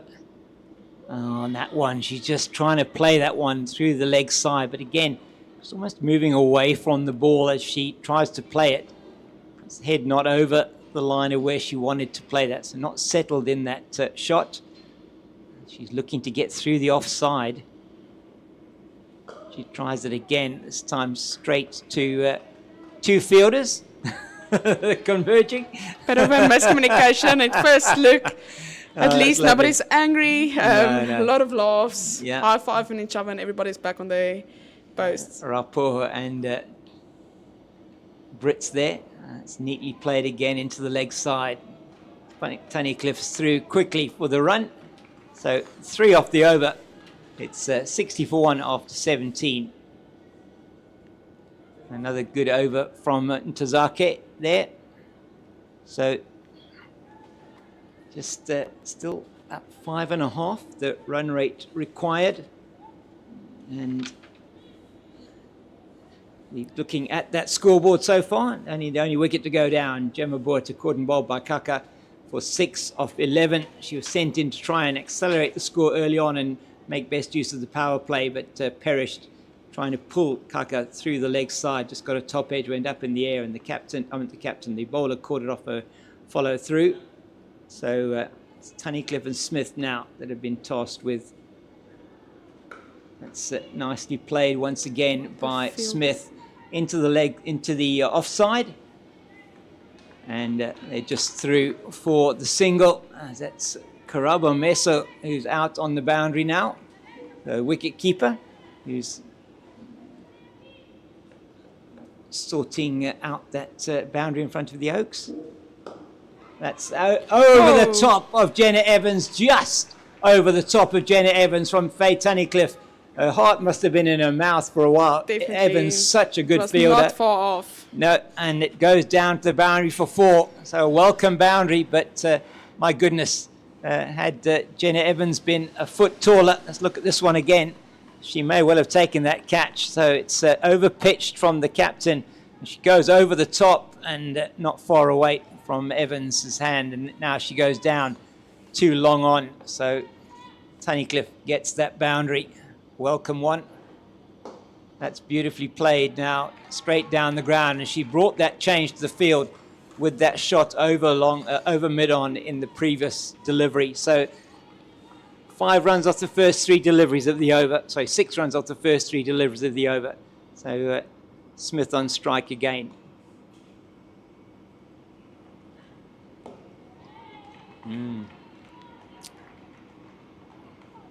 Just a dot ball. So who's going to finish the over better here? See. Yeah, it's Komotso Rapport, who's done really well here to bring this back. 6 off the first 3 balls. Just got the different batter on strike and immediately 2 dot balls that followed. That's short and it's cut, but it's cut straight to the fielder at backward point. And that is Nonkululeko Tabete. And there is no run, so she finished the over well, did Rapport. Just the 6 off that over then, off the first 3 deliveries. And it's 66 for 1 after 18. And I'm sure we'll probably be, they've really gone through their overs very, very quickly. Have the ladies from DP World Lions, and Asibe Ntozaki is going to continue. Give you some scores from around the country as well after this over, or maybe during the drinks break. That's swept down the leg side, and it is good work done there by Mkize at short fine to prevent that going through for more than just a single. Great fielding.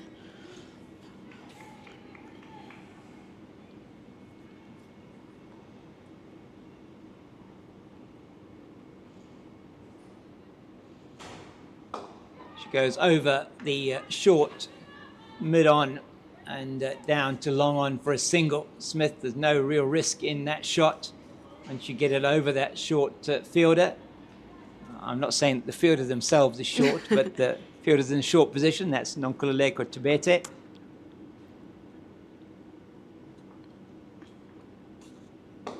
Oh, it's nicely played by Tunnicliffe. And they're doing exactly the right thing here, are the batters from World Sports Betting Western Province. They are just knocking the ball around, getting the singles. It's 3 already off the first 3 balls of the over from Ntozake. That's nicely played into the covers, but that's great fielding. Great fielding from Tasman Brits. Just intent on how she fields. Firstly, to get her body behind the ball, immediately looking to throw the ball, try to prevent the single. It's just great intent, and that's what makes her such a great fielder. Such an incredible athlete. This is now played to the left of Kirsty Thompson, but she's around quickly. And just a single, but still 4 off the over, and they will be happy that they're just being able to keep the rate going here. Probably looking at a drinks break pretty soon here. It's played down the ground again for a single, and so 5 off the over. And that has been just as easy as you like, as it goes to 71 for 1 after 19 overs. And it is going to be a drinks break that we're going to be having now. And it's very good over rates here as well from the DP World Lions women. Just to give you some of those scores from around the country. KwaZulu-Natal Coastal Women 134 all out. Free State Women at the moment are 126 for 4, needing 9 runs to win off 10 overs there. Southwestern Districts Women are 43 for 3, chasing 251 to win against the Northerns. Northerns women in, or the Titans women in Oudtshoorn. And then just in terms of the 2 one-day cup matches, men's one-day cup matches happening at the moment at St. George's Park. It is the Warriors 99 for 3 against Boland after 24 overs. And in Bloemfontein at the Mangong Oval, it is the Knights that are 111 for 4 after 25 overs against the World Sports Betting Western Province. We'll be back with you in about a minute or 2 to see how this chase has been resumed after the drinks break.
And the drinks break is done at the moment.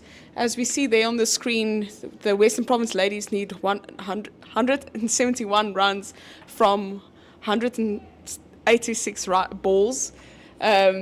Just getting all the hundreds and the ones and everything there ready, but you see it on your screen. At the moment, they're going for a rate at 3.7, but the required run rate is 5.5. They will definitely need to up their scoring a bit. I think the drinks break was welcomed. Both teams would have gotten some inspiration from their coaches and some wise words.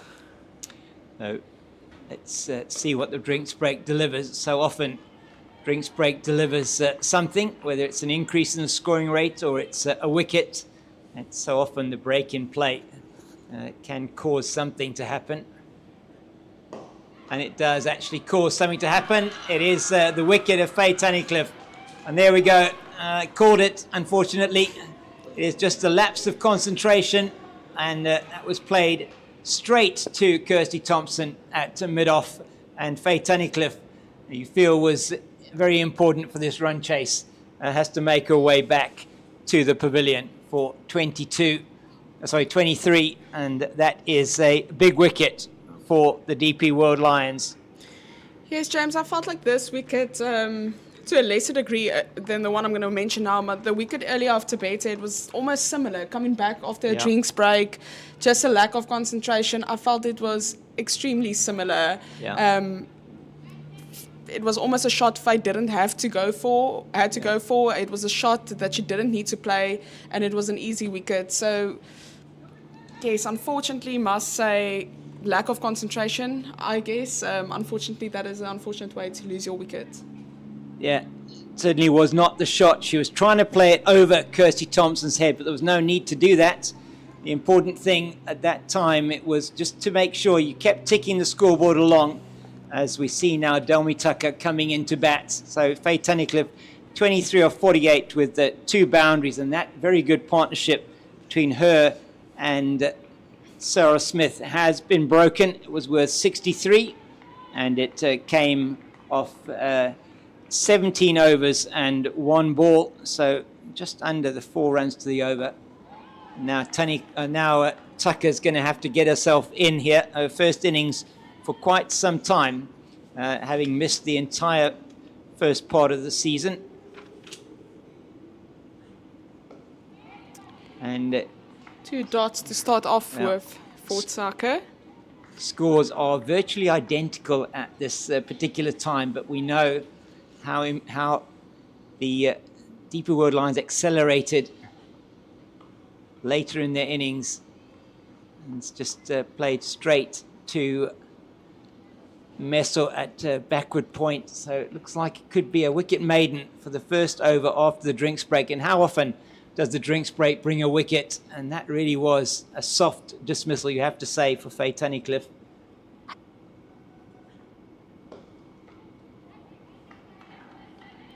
Tasman Brits back on the fielding. Even though there was no run, she makes sure the ball comes back with force to the next fielder. She already looks for the intention to get a run out. That's just the fielder that Tasman Brits is. And as we quickly look at the 20th over that just passed, currently the team's on 71 for 2. There was definitely a bigger intention in the last few overs to score, from 48 on the 15th over to 71 in the 20th over, but the big thing is obviously the wicket of Faye that fell. Yeah, so was a huge blow, you would feel, for World Sports Betting Western Province. We've witnessed the way that Faye Tunnicliffe can construct an innings, and that's what she was busy doing, just hold out to Kirsty Thompson. So it's going to be Rasiba and Tazaki to continue. 4 overs, 0 for 13 for her.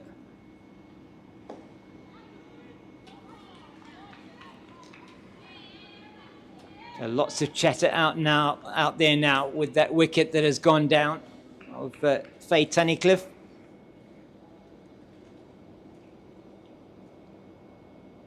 It's down the leg side and just tickled into the leg side. Tucker comes through for an easy single. So Smith moves on to 33, and Tucker yet to get off the mark. Just taking a middle stump guard there from umpire Etzebeth. Umpire Verlin Etzebeth at this end and umpire Brent Pitt at the other end.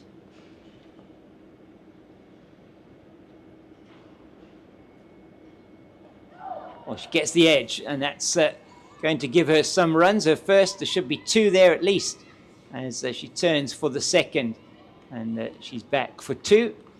She gets the edge there, nothing to worry about. There's no slip or anybody in place that could have caught that. But I think she will welcome the 2 runs just to get off the mark for the first time in a very long time. Yeah, we know that she has the ability to bat long, does Delmi Tucker. It's a good delivery. A little bit of turn as well from Ntozaki outside the off stump. Just left alone. So it's off spinner to off spinner here. It's a good contest.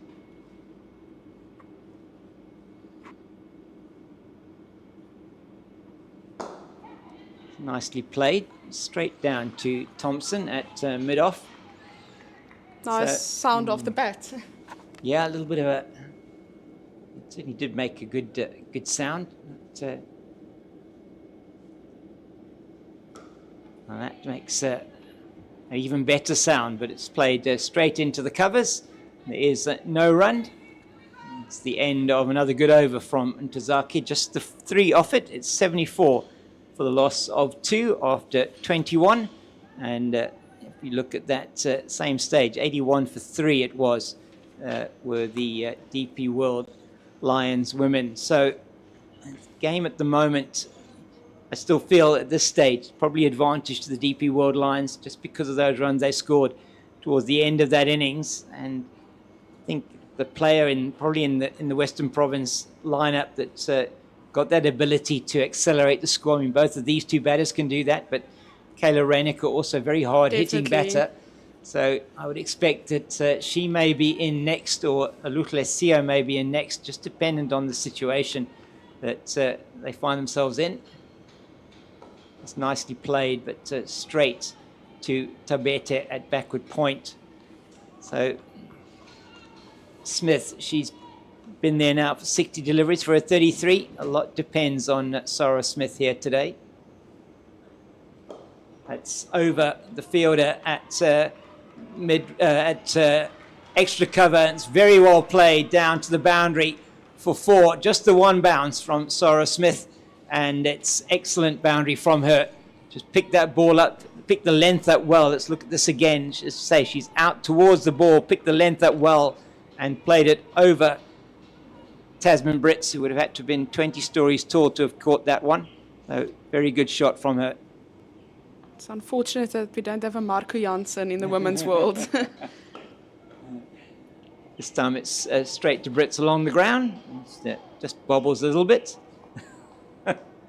And shakes her hand there on that one. Yeah.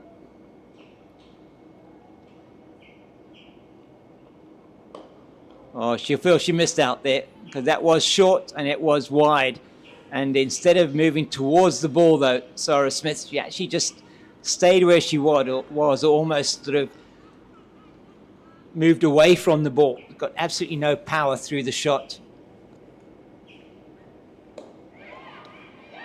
Oh, what a catch! What a catch from the captain, Komotso Rapo. That is a brilliant catch. That's a real specky from her. And Sarah Smith now has to go, and that is another huge blow for World Sports Betting Western Province. It's Sarah Smith caught and bowled by the captain, Rapo. Sarah Smith scoring 37 runs from 64 balls, yes, with 44 dots and 5 fours. Some brilliant innings by her, as she had a nice partnership with Faye, and you certainly felt that she could have built a nice partnership now with Dalmi as well.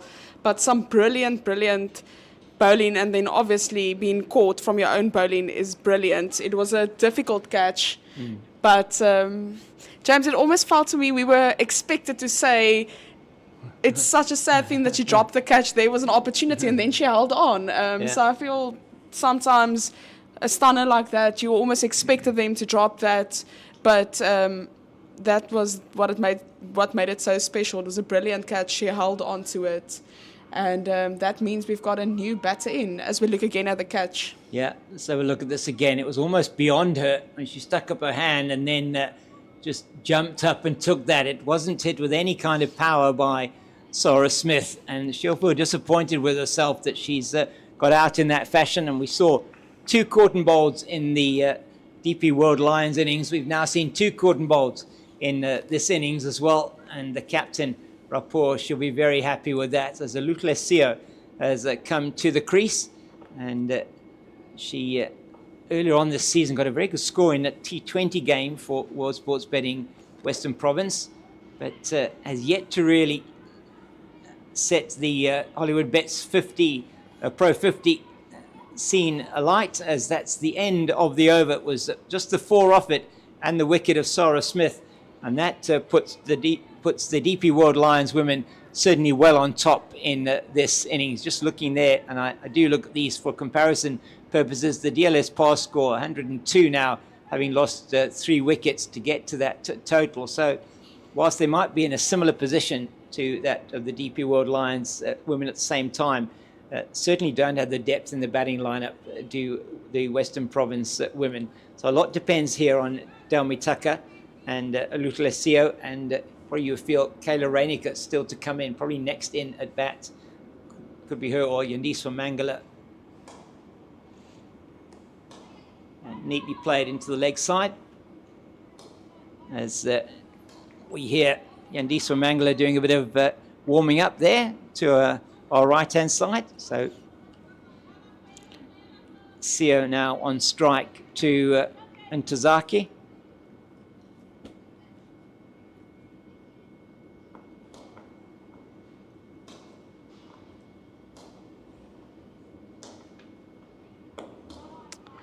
Just a dot ball from Sio as she is yet to come off the mark. If we just quickly look, she made a debut in the 2018-2019 season.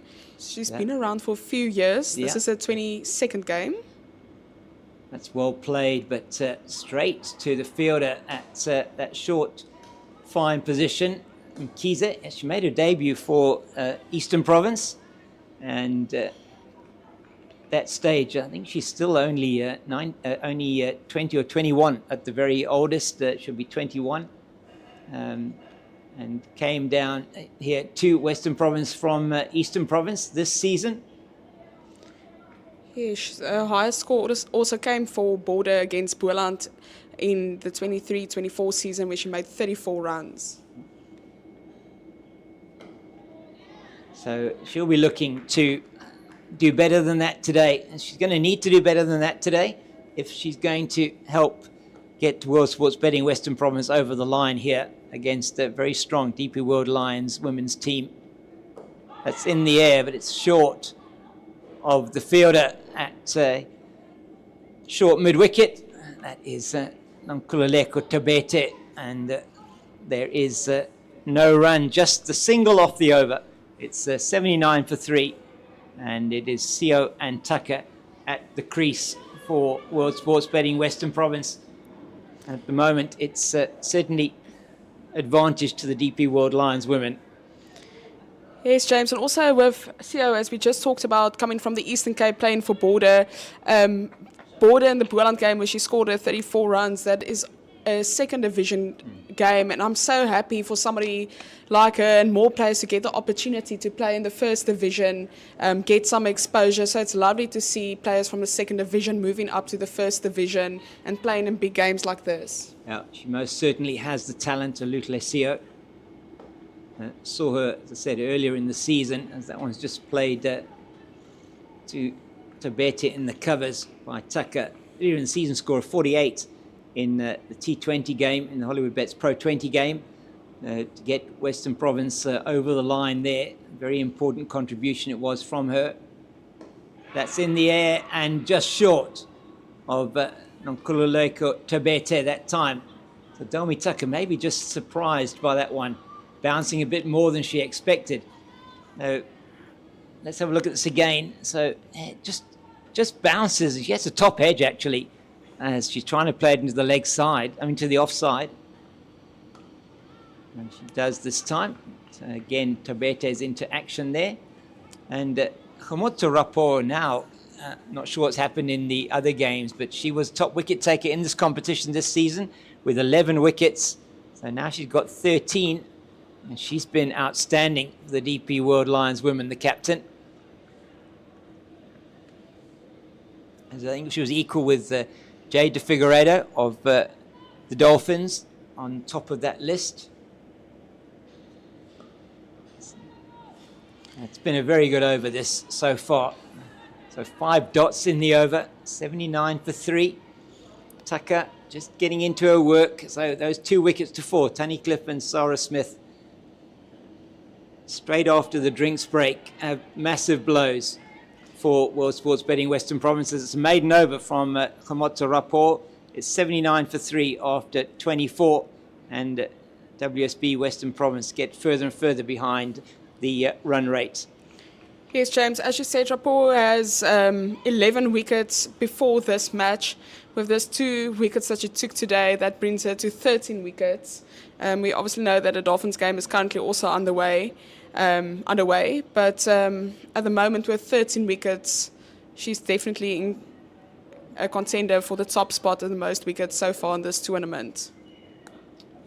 So that match in against the Free State women is now over. We'll talk a bit about that now as we look at the figures there. So no wickets there for Jade de Figueiredo in that game. So, and it was the Free State women who win that game, the Knights women.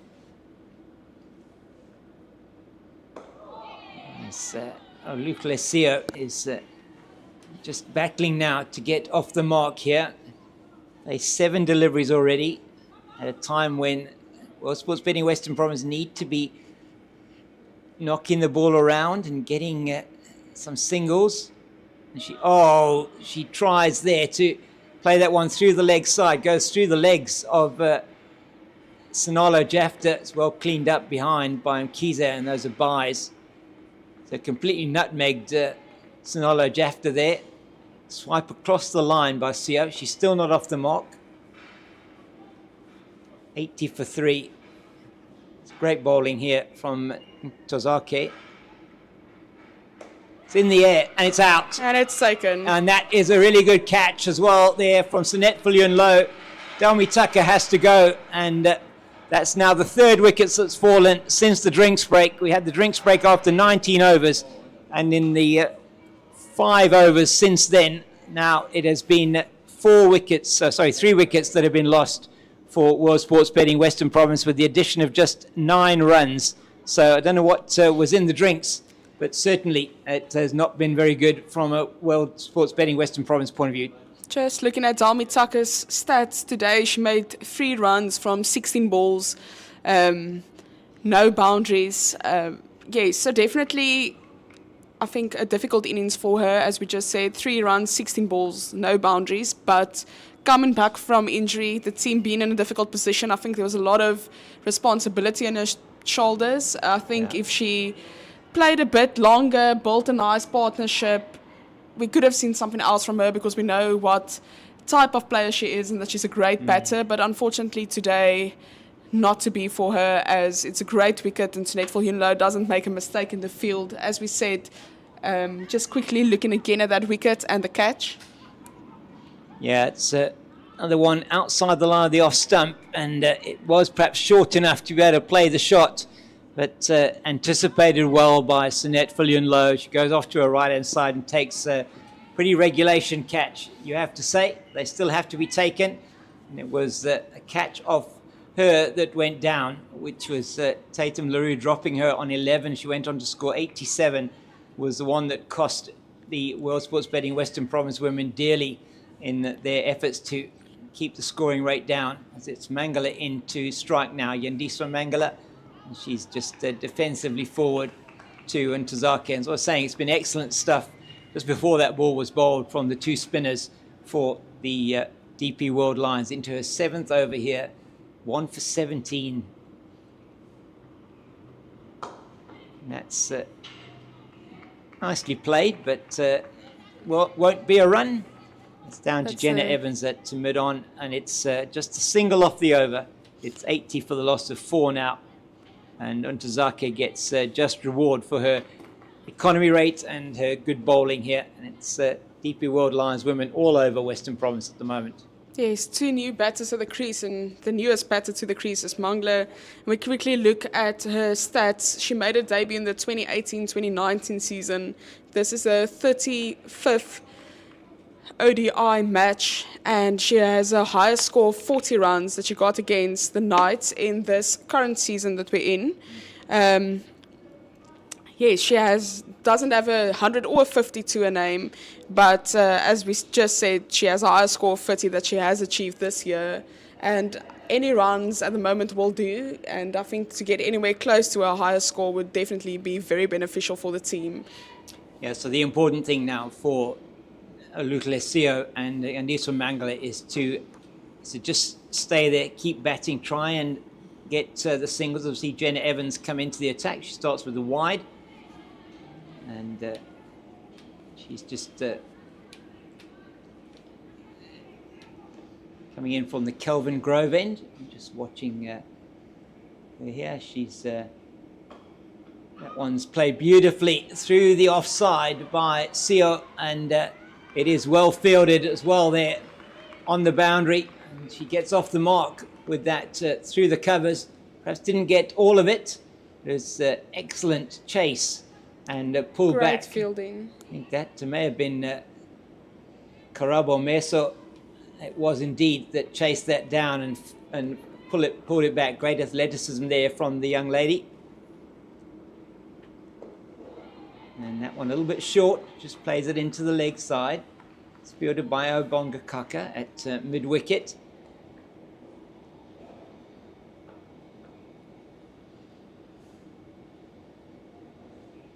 She goes for that one, and it's misfielded in the covers, but it doesn't create anyone. Yeah, tries to go for a big shot there, try to get some runs, relieve the pressure, but straight to the fielder. It's wide again, and it's too wide. She can't reach that one from Jenna Evans. Another wide to the total. That brings the total of extras to 13, and this has been the 11th wide. Yeah, so extras now the third highest scorer after Smith's 37 and Tunnicliffe's 23. Yeah, that's accurate bowling from Jenna Evans. Lutlesio. Both of these batters not renowned for fast scoring, but it's going to be important for them to just keep the scoreboard ticking along. And that one shortish again from Evans, which just plays it out to Brits in the covers.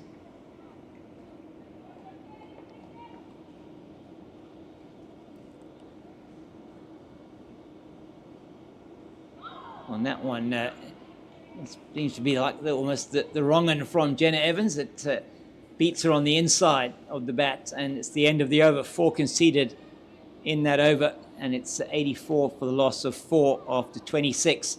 And now, if we were to see the 2 worms, in fact, they would be still reasonably close. 91 for 4 it was at the same time, but it was at this time that the partnership started between Sonette Viljoen-Jafta and it was with her at that time, Viljoen-Jafta, and they put on 86 for that 5th wicket, which was instrumental in getting the team from the DP World Lions into a strong position, as it's going to be Kirsty Thompson coming on from the Wynberg end of the ground, also with some spin. And she's going to be bowling to Yandiswa Mangala.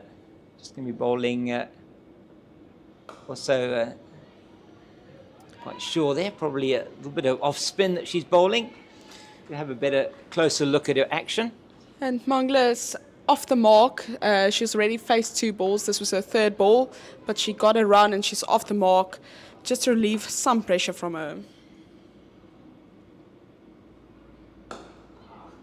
Yeah, it's nicely played, and that is going to beat the desperate dive of Ntozake at mid-off, and that goes down to boundary for 4. Welcome boundary for World Sports Betting Western Province, and nicely played by Olutlesio. And you see Ntozake trying to get there. She just can't reach it. And diminutive frame of Rasiba Ntozake gets through for the boundary. So that's, say, a welcome boundary. It's going to be Thompson to continue.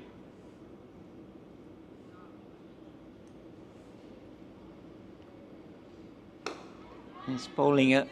Looks like off breaks that she's bowling.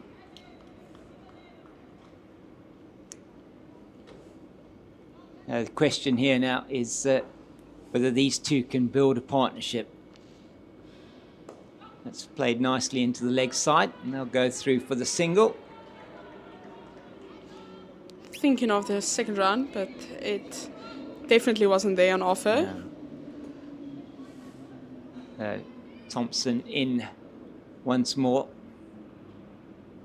That's going to be called wide, and is umpire. Another extra that brings it now to 12 wides, and as James said, it's the third highest run scorer. Yeah, they won't be happy with the wides column, I don't think. And that's nicely played by Mangala into the leg side.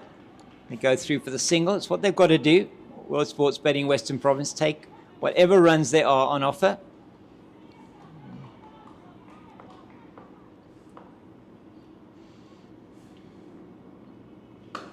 It's played nicely once again past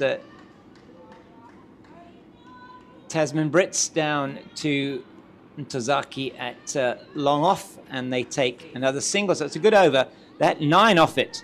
And the first Thompson over going for 9. So it's 93 for the loss of 4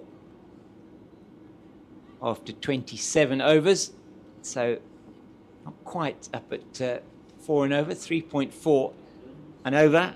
And by comparison, 103 for 4 it was at the same stage. But as we said before, certainly from a batting point of view, the two batters here at the crease here don't have the same pedigree as Jafta and Viljoen-Jafta. It's going to be Jenna Evans to continue with her leg breaks. Dot ball for the first ball of the over. Currently the pressure is still building on the Western Province ladies, and they will need to find a solution. Yeah, it'll be Kayla Reinecker due in next for World Sports Betting Western Province, but in the meantime, it's the two batters at the crease, just rebuilding here after a very difficult period for World Sports Betting Western Province. Oh, she just tries to play that one late outside the off stump, is beaten.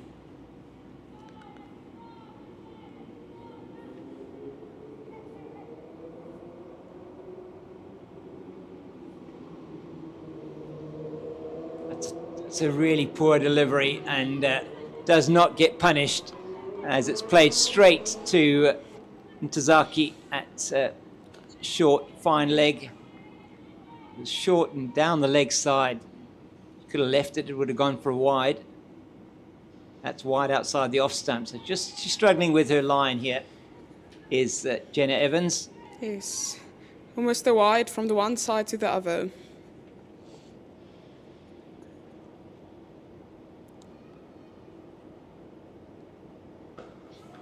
Nicely played by Mangala into the deep cover region for a single. That's Karabo Meso out there on the boundary.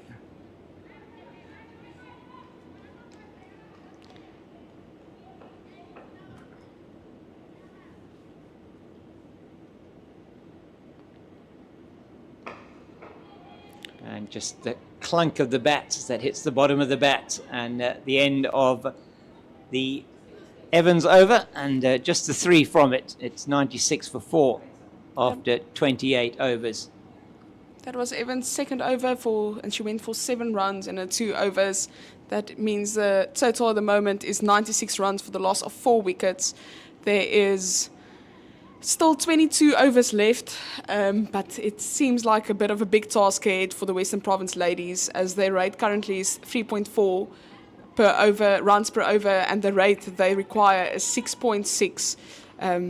There's currently a partnership of 16 runs, but a lot of building work still that they need to do to make sure that they edge a bit closer to that total.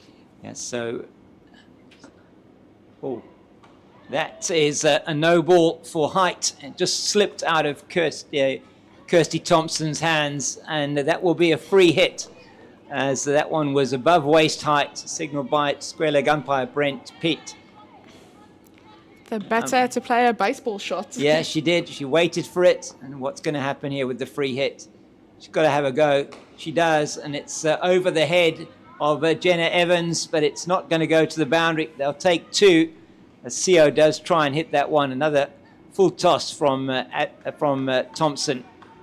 Doesn't manage to get hold of it fully, but she still gets through for two. That also brings up the 100 runs for the Western Province ladies. That's 100 runs from 178 balls with 9 fours and 0 sixes. And that's nicely played again down the ground from CO. Goes through for the single. So 100 off 28.1 overs. The 50 came up off 15.3, so a little bit of an acceleration in the second 100. Mangala tries to play that one through the offside. So just I'll give you some more information on some of those games at the end of the over. That's a real drag down, and that one bounces twice before it gets to the wicket keeper. I think the law is that if it bounces twice before it gets to the propping crease, it's a no ball.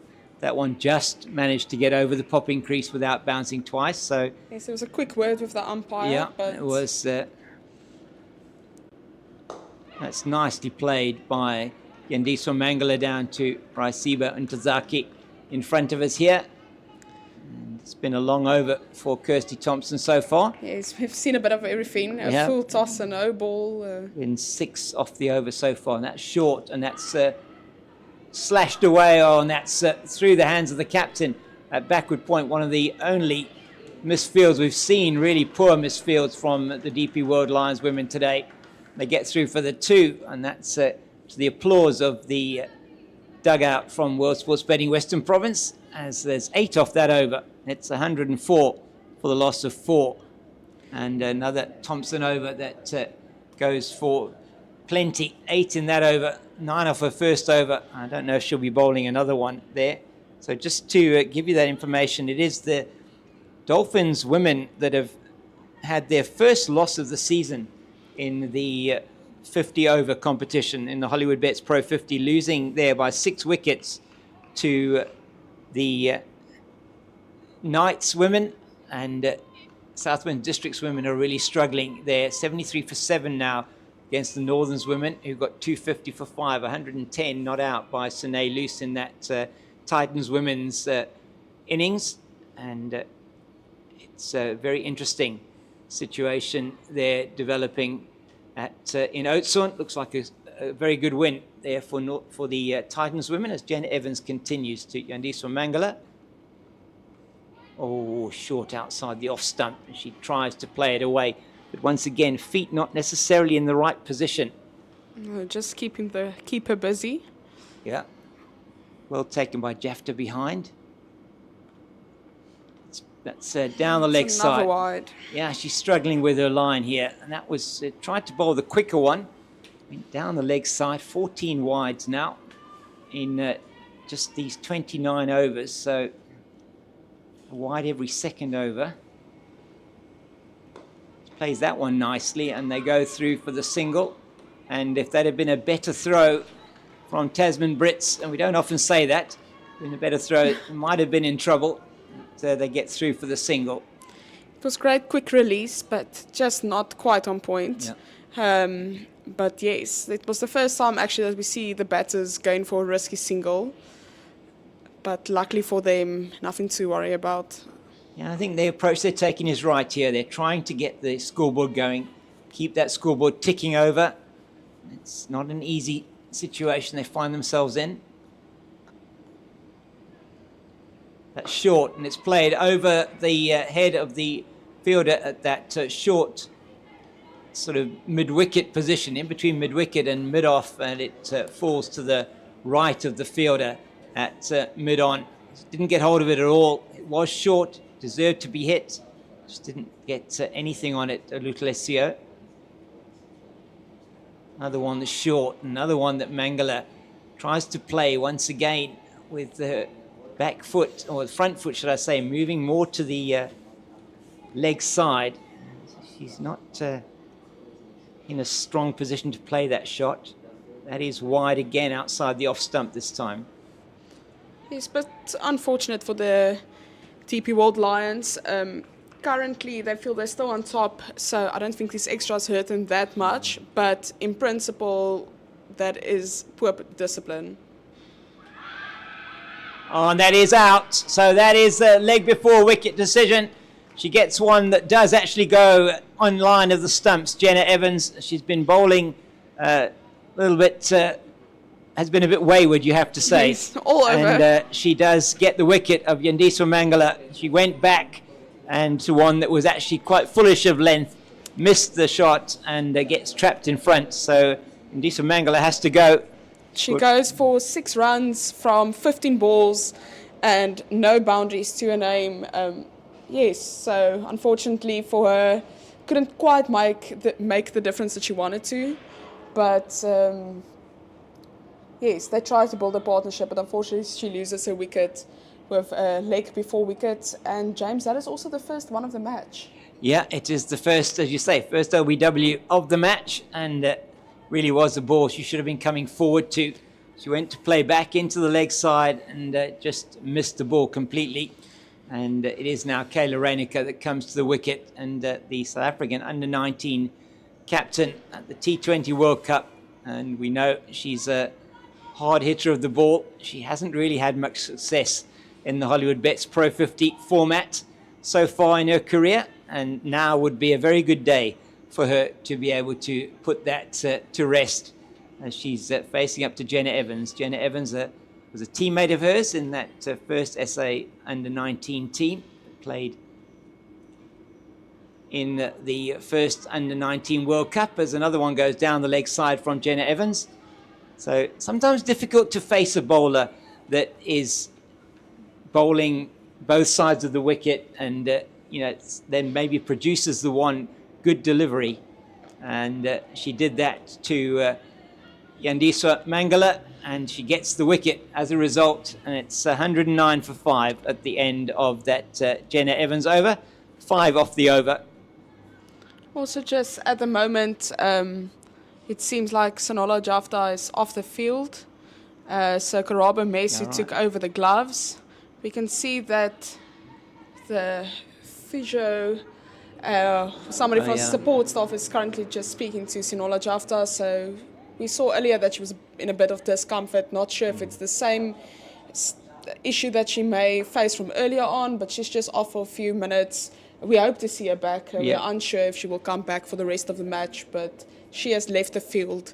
So there's a substitute fielder on, and Karabo Mesu is behind the stumps, wearing their wicket-keeper gloves. Yeah, so she is now, and it's going to be Ayabonga Kaka coming in now.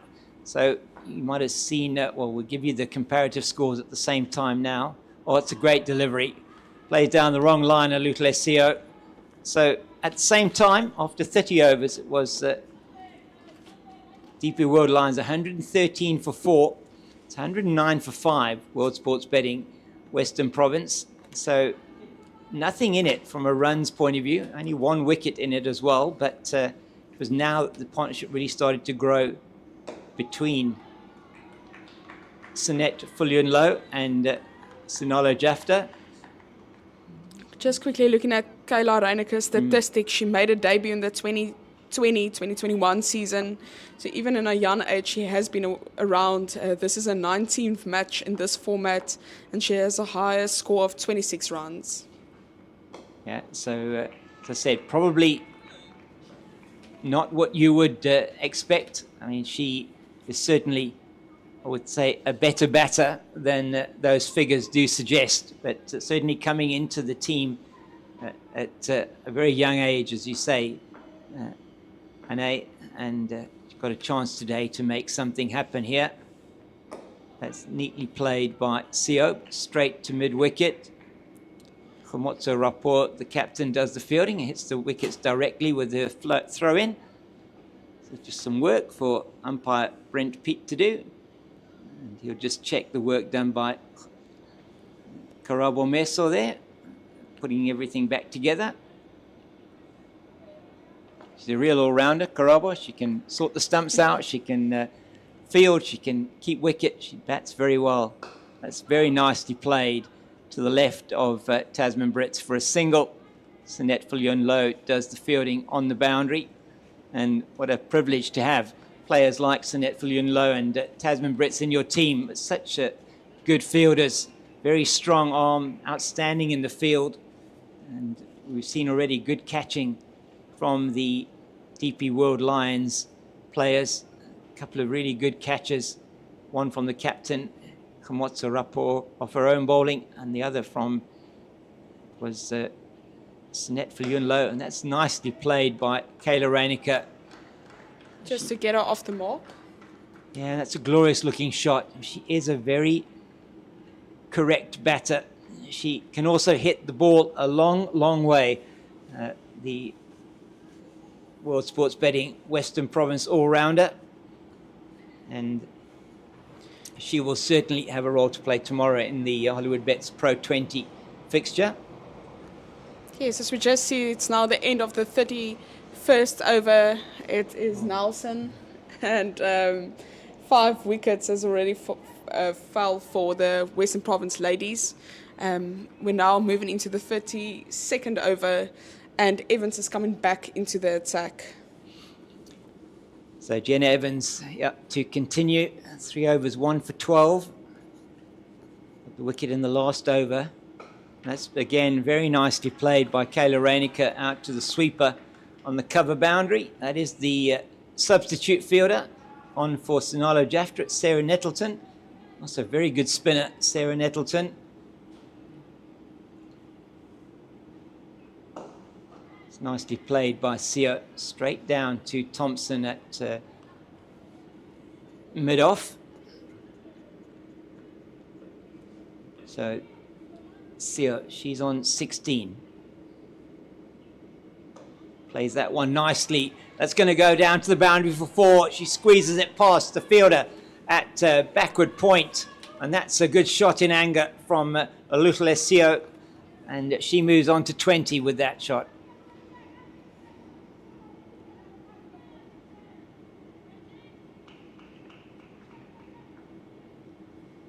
Very nicely played. It's Evans in once more.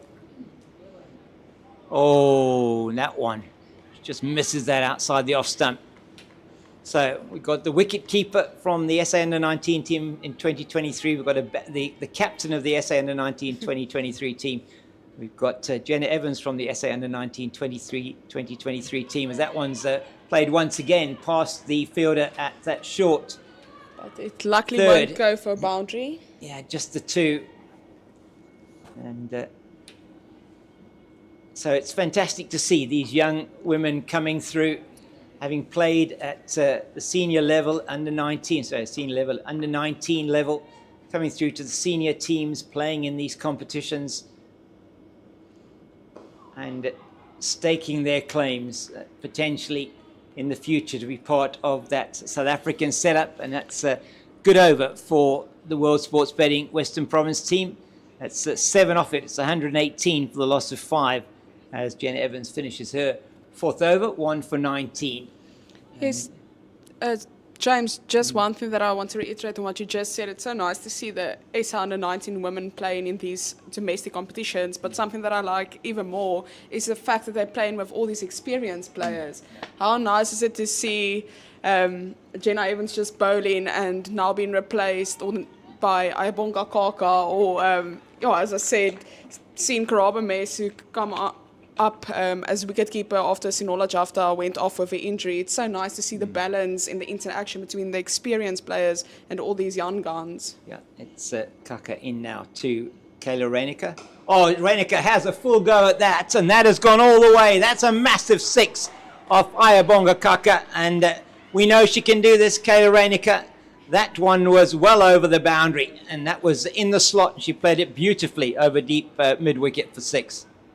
And as we just said, the young guns taking on the experienced players. Have a look at this again. It's just in the slot. She picks it up, picks the line quickly. There's not really any swing on offer now for Ayabonga Kaka, and that's down towards the dugout for 6. Just plays that one neatly into the leg side. That's good. Not going for another shot, big shot straight away. She moves to 8 with that boundary. Partnership already on to 16 between these two.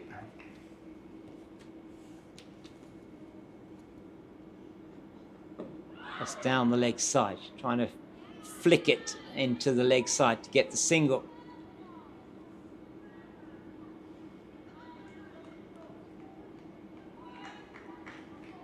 So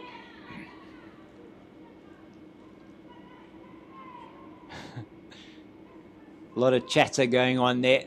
The captain trying to sort of direct the fielders out. They are putting a fielder out there now on that deep mid-wicket boundary. They're putting another fielder. They're putting Jenna Evans going back to long on and bringing the short, the fine leg and the third up into the circle. And that's a very good run. Excellent work from Lutulesio and Kayla Reinecker. Reinecker just dropping it into the leg side, and there's plenty of real estate open there for them to take the single. So it's been a good over so far. Once again, for the World Sports Betting Western Province team, that's 6 and a single. This is still a very... it's still a early partnership with 17 runs, but it looks like they're communicating well at the moment. Oh, she has a full go outside the off stump. And so Lutulesio, as this flock of pigeons flies over the ground once again.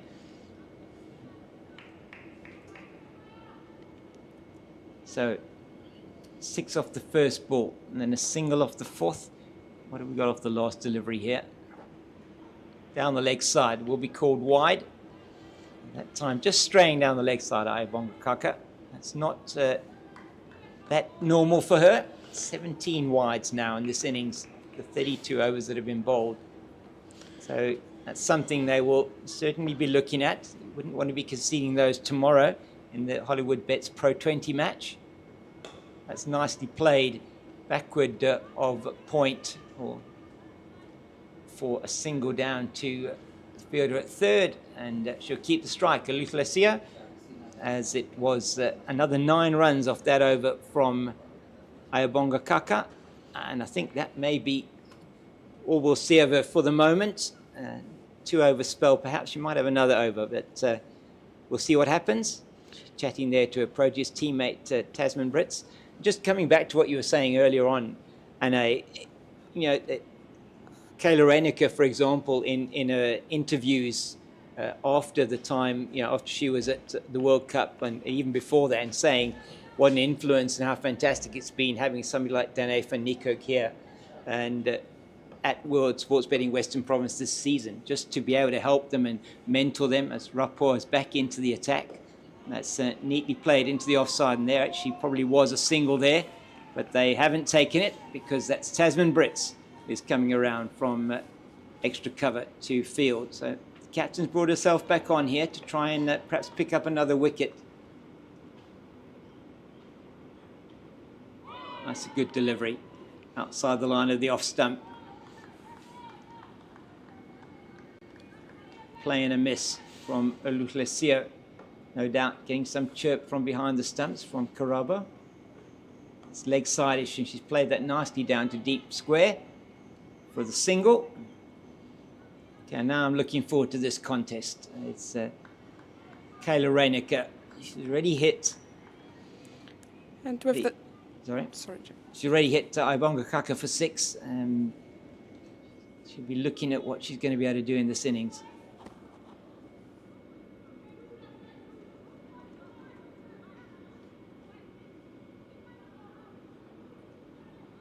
They're just trying to set the field, and it seems like there's a bit of discussion about what they want to do. They're only allowed to have 4 fielders outside the circle. Plays that nicely, does Reinicke into the deep, and Nettleton, who's on the field for Viljoen-Jafta, does the fielding.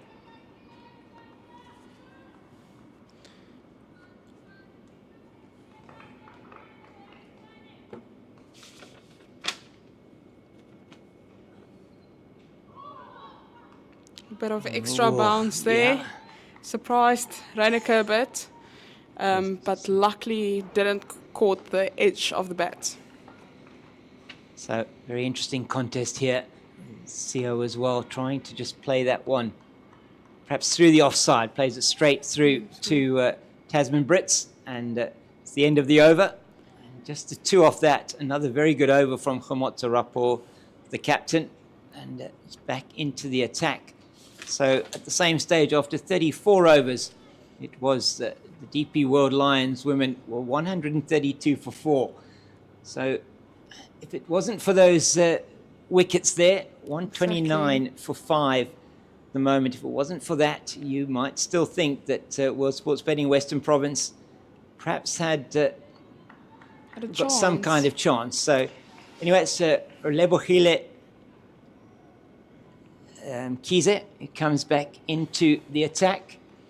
It's also important to note that CO in the last over overtook Faye Tunnicliffe's 23. So at the moment, CO is the 2nd highest run scorer for the Western Province ladies. Been a good innings from her. They needed some stability. That's very nicely played. It just makes a lovely sound off that the bat of Kayla Reinicke through to deep cover for a single. Sanette Viljoen-Low doing duty out there. Real senior member of this team, Sanette Viljoen-Low. What a brilliant season she's having. Top run score in the competition. Oh, that's a good delivery from Kize. Nice to see her bowling here from the Weinberg end. We get the chance to see her directly in front of us. And left arm seamer. As Anae said earlier on, best figures at this ground. It's nicely played straight to Tasman Brits. She's not going to miss that.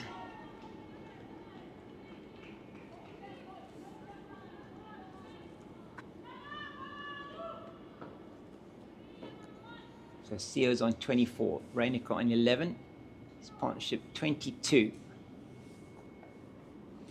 It's in the air, but it's wide of the fielder at backward point, and they go through for the single. Tabete maybe thought she was in business for a little while there, but fortunately for Luchlesio, it bounced to her left. They got through for the single.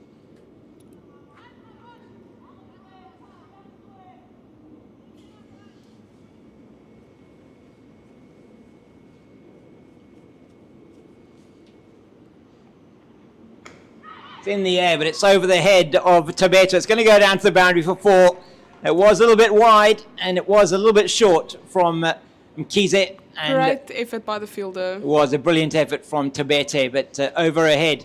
And Reinicke gets her first 4 to go with the 6 that she hit earlier on. As we see that one just jumping as high as she possibly could. And really good effort from her. Reinicke gets the boundary. So showing good intent here, Kayla Reinicke, since she's come in. 15 off 10 deliveries.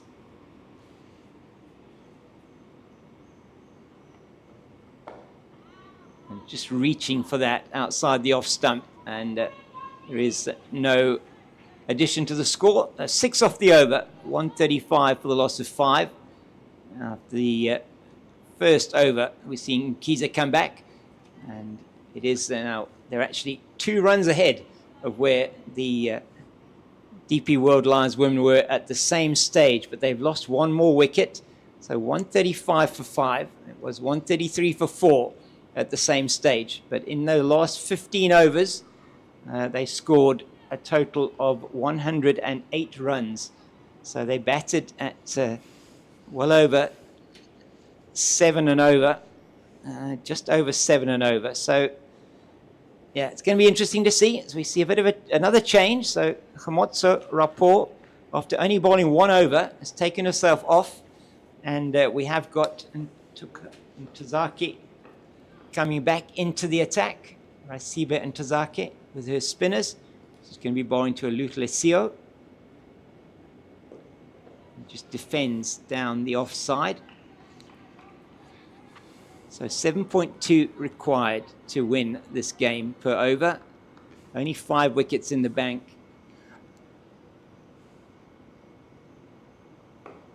That's neatly played, but it's not going to be a run. It's good fielding from the captain. Yes, and they're currently going at an over of 3.8 runs, Yeah. which is just a bit out of reach. They will get a run this time as it's into the gap at square leg. Ayabonga Kaka walks in with just the way that she runs in. It's just everything is just looks. She's such an athlete as well, Ayabonga Kaka. She gets to the ball quickly. Looks like she's not really making an effort, but she is. I mean, she's just fantastic. What a player she has been for the Lions and South Africa. It's down the leg side and is going to be signalled wide. Had Karabo Meso held on to that, she was going to go up for a big appeal to try and persuade the umpire that wasn't a wide. There was a big appeal while the ball was on the floor. Yeah. It's nicely played, but well fielded off her own bowling by Ntozake. Reinecker, they're going to get anywhere close to this. This is the partnership that has to take them there. That's nicely played down to long on, just for the single. It's been a good comeback over from Ntozake, just the 3 off it so far. 2 singles and the 1 wide. See what can she do off the last delivery. Just defends, and it's 138 for the loss of 5 after 36. Yes, the partnership currently stands at 30 runs between Sio and Reinecker. 30 is a decent partnership if you look at things, but obviously we know that you need a bigger partnership. If you look at the partnership of Sanet Viljoen-Jafta and Viljoen-Jafta, it was a massive partnership that they took. It's a massive partnership that they had, and they almost, both of them scored 50 runs. So we're going to have to look at something similar to that. Yeah, that partnership of 86 was an outstanding partnership. It came up in just 17 overs, that 86, and it set the DP World Lions on their way. That's beautifully played, but it's going to be fielded easily on the boundary by Sanet Viljoen-Jafta.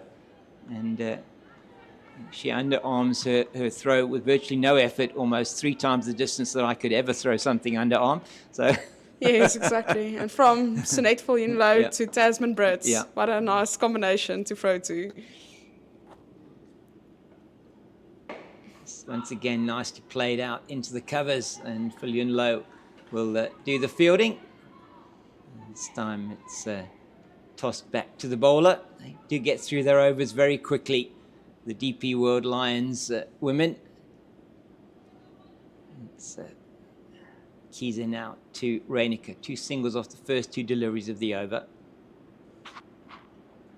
She comes down the wicket. She connected with that, and that will be a 6 on any ground, anywhere in the world that has gone into the members' stand. That is an outstanding hit. Double stepping down the wicket, Kayla Reinecker, and she gets all of it. Look at this again, Anae. Take us through this shot. What a brilliant shot. Use of the feet in the slot, middle of the bat.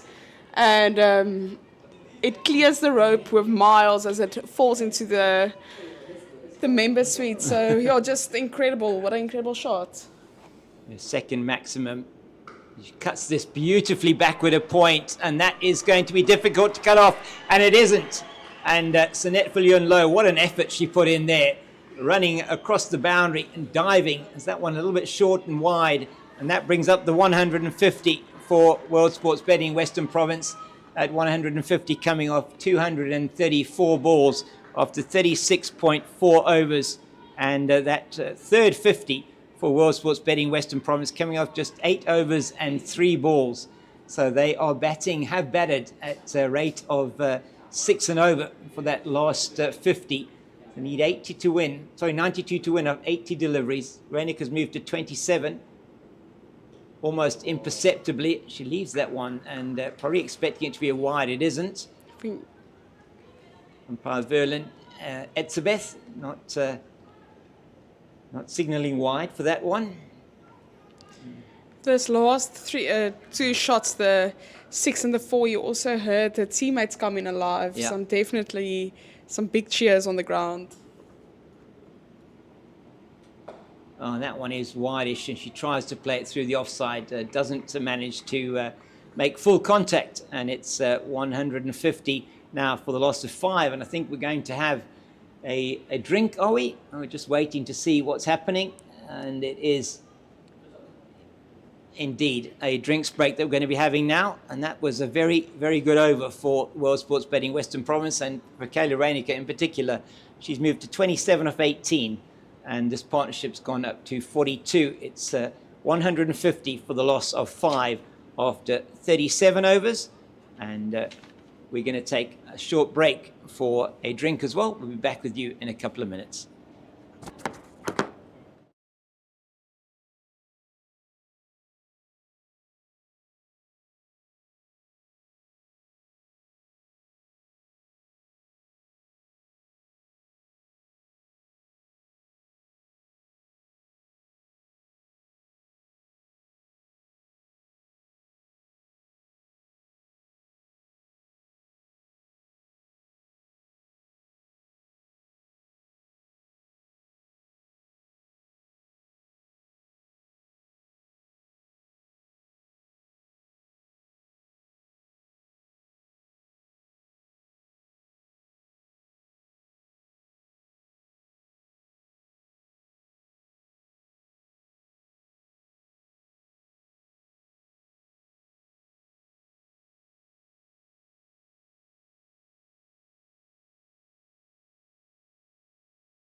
Welcome back. Now, after the drinks break, it is going to be Khomotso Rapport to continue the attack. In fact, she's going to be replacing Raisibe and Tazaki, so they're just bowling alternative overs at the moment.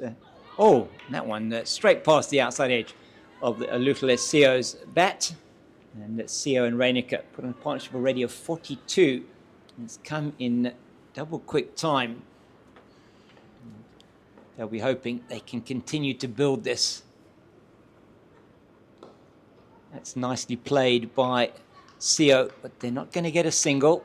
It just goes down to Thompson at mid-off. So we'll see what happens after the last drinks break. It was a flurry of wickets. And that's played straight to Ayabonga Kaka at short mid-wicket. So no runs off the first 3 balls of the over. Pressure building on Olutlesiyo. And just to mention, on the other end, Kayla Reinicke in the previous over got to 27 runs, and that means she has surpassed her previous best score of 26 runs against the same team in the same format last year, so a year later, and she is currently in a new higher score. It's up in the air, it's over the head of Kirsty Thompson, and will bounce, and they'll come back for 2. So going for the big shot there over mid-off. It was the right idea, and execution was probably not quite what she wanted. She wanted it to go a little bit flatter probably and over the boundary, but she does get back for 2. So good intent shown by Olutlesiyo, and it's Rapo again. This one she just plays into the offside. So they're through no run on that occasion. It's 152 for 5 after 38 overs, and another good over from Rapport comes to an end. She's bowled now 9 overs, 2 for 25, the captain of the DP World Lions women, and very good over from her. So Kayla Reinicke will be on strike, and not quite sure who's going to be bowling this over. It looks like it might be Tazaki, is it? Looks like does look like it. She's taking off her cap, and it's be the off spinner bowling to the another off spinner, Kayla Reinicke. Reinicke on 27 of 18 deliveries, strike rate of 150. And Tazaki's bowled 8 overs already, 1 for 20. It's been very good from her. But now the test is going to be for both the bowler and the batter here.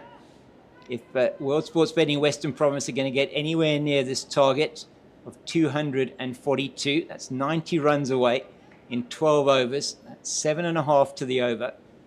Kayla Reinicke holds the key. Oh, she goes back. That one is not able to get it through the offside. She made some room for the shot, but straight to Tasman Brits, and we have rarely seen her fumble before.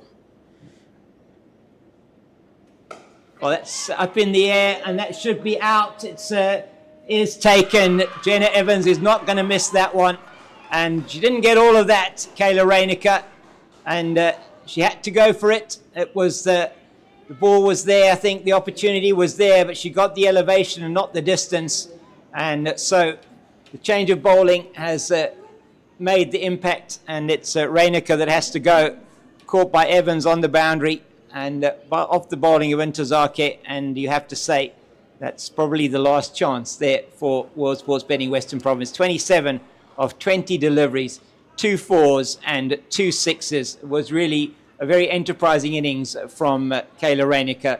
As you said, her highest score in 50 over cricket, and strike rate of 135 as the captain now comes to the crease. Kayla certainly looked like she was in great form, and obviously in a situation like today she had to go for the big shots and she had to relieve some pressure from her team. But I think if the team wasn't under that much pressure, I think we could have actually seen a great innings from her to even double her higher score, because she really looked in great touch today.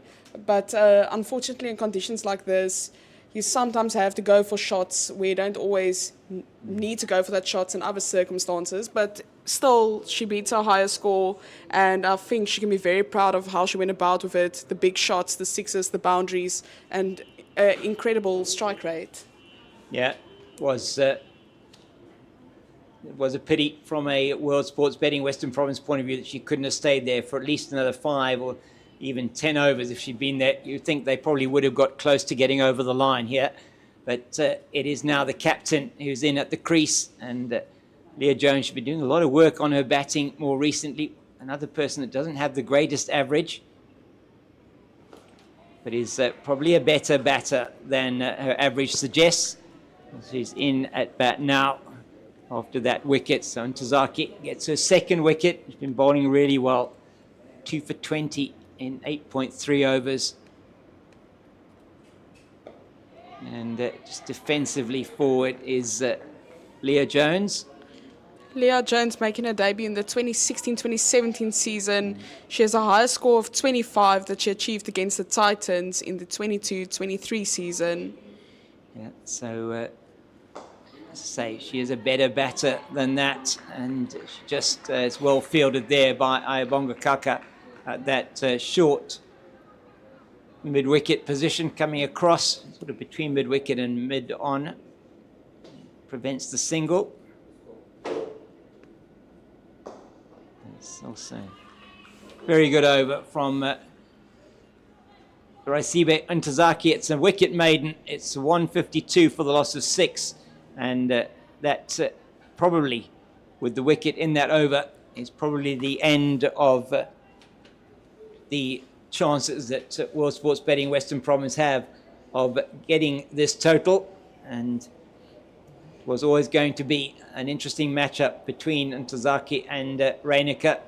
And unfortunately for Reinicke and for World Sports Betting Western Province, not able to get that ball over the boundary. Already hit 2 mighty sixes. It's very good from the DP World Lions women's point of view. It's Rapo'o into her last over now to Sio. And just plays forward there. Olukile Sio also looking at a personal best potentially today. So 29 not out.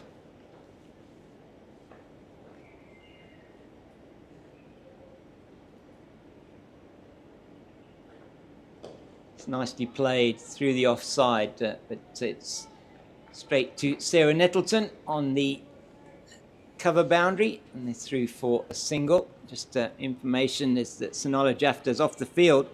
That's why Nettleton is on the field. We have Karabo Meso has taken the gloves, and that did happen at the fall of the Yandiso Mangala wicket after just about 30 overs. Leah Jones just tickling it into the leg side, and probably was the possibility of a single there had they gone immediately. Well done by Karabo Meso behind the stumps to get there quickly, prevent any thought of a single.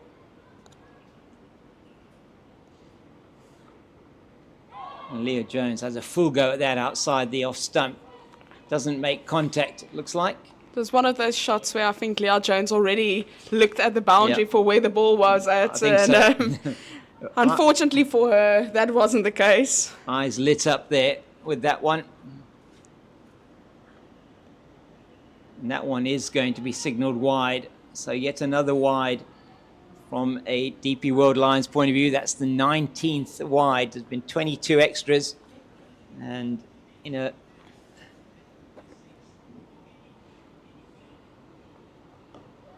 it's defensively played by Leah Jones.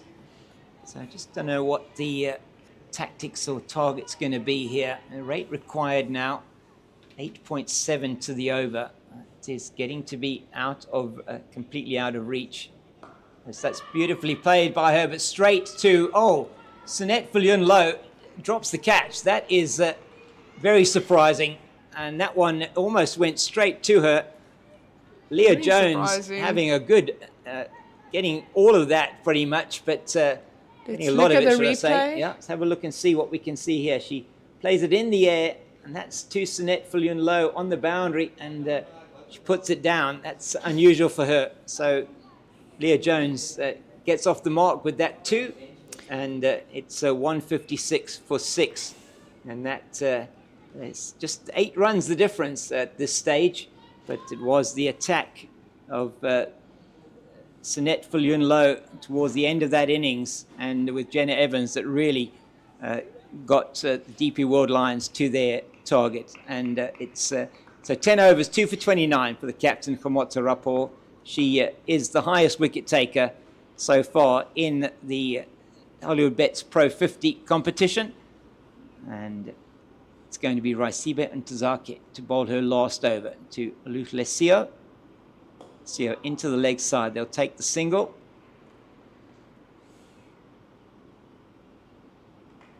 Yes, we're not used to seeing Sinette Viljoen-Jafta dropping a catch like that, but just didn't get her body behind it. Looks like she completely misjudged it or didn't expect it. Yeah, she wasn't in a good position to actually take the catch in the end. So there's Ntozake into Leah Jones. Let's that one go by outside the off stump.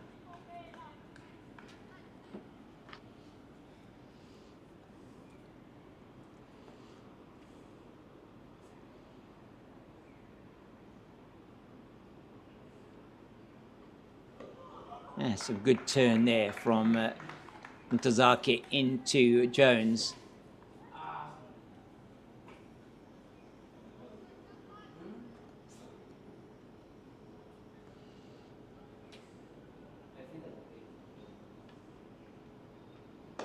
As she goes straight down the ground, it's going to avoid Kirsty Thompson, and who was coming around from mid-off. And so Jones gets through for the single as Jenna Evans cleans up from her position at long on.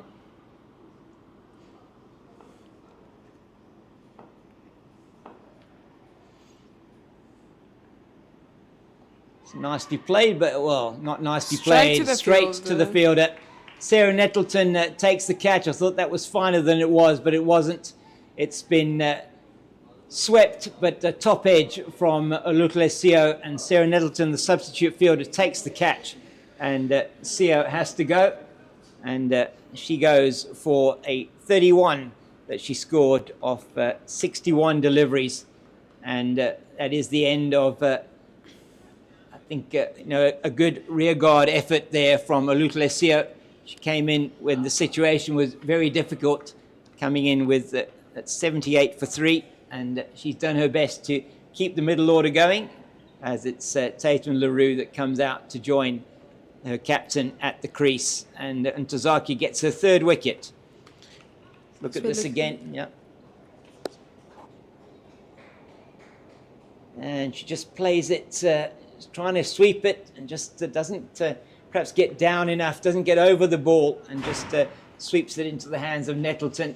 And she's gone for that 31 of 61 deliveries with 2 boundaries, and is the 7th wicket that falls. And now 158 for the loss of 7. And as I say, Ntozake, with her 2nd last delivery, gets that wicket. And it is Tatum LaRue, the left-hander, that's coming to the crease. The only left-hander, as actually I haven't seen Rivka Esau bat, but so far the only left-hander in this World Sports Betting Western Province lineup. Laura Goodall is the other left-hander we would normally see. And so 7 down now as Tatum LaRue is at the crease. She can hit the long ball as well. Just defends, and that's the end of the over. It's 158 for the loss of 7, and Ntozake finishes her spell. Excellent spell from her. 10 overs, 3 for 22, and that has been outstanding. Just going for an economy rate of 2.2 to the over, picking up 3 wickets, strangled that middle order, and was Rapport and Ntozake who were responsible for those wickets that fell after that first drinks break. As we just look at the figures there, outstanding stuff from her. And 22, 3 for 22 in her 10 overs. Her captain 2 for 29, and they ripped the heart out of this World Sports Betting Western Province lineup. The 2 maidens for Ntozake as well. Just that as we look now at Tatum LaRue coming in, she made her debut in the 2010-2011 season. As we said earlier on today, this is a 95th ODI match. She has a higher score of 44 that came into the 2010-2011 season in White River in Mpumalanga. As we see the ball there going now for a wide as Evans is back in the attack. This is her 5th over, and this brings the tally of extras to 23, and it's the 20th wide. Yeah, so something they will be unhappy about as Jenna Evans just gets that one past the outside edge of Leah Jones's bat. And just so that you are aware, those of you watching, the bonus point situation for the DP World Lions is that should they bowl Western Province out or restrict them to under 193, they will have secured a bonus point. So that will be very important for them. And it certainly now looks almost an inevitability that they will be winning this match. And that'll send them a lot closer to the Dolphins at the top of that log. Should they get a bonus point win here, take them to 25 points. If my memory does serve me correctly, it is the Dolphins, having lost today, will be on 27 points. Just played back to the bowler. So still a lot to play for here. 33 runs they need, World Sports Betting Western Province, in 8 overs and 3 balls to prevent the bonus point win. That's wide again and will be signalled wide. It moves the extras up to 24 and 21 wides. Yes, definitely something they will need to fix tomorrow before the T20 game. It's played down the leg side, will be signalled wide again as doesn't get anything onto that. It's stopped well by Meso down the leg side. Jenna Evans has conceded a fair number of extras in her bowling effort so far. 3 wides in this over already. That's very high, and actually signalled that it's actually fine. And that is given not out by umpire Brent Pitt, as that ball is thrown in and hits the stumps directly as Leah Jones was thinking of going through for the single. Had to turn around. It was a direct hit, but given not out at the bowler's end, and they go through for the single. So that all happened, everything happening in that over, full in that ball. Sorry, direct, yeah. Full toss, direct hit, overthrow, appealing to the umpire. And nearly a catch, as it was, that full toss was really clothed by Tatum LaRue for her first run. Down the leg side once again. That's now the 4th wide in this over from Jenna Evans. 23 wides have been accrued here by DP World Lions.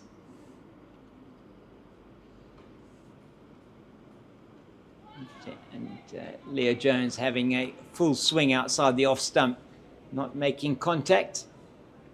So 164 and 78 to win. That is probably not in the equation now of 49 deliveries.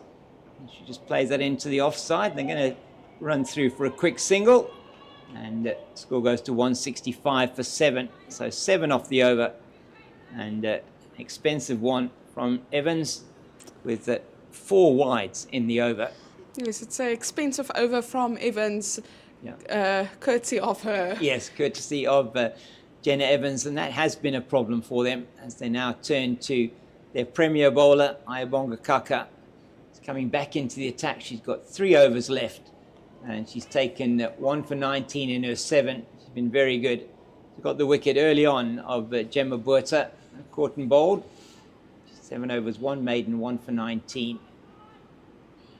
And conceded the 1 boundary, that massive 6 that hit off her by Kayla Reinecker. She's going to be bowling to Leah Jones.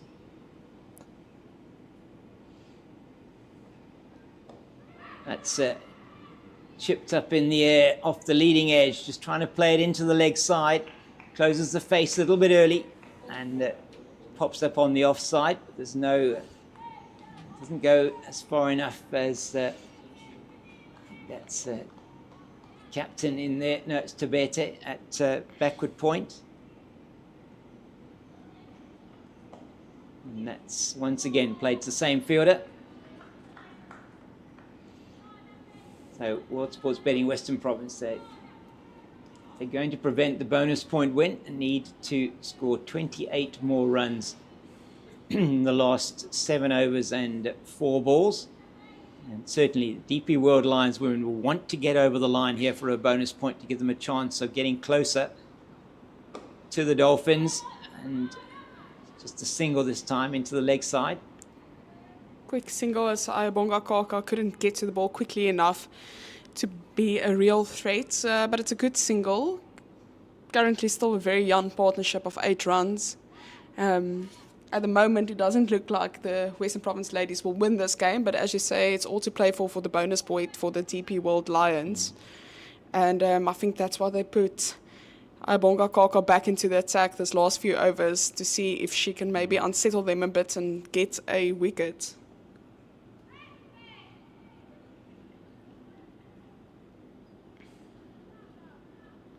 Ayabonga Kaka's just making sure her field is exactly where she wants her players to be.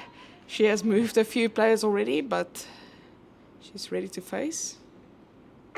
That's really well bowled, and once again they're just going to hold on to the ball. No point in giving away any needless overthrows, and it's a tip and run there from Tatum LaRue. And yeah, I think it's interesting that they're actually keeping the field spread wide on the leg side. I would be bringing somebody up into the ring there. That's beautifully played, but straight to Tasman Brits at extra cover.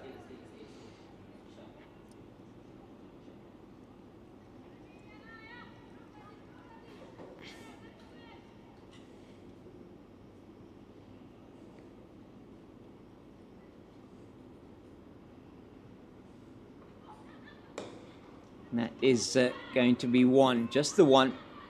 And Khomotso Rapport is in off the boundary quickly. And the end of another Ayabonga Kaka over. That one just went for the 3 runs. It's 168 for 7 after 43 overs. So Ayabonga Kaka just, she's still got the 2 overs left to bowl. And no doubt she'll finish her ration. As we just see that some of the players are taking a quick water break. Yes. Maybe getting a few words from the coaches that's been sent on to the field for them. And surprisingly, we see Sunette Viljoen-Jafta coming back into the attack. She just had the 1 over quite early on in the power play already, where she conceded 13 runs. And I think that was one of the reasons why she wasn't brought back into the attack. So it's very surprising that she currently is being brought back into the attack. Yeah, at such a late stage, but 7 overs left, and could be that so Ayabonga Kaka's got 2 overs left. Welebohile Mkhize has got 3 overs left. So let's see what happens here. And see how she's into Leah Jones. That's up in the air, and I think it's going to be taken. It's well taken, and you expected that to be taken there, as it's another catch for the substitute fielder, Sarah Nettleton. So the ball's been following her around in terms of catches as well. She takes the catch, and first ball that she's back into the attack, Sunette Viljoen-Jafta gets the wicket of Leah Jones. Oh, sorry, it's Kirsty Thompson that took that catch there to mid-off. Leah Jones had 7 runs to her name. She with 21 balls and no boundaries. Yes, so it was a valiant effort from Leah to stay in with LaRue to build a partnership, but unfortunately couldn't really add anything much to the total. And with that being said, Sunette Viljoen-Jafta taking the wicket. We spoke earlier that she's been playing for the last 21 years, and she has career best figures of 3 for 17 that she achieved in the 2004 season. But overall, this will be her 16th wicket. So just very interesting. So we look at it again. Yeah, trying to play that one over the fielder at mid-off. It's Kirsty Thompson's been there pretty much the whole day at mid-off, and she takes a good catch there. It's never easy with those ones that are up in the air. Yes. But she managed to take that quite comfortably. You would not expect her to miss that. And so now Rivka Esau is into bat, the left-arm orthodox spinner. Looks like Caitlin Weingard maybe not coming in to bat at all. We'll wait and see. I know that she went off the field earlier on today, and she will bat probably if needed. This rate, not sure whether she will come in to bat. 25 needed to try and ensure that the Lions don't take a bonus point. And Rivka Esau, just a play and a miss from her.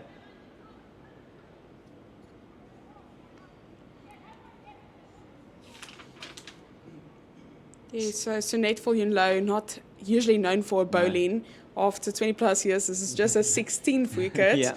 But it's still impressive after 21 years to get another wicket to your name. Yeah, why not? Every wicket counts. Exactly. And I think this one is just as special as the first. I'm sure she can sense that she may have another opportunity to get a wicket here. Rivka Esau, she was particularly harsh on Esau when she was batting. He's hit Esau for 2 consecutive sixes. And that's played into the leg side, and I think that, to the best of my knowledge, is Rivka Esau's first run in Hollywoodbets Pro50 cricket. As far as I'm aware, she's not scored a run yet. She has played a couple of matches, but no runs to her name. Maybe I'm wrong in that one. She has 9 runs to her name. 9 runs, okay. And her highest score is 6 that she achieved against the Knights in this current Pro50 season. Okay, so there we go. Maybe I was looking at the 20. Maybe I was looking at the T20 figures then. Rivka Esau. So this is her 5th game today, her 5th match, and as I said, 9 runs and high score of 6. Yeah, I was looking at a T20. Oh, that's very well played by Tatum LaRue. That's going to go down to the boundary for 4. So she pulls it across from outside the off stump and looks at her bat now. I'm wondering if that perhaps didn't crack the bat, but that's a boundary, a welcome boundary for World Sports Betting Western Province. So still life here for them. You saw that shot there, pulled around from outside the off stump. Was a little bit short, and she's able to get that away. Just 1 ball left in the over from Sunette Viljoen-Jafta. Another one she's pulling, and they'll take a single. She wants to keep as much as the strike as possible, does Tatum LaRue. And so that's 174 for 8 now after 44 overs. So a bit of a game within a game here.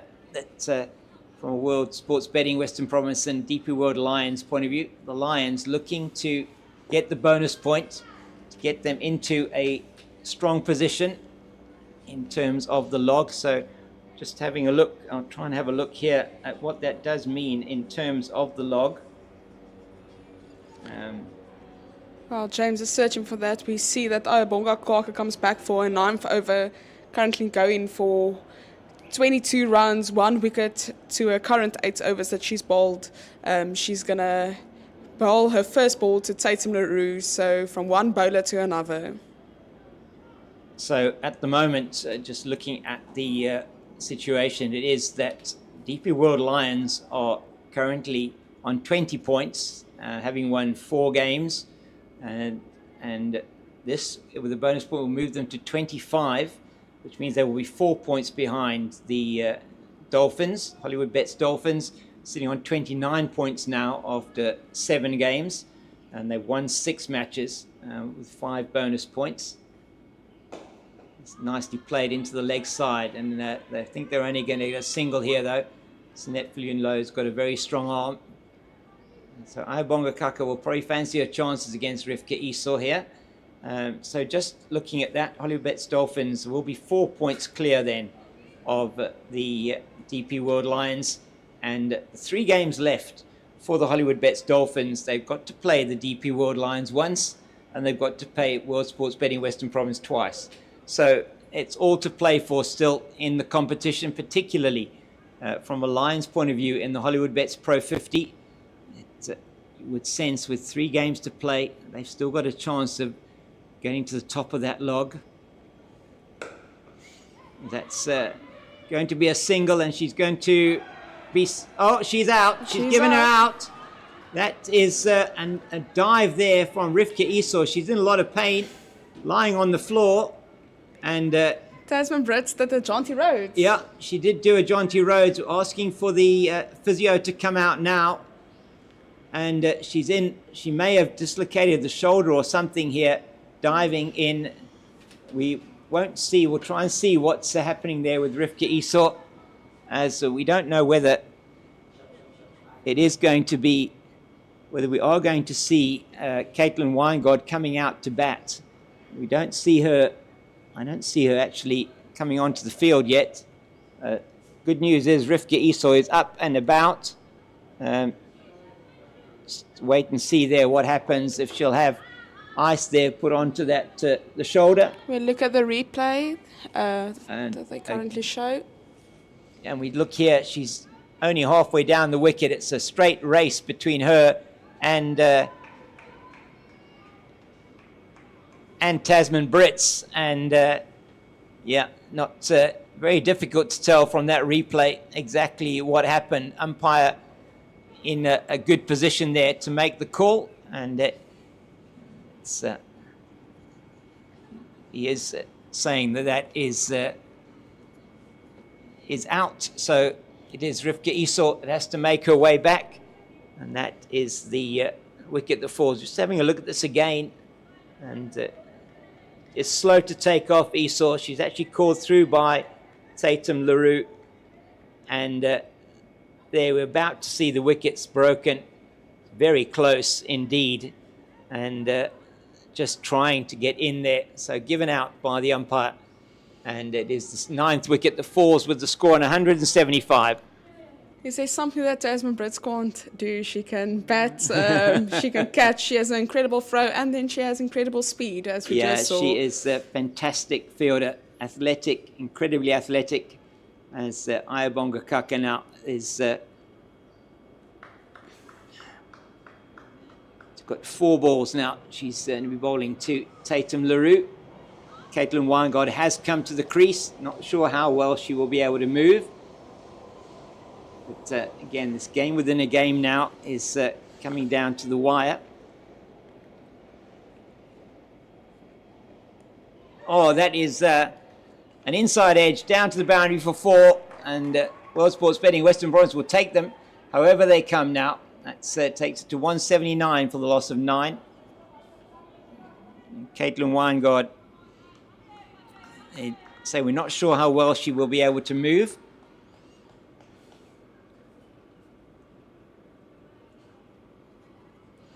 I'm sure she and LaRue had this conversation.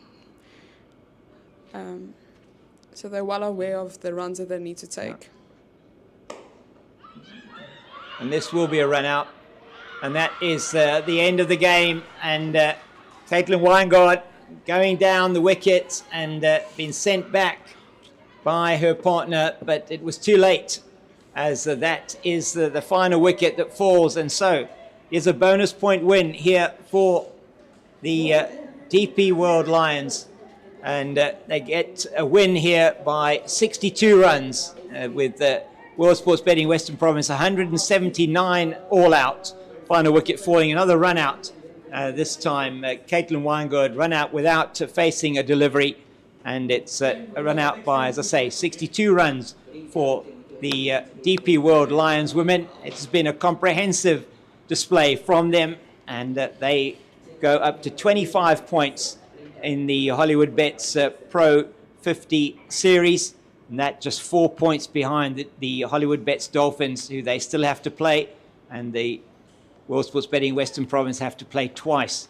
So, Anae, just some final thoughts from you, and then we'll be making our way down for the post-match presentation. Yes, James, just an incredible game from the DP World Lions. There was a patch where they looked a bit dry of scoring runs with the bat, and then they accelerated with amazing partnerships, which I think changed the game because it put the Western Province ladies under immense pressure as they fielded.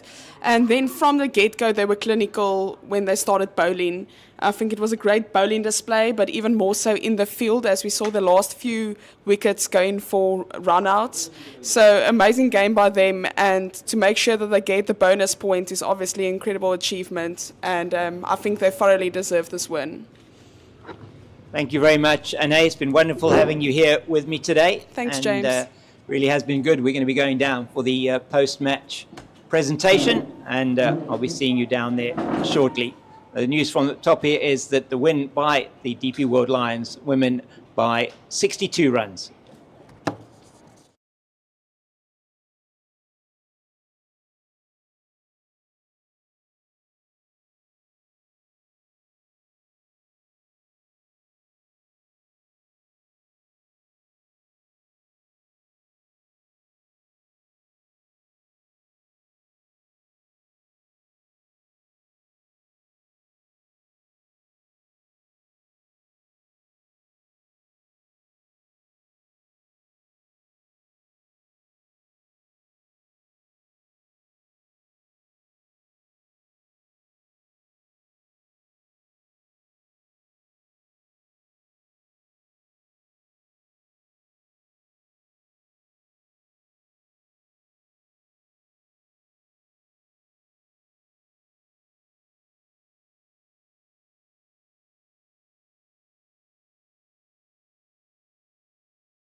Welcome here to the post-match presentation, and standing with me here, player of the match, Viljoen-Jafta. Sinet, fantastic achievement from you today. Congratulations. Thank you so much. Brilliant 89 of 89 balls, with 11 fours and 2 sixes. Outstanding performance. Came in when the team was in a little bit of trouble, 88 for 4. What was the talk out there between yourself and Sinalo? Well, it's always such a big privilege to play here at Newlands, and to play against Western Province is an absolutely honour. Me and SJ, we just said to each other, we must just try to keep rotating the strike, just see the balls out and just keep ticking the scoreboard. We always try to focus to putting on the bad ball away, because we always knew the bad ball will come.